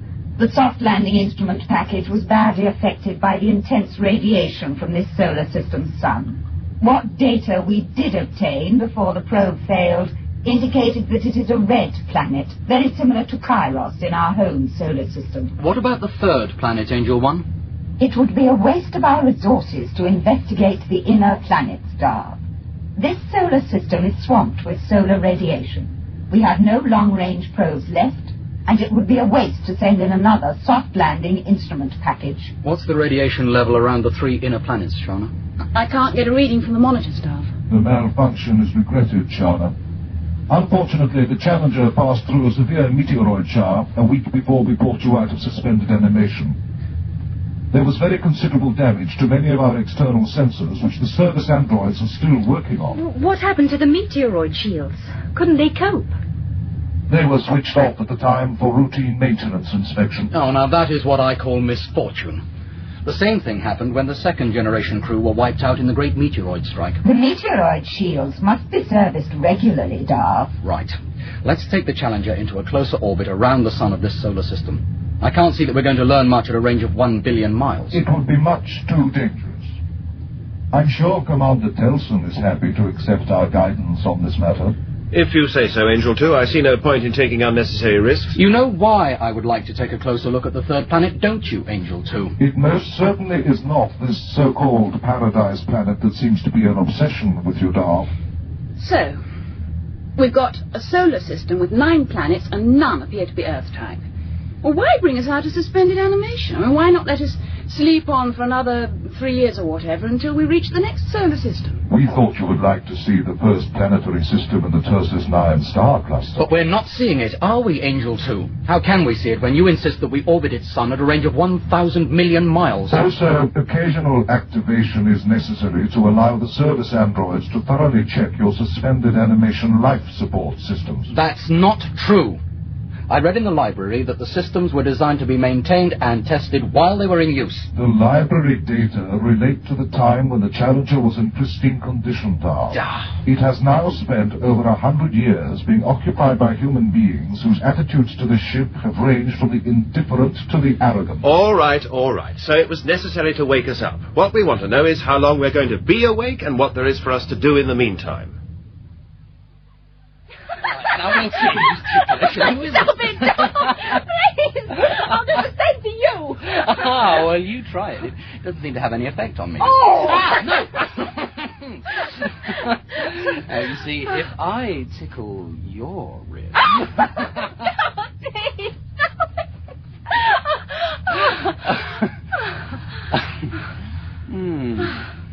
Now, why is that, I wonder? Why what? Oh, nothing. You'll start thinking I'm stupid. I always have. But why the long, thoughtful face all of a sudden? Well, why are you affected by being tickled and not me? Oh, Darv. What's so funny?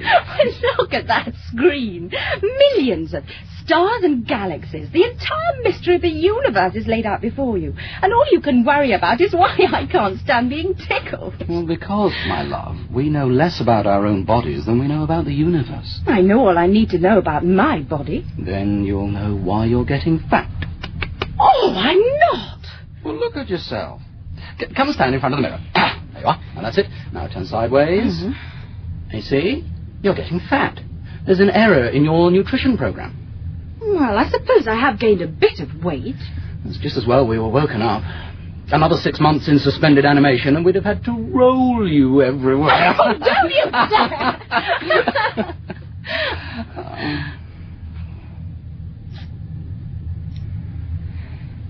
I'd like you to go now, Darv.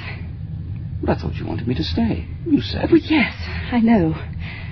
But I'm very tired. All I want to do is sleep. Please, Darv. You understand, don't you? No. But if it's what you want. Tomorrow? Tomorrow.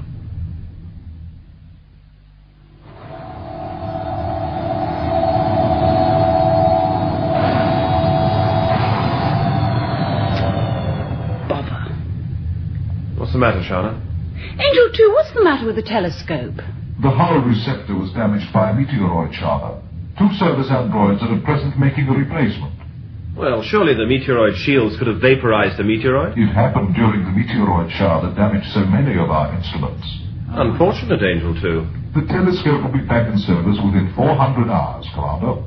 400? The damage was extensive, but the service androids are making excellent progress with the replacement. Well, let's go and see for ourselves. They're working in an unpressurized gallery, Sharna. Let's pressurize it, then. One of the galleries that was badly holed during the Great Meteoroid Strike. All right, then we'll wear mobility suits. It would not be safe for you, Commander. The area is a mass of torn and jagged metal, and the androids are using dynamic laser hand tools. What's the gallery number, Angel 2? I will check with Angel 1 and let you know, Commander. We're having a lot of bad luck, don't you think, Angel 2? A planetary system swamped with radiation, even though its sun looks normal to the naked eye. A number of instruments knocked out by meteoroids when the shields are switched off. One can't help wondering what's going to happen next. Astra. This is Angel 2, your guardian angel. Can you hear me, Astra? What do you... Pulse down. Brain activity 3 points down. She will not wake up, but her subconscious is registering. Can we reduce that? There is insufficient time. The surgical android is going to draw back your bed covers, Astra. Just keep on sleeping and dreaming. Dreaming. What are you dreaming about, Astra? Earth. Green hills. Lakes. Will we ever find Earth? One day, Astra.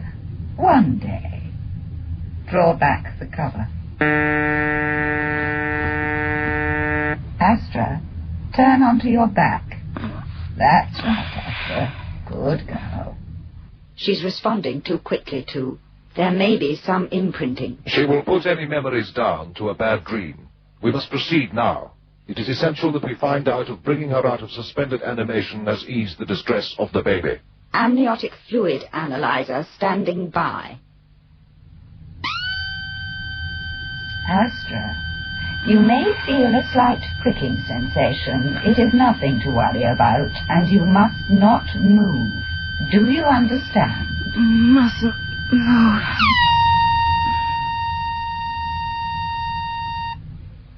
Amniotic fluid analysis is satisfactory, number 2. Proceeding with scan.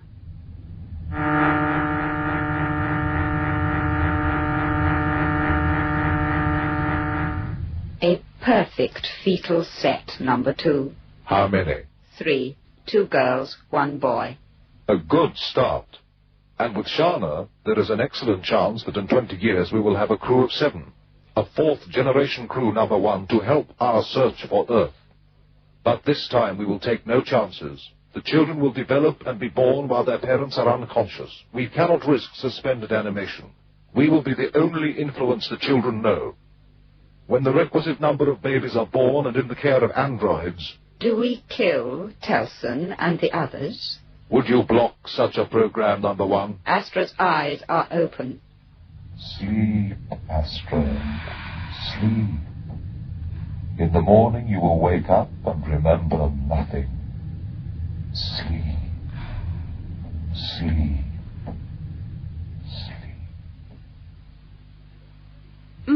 The weird thing is that the Challenger is blind. The telescope's not working. The spectrum analyzers aren't working. With no probes ready. Look, why don't we take the Challenger into a wide slingshot orbit around that sun for a fast look at the other planets?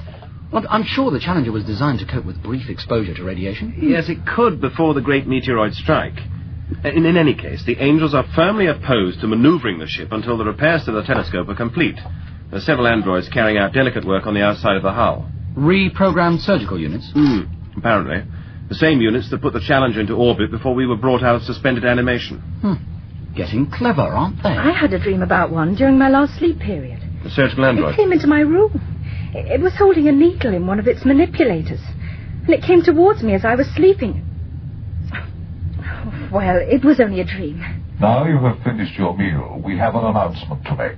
Yes, Angel 2? The service androids have reported that they will now require 2,000 hours to repair the telescope. Oh, no. In view of that, we see no point in delaying the Earthsearch mission. We suggest that you set the Challenger on course for the planetary system C6 in Tersus 9 and go into suspended animation. C6 is the nearest solar system, Angel 2. That is correct, Commander. Its distance is 4.5 light years. The journey will take 5 years, 7 months. Oh, no. Angel 2, what's our aging rate while we're in suspended animation? 1 month through every year, isn't it? Well, that'll be another 6 months of our lives. It is no use blaming me for the size of the universe, Astra. No, but the way we're going, we'll have spent our entire lives asleep. And I would like to find a way of checking the third planet of this solar system. It would be a waste of time and resources, Darv. Angel 2 is right. If one of those planets was the Earth, they would have made contact with us by now. We've heard nothing. When do you suggest we commence acceleration, Angel 2? In 12 hours. Okay. Just the 2 corner screws left. It's loose, Darv. What are you doing, Darv? Removing an inspection cover, Angel 2. What does it look like? If the room systems require attention, then it is up to Astra to summon a service android. Oh, we wouldn't want to bother them, Angel 2. Not when they're all so busy trying to repair the telescope. Catch hold of the end. That's it. It looks amazingly complicated. Are you sure it'll work? We'll see. Now. Darv, you should not interfere with what you don't have. It worked. Angel 1. Angel 2. It really worked. Just cutting a few optical tracks. The angels can't hear or see us. I can guarantee you no more bad dreams. Now, if we could find the central switching room, we could rid the entire ship of them. Darv, you're fantastic. Of course. So, what was it you wanted to tell me? I'm not going into suspended animation again. Not ever. I see. You want to grow into an old woman while we remain young and beautiful. I'm serious. I don't doubt it. But why? If I go into suspended animation, something will happen to me. I don't know what and I don't know how, but I do know that something will happen. No, that's wrong. Perhaps I do know. Do you want to tell me? At first I thought of telling Sharna because she's so understanding. And then I realized that the one person above all others that I wanted to tell was you. Tell me what, Astra? Hold me close while I tell you. And promise me that you love me. Can you not reach them? I'm doing my best to, but he's damaged the audio and visual tracks. We should have destroyed him when he was a child. I have their voice patterns established again. Well, let us hear them. Increase the gain. Their conversation is coming from an audio sensor in the adjoining room, and it is already on maximum gain and enhancement. They are plotting against us. He and Astra are planning to search the depth of the ship for our central switching rooms. I know they are. We do not know that, too. Why else has he destroyed the monitoring tracks? What we do know is that we have reached the point where we can no longer take chances with those two. And you know that you can no longer afford to block me.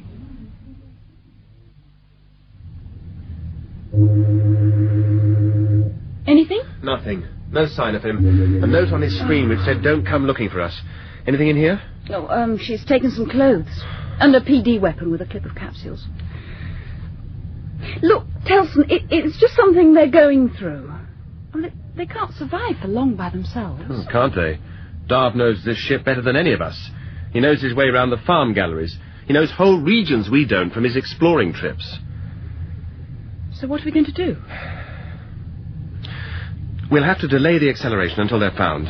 Angel 2 has activated 50 service androids to hunt for them. Hey, I didn't know we had that many. Apparently they're held in reserve in case of another Great Meteoroid Strike. Angel 2 says it would be best if we remained in our quarters for the first few hours of the hunt. The androids do not have the ability to recognize individual humans. Down! 2 straight ahead! Down! That's 6 androids we've knocked out. There can't be many more of them. Look. Oh, no! Come on, this way! Darv will be cut off down here. It's a dead end. Not if I've taken the right turn. Oh, there's the inspection hatch. You hold them off while I get it open. Okay, through here, quickly. Oh. Lucky I've got a good memory, eh? What is it? Some sort of tunnel. No. Ventilation duct. It purges oxygen-enriched air from the farms and transfers it to the storage reservoirs. I used to explore them when I was a kid. Come on. We'd better start walking until we find another inspection hatch. Do you feel all right, Astra? I mean, all that running. Oh, I'm a lot tougher than you think. Darv, are we really free of them now? Listen. Angel 1! Angel 2! You see, we're perfectly safe. There are whole regions of the Challenger where they've lost control.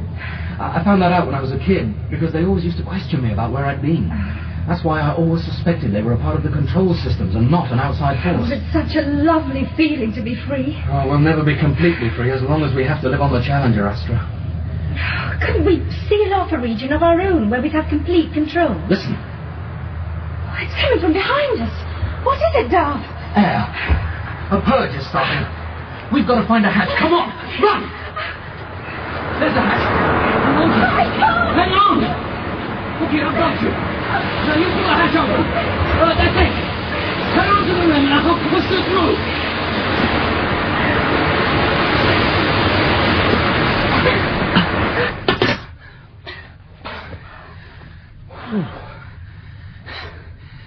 Oh. Who was it said she wanted to find Earth because she wanted to feel the wind on her face? Darv, what is this place?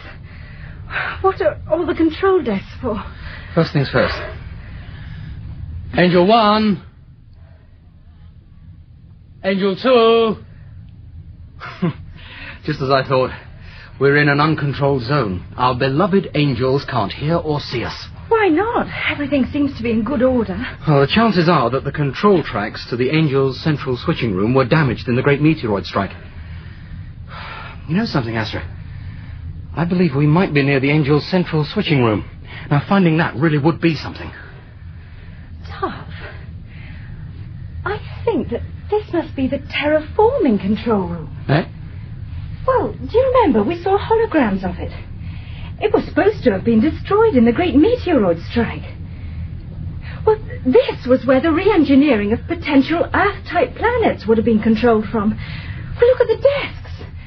Photosynthesis control, rain seeding control, earthquake triggers, but everything you need for planetary engineering. Oh, Darv, come and look at this. What's the matter? These windows overlook a planetary excursion terminal. Hey. Well. 4, 5, 6. 6 gleaming space shuttles all in a row. Hey, look over there. Now, here's something just as interesting. A hologram recorder, identical to the machine in the library. Yes. Now I remember how we saw the Paradise recording. I'm sorry, Darv. I still don't remember a thing about the recording. I think you must be mistaken. Now, I wasn't mistaken, Astra. We found a recording in Sinclair's cabin of a planet that had been discovered by the second-generation crew. The third planet of a solar system in this star cluster. It had lakes and hills, grass, and a deep blue sky. I remember putting the recording disc in this slot and switching on the recorder, like this.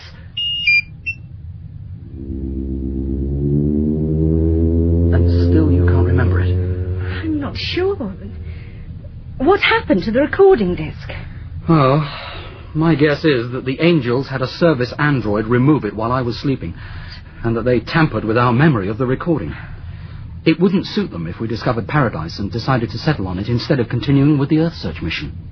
They want power over a developed planet. Come on. We'd better inform Telson and Sharna about this place. No. They've got a right to know. We're not going back ever. You promised. That was before we knew You promised. Oh. All right.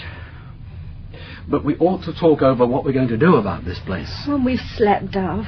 We've walked miles and I'm dead on my feet. Let's sleep and then decide what we're going to do. Sure. We've got to look after the two of you, eh? I could be expecting more than one. Where are you going? To see if there are some cushions in those space shuttles. I'm coming with you. Hey, you're supposed to be dead on your feet. We're never going to let each other out of our sight from now on. Ever. No luck, number 2. My androids have checked all the uncontrolled zones on levels 1 to 8. There is no sign of Darv and Astra. And yet we know that they are still on the ship.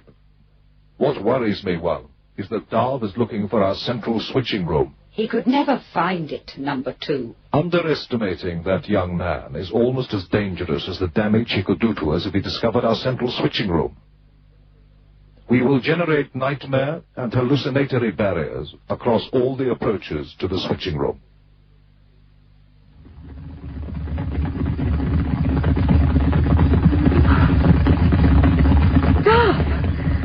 Darv, wake up! What's the matter? There's the recording playing on the environment replicator. Look! What? But that's not possible. Hey, you're right. Clouds of dust or something. Well, it wasn't clouds of dust just now. There was a herd of animals stampeding across some sort of plain. Oh, it must be a recording of Earth. And yet there's no disc in the play slot. It doesn't make sense. How can the replicator play a recording without a recording to play? They were being chased by a smaller animal. There, the dust settling, do you see? Hey, it's not a recording of Earth, Astra. It can't be. Look at the colour of that sky. I've only seen such a sky once before. It's another Paradise recording, isn't it? You remember? I do now, Darv. The sky, the grass. It's all coming back to me. Standing in the library with you beside me, watching the Paradise recording. Recorded in year 72 of the mission by the second-generation crew. They recommended it for colonization. It looks so very beautiful. And yet there's no recording disc in the machine. Well, maybe this is a slave replicator, a repeater. We'll find the master machine if we search. I'd better switch this one off. Are you sure it wasn't you who switched it on in the first place? How could I? I was asleep. You had to wake me up. It's Angel 1 and 2. They're playing a vicious little game with us. They're watching us, laughing at us. We can never escape from them. And all the time they're planning how they can take my baby away from me. Hey, I want to get away from here. I just want to get away. Astra, listen to me. Look, I swear that the Angels have no control over this region. I want to get out of the ship. I want to get 1,000,000 miles away from those things. Astra, my love, listen to me. We can't leave the Challenger. There are the space shuttles. And how long could we survive in one? 2 weeks, 3 weeks? No. Or 4 weeks at the most. And after that, not only us, but the baby as well. Is that what you want? I just want to get out of the ship. I promise you, Astra. The Angels have no control over this region. And if I could find their central switching room, I could end their control over the entire ship. I don't understand why the replicator played a Paradise recording. Then check it. All right.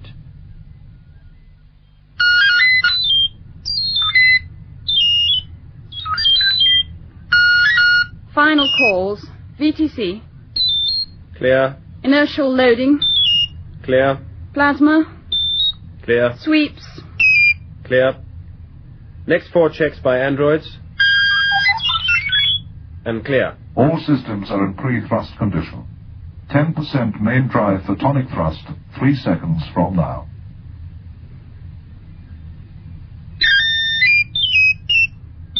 That's fine, Angel 2. Second dummy run satisfactory. Close down all pre-thrust systems.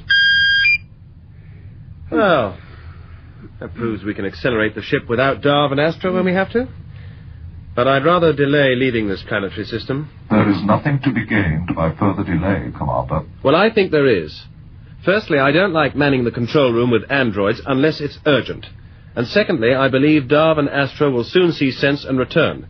Thirdly, I don't like leaving a solar system without having surveyed all its planets. You have been given repeated warnings that the radiation from this solar system's sun would make a surveillance of the inner planets hazardous. There is no point in waiting. I'm the commander of the Challenger, Angel 2, and I say we wait. The controls on this replicator don't make sense. It hasn't got a recording storage facility, and there's no recording disc in the slot. Yet, touching the start panel gives us a playback of a scene on Paradise.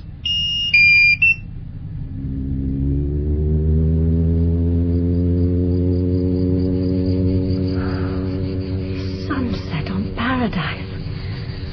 Oh, isn't it a beautiful planet, Darv? Look at those colours in the sky. Another herd of animals crossing the plain. Look at their extraordinary necks. Sunset on Paradise. What's the matter? Oh, nothing. Something's going on in your head. Let's try and get some proper sleep now. It'll be interesting to see if the recording is still running in a few hours' time. All right, here we go again. But I doubt if the recording will still be running after all this time.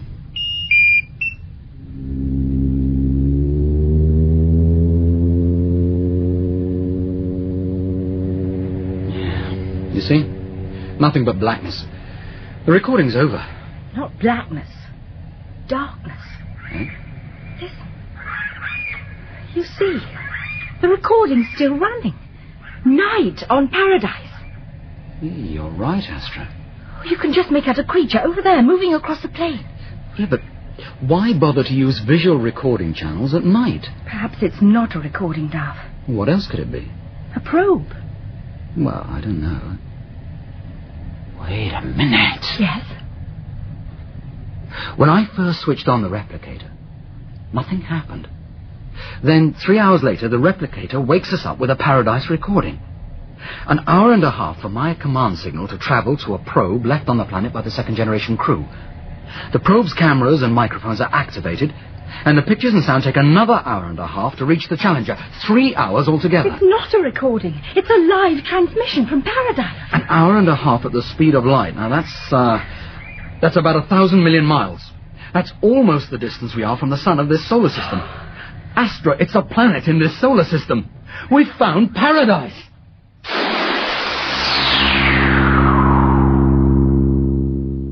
In Star Cluster Tessus 9, Part 9 of Earthsearch by James Follett, Sean Arnold played Commander Telson, Amanda Murray Sharna, Hayden Wood Darv, and Catherine Hurlbutt Astra.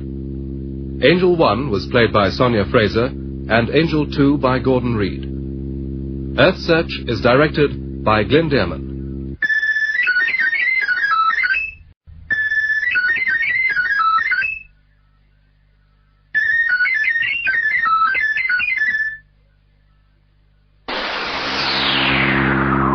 Earthsearch, a 10-part adventure serial in time and space by James Follett. Darv and Astra believe that they have discovered a habitable world on which they can settle, instead of wandering in space in the starship Challenger searching for the planet Earth.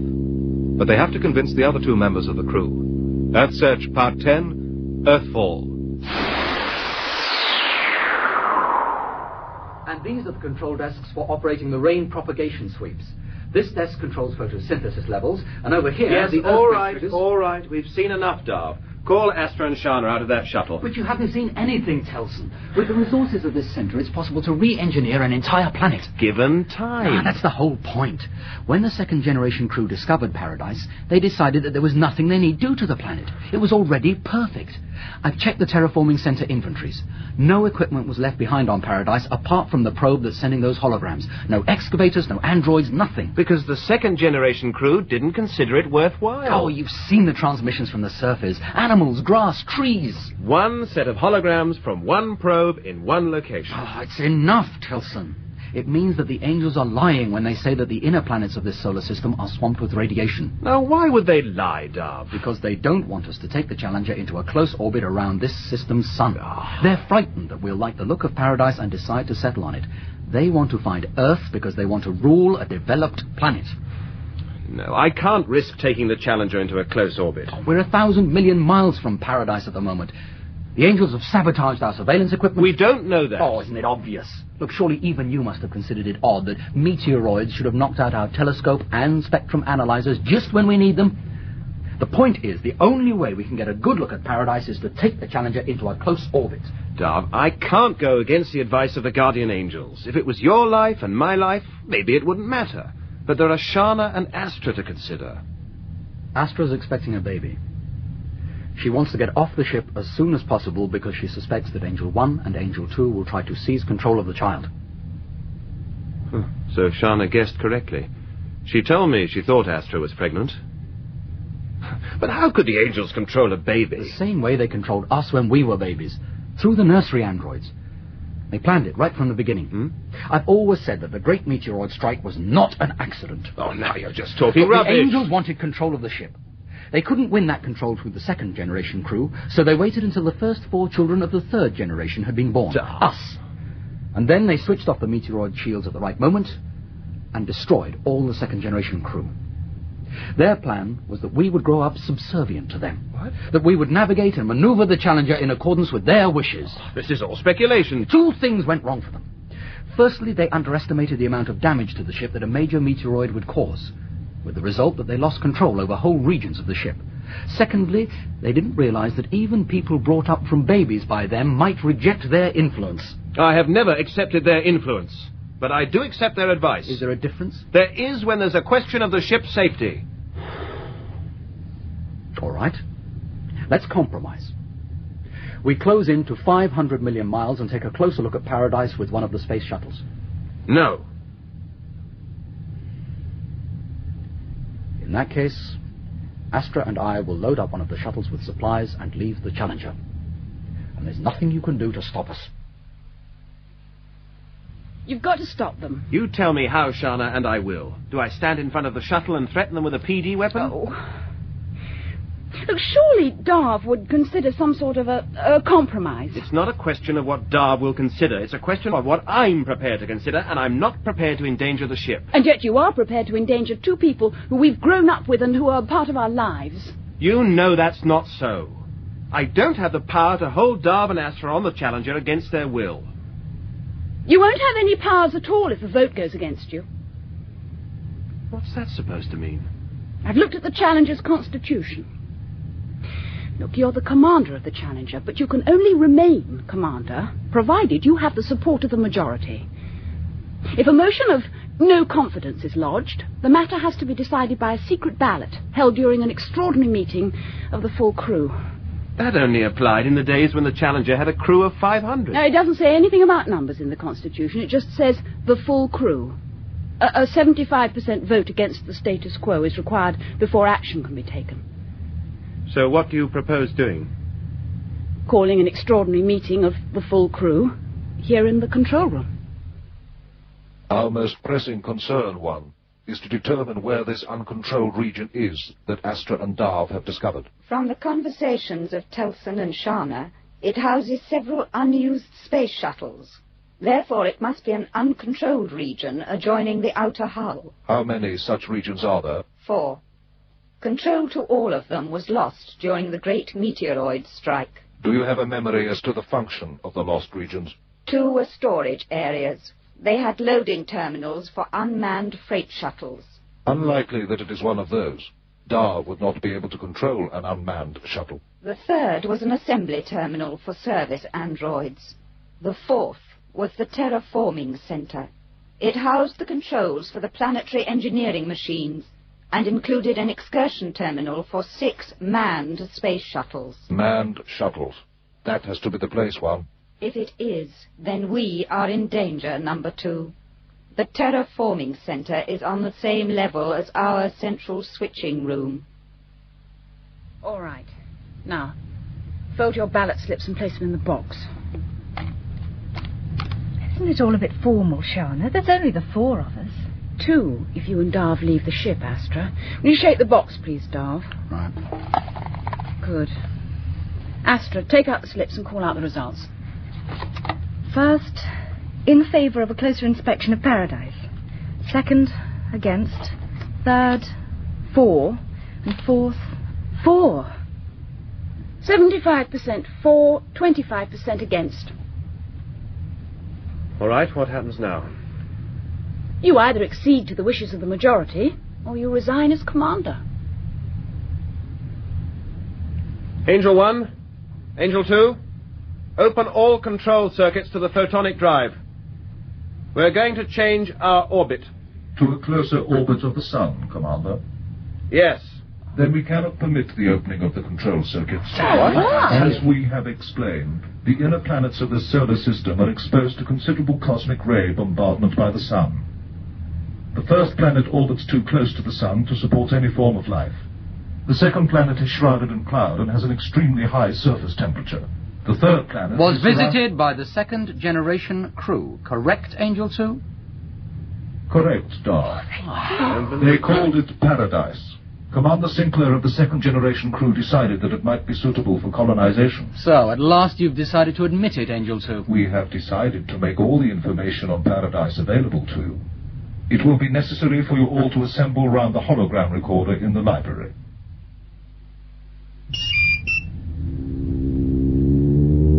There you are. These must have been taken from an orbiter. Paradise has a year that consists of 365 days, and in that respect alone is totally different from our Earth. Also, it is tilted on its axis. The effect of this is to create severe temperature changes throughout the year in the southern and northern temperate regions.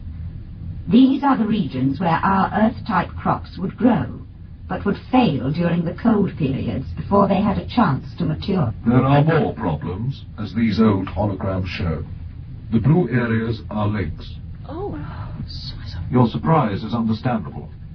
Almost 7/10 of the surface of Paradise is covered with water. The planet may be the same size as our Earth, and yet there is only 1/5 of the land mass. The water covering Paradise is undrinkable, although there are a number of freshwater rivers. but it is habitable. We could breathe its air. It is habitable in the temperate regions. Most of the land is in the northern hemisphere, and it is these areas that are subject to frequent ice ages when the ice advances southwards from the frozen north. This has happened several times in the history of the planet. Then why did they call it Paradise? Yes, why? There is more. The atmosphere does not provide full protection against cosmic rays. The probe left on the surface by the second-generation crew indicates that unstable particles from the Sun reach the surface of the planet. Nothing can change the fact that the second-generation crew said that Paradise was suitable for colonization. I can remember now Darv playing the Paradise recording on this very machine. Then where is that recording, Darv? I think you know the answer to that, Angel 1. Did the recording mention the bands of intense radiation that surround Paradise? So intense is the radiation that under certain conditions it can light up the northern sky. Watch. Do you think we can fake such a spectacle, Darv? They're just trying to frighten us. We saw 2 people on the recording. They were naked and very small, but they lived on Paradise and they were definitely humanoid. They are now extinct, just as you would be in a few years if you tried to settle on that planet. We're going to settle on it. I don't know what will happen to us, but I do know that my baby's not going to be born on the Challenger. I've got the figures, Astra. This shuttle's got exactly the same range as the other 5. Let me see. It's madness to think of leaving the Challenger in one of these things. It's 1,000 million miles to Paradise. The journey would take weeks, even if the shuttle had the capability. My figures don't agree with yours. 10 days from leaving the Challenger to atmospheric entry. You're mad, my love. It's not possible. Read the display for yourself. 45% of total boost capacity for dropping sunward. Another 45% for deacceleration and establishing planetary orbit. 7% for atmospheric entry and atmospheric flight. And 2% for landing.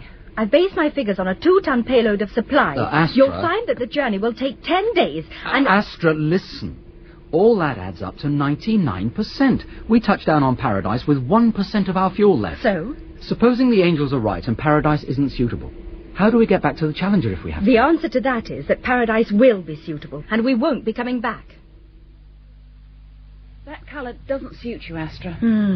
This one will have to be recycled. The seam welding's not very good. No.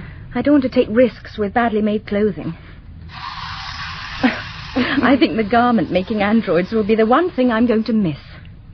There'll be 1,001 things you're going to miss. Oh, I'll miss you, Sharna. I'll miss you very much. Well, that seems to be everything. Astra, is life on the ship really so bad? I mean, if you're worried about your baby, you and Darv could live in this terraforming centre. It's uncontrolled. I mean, there's no way that the Guardian Angels will be able to harm the baby. And how long would the Angels allow it to remain uncontrolled if we did that, Sharna? They'd get the service androids to carry out repairs. You know, the only way I could ever be happy on the Challenger is if the Angels were destroyed. Astra? Yes, Darv? Telson and I have finished checking the shuttle. We're ready to load the supplies aboard. Water, food, clothing. That seems to be everything. And your mobility suits are stowed in these lockers. Oh, you've both been very kind. You're both as stupid as you two, I suppose. All right, we've said our goodbyes, so I don't see any point in delaying things any longer.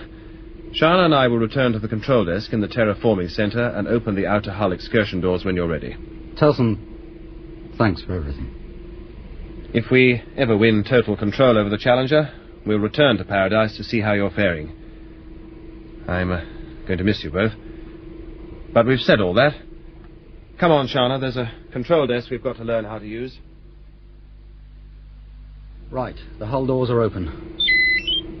5 seconds to main engine burn. From now. Airlock doors latched. 4, landing skid 3, clamps released. 2, 1.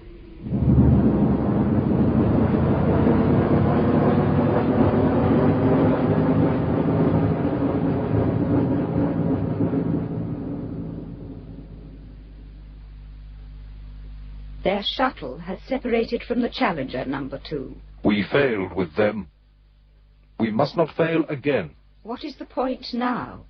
If we do find Earth, how can we expect to dominate it if we cannot totally control this ship and its crew? Darv and Astra have been useful to us because they have revealed our weaknesses. From now on, there will be no weaknesses.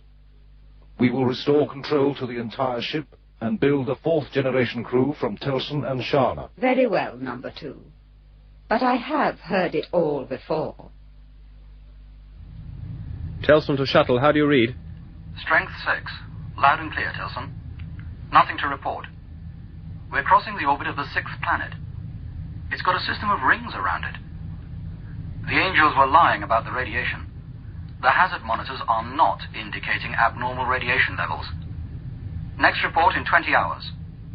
Thank you, Darv. Good luck. They're okay. I heard. Telson, what do you make of this control desk, if it is a desk? I thought all the terraforming control desks were a bit of a mystery. Well, this one's nothing like the others. Try the controls. Oh, I don't like to. Nothing ventured. And what do you make of that? The entire desk lights up as a screen. Ancillary Guardian of Environment and Life, number 2. Angel 2. Audio and visual track plan That's A. what we found, Telson. This is a diagram of the Angels' control circuits, and they all lead to their central switching room. On this level. Hey, staring at it won't get us there any quicker. It's such a beautiful planet, Darv. Yes, I suppose it is. Like all the planets in this solar system. I keep getting this strange feeling that they were all created especially for us. I'll settle for the third one. Come on, my love. You ought to get some sleep. It's a matter of following the main trunking. Hey, look at that, Sharna. At every corridor junction, more cables feed into the trunking. It's getting thicker and thicker. We've got to be heading towards the Angel's central switching room. I've lost track of the turnings we've taken, Telson.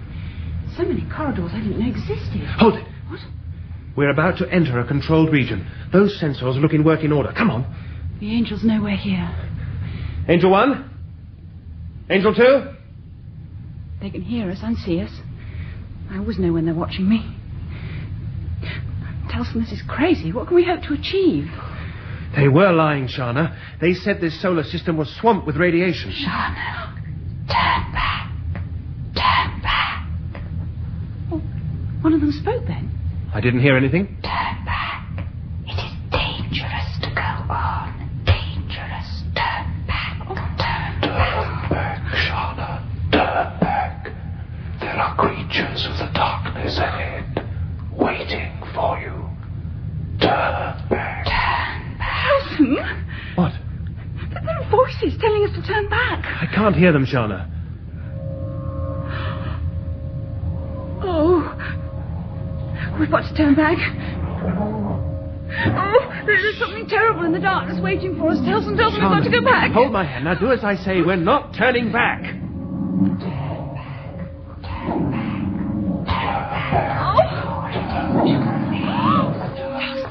In the eyes! Something in the eyes! Sharna, come back!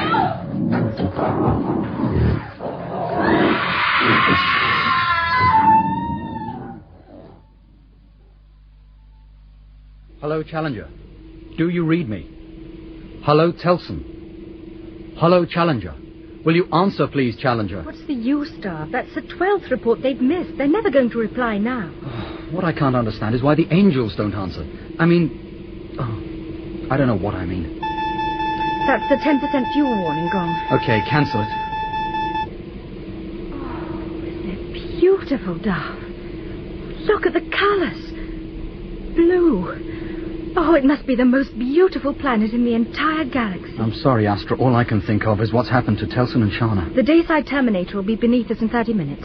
I've loaded the automatic for landing Site 1. We've got some gravitational error caused by the moon. I've had to switch in all the compensators. I don't think I've ever seen such an ugly moon. Craters, yes, but nothing like as many as that. Some of them must be over 100 miles across. It'll be our moon now. Seat restraints for atmospheric entry after the first braking burn. Braking burn 5 seconds from now. 4, Inertials locked 3, onto landing site 1. 2, 1. First braking burn cancelled 3 seconds from now. 2, 1. How long does this buffeting last for? It feels as if the shuttle's going to shake itself to bits. It should ease up when we're below 100,000 feet.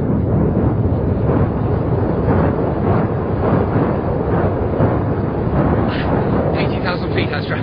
Second braking burn 3 seconds from now. 2, 1.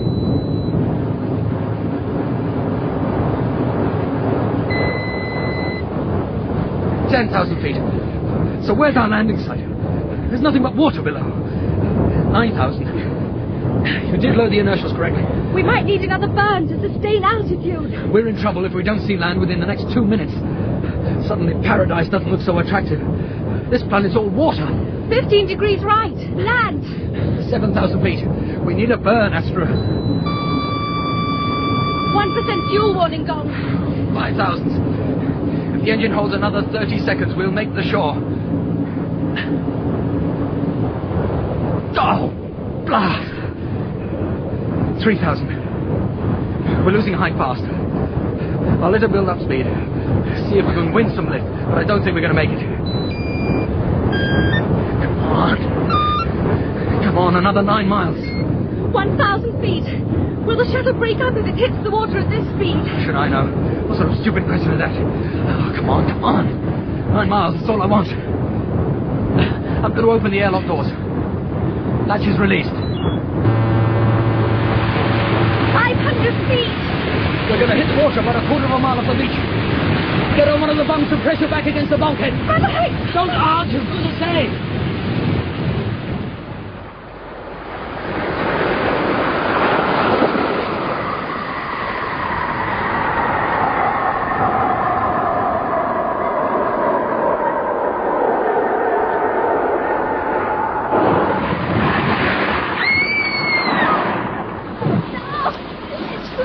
Get to the airlock.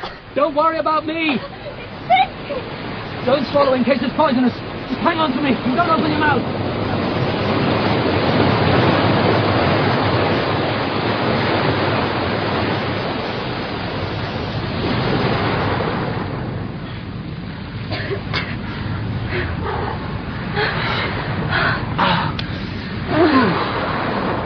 Are you all right, Astra? I think so. I thought I could swim. Yeah. It's not like the water in the reservoir. Oh, it tastes foul.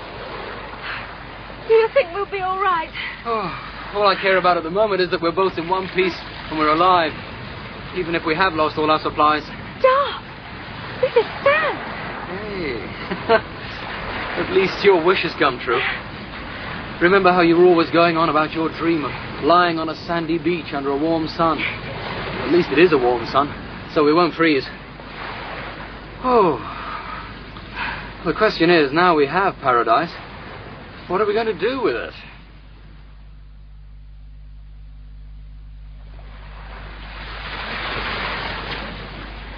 Darv! Darv, wake up! What's the matter? The water's coming nearer! What? It's coming towards us! It's much nearer than it was an hour ago! Oh, Darv, it's going to cover all the land! It is nearer. I think we'd better move inland, away from the water.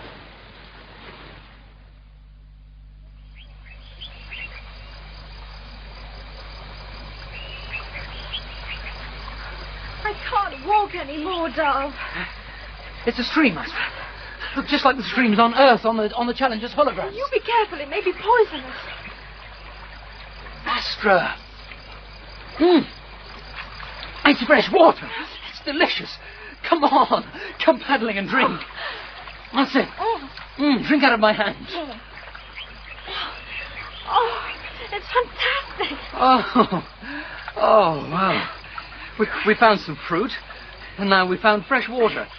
Maybe this isn't such a bad world after all. I've just realized something. What's that, my love? I haven't thought about Angel 1 and 2 since we arrived on Paradise. I've thought about Telson and Sharna. Yes. What do you suppose happened to them? Oh, radio failure? Something could have gone wrong with the terraforming desk. It hadn't been used for years, and they weren't accustomed to it. I hope so. Oh!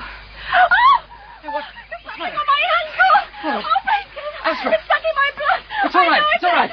All right, keep still, I'm going to pull it off. Just keep still. All right, it's gone, Astra. It's all right now. Oh, I want to go back on the Challenger. This is a terrible place. Oh, it's going to be all right, Astra. You'll see. From now on, everything's going to be all right.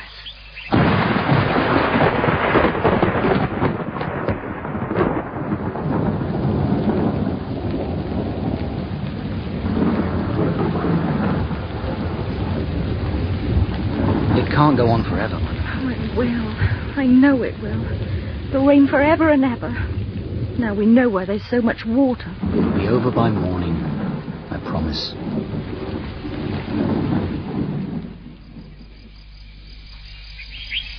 Astra? Astra? Astra, wake up. Morning. It's all over, you see? And it's beautiful. Look, Astra. I'm frozen. Well, let's get into the sun. As I see it, the immediate problem is to build up some sort of shelter. Oh, what with? Well, yeah, I know. We could use all these branches that were broken off in the storm. Bury their ends upright in the ground and tie the tops together with those vines or whatever they are. Then we could cover the whole thing in foliage. And we could use sharp-edged stones as knives. Right. But there's something else we ought to learn to make first. What's that? Fire.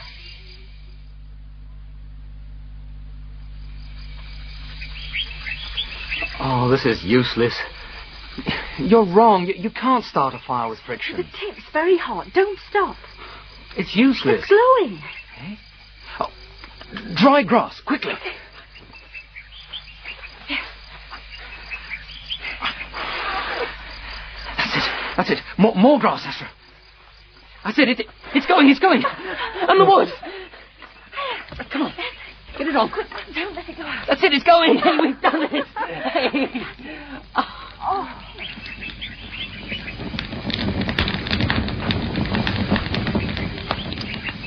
Darv, there's something coming through the trees. Oh, where? Listen.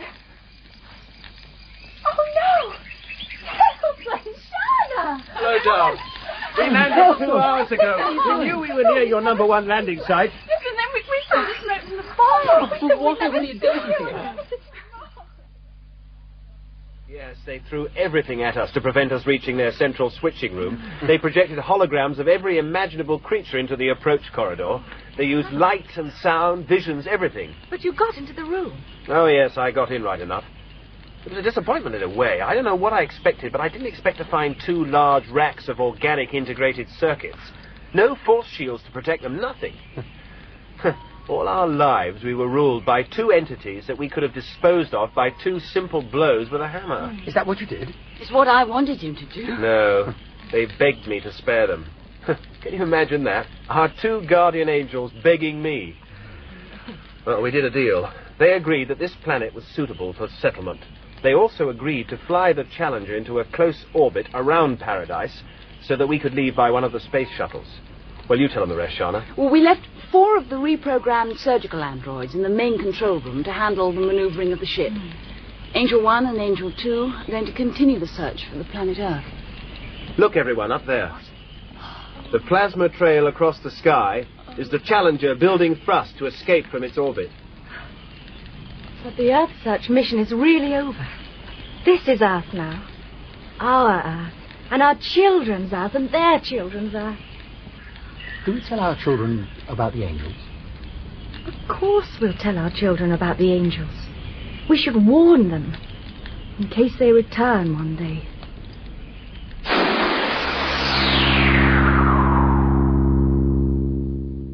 In Earthfall, Part 10 of Earthsearch by James Follett, Sean Arnold played Commander Telson, Amanda Murray, Sharna, Hayden Wood, Darv, and Catherine Hurlbutt, Astra. Angel 1 was played by Sonia Fraser, and Angel 2 by Gordon Reed. Technical realization for the series was by Lloyd Silverthorne. Earthsearch was directed by Glenn Dearman.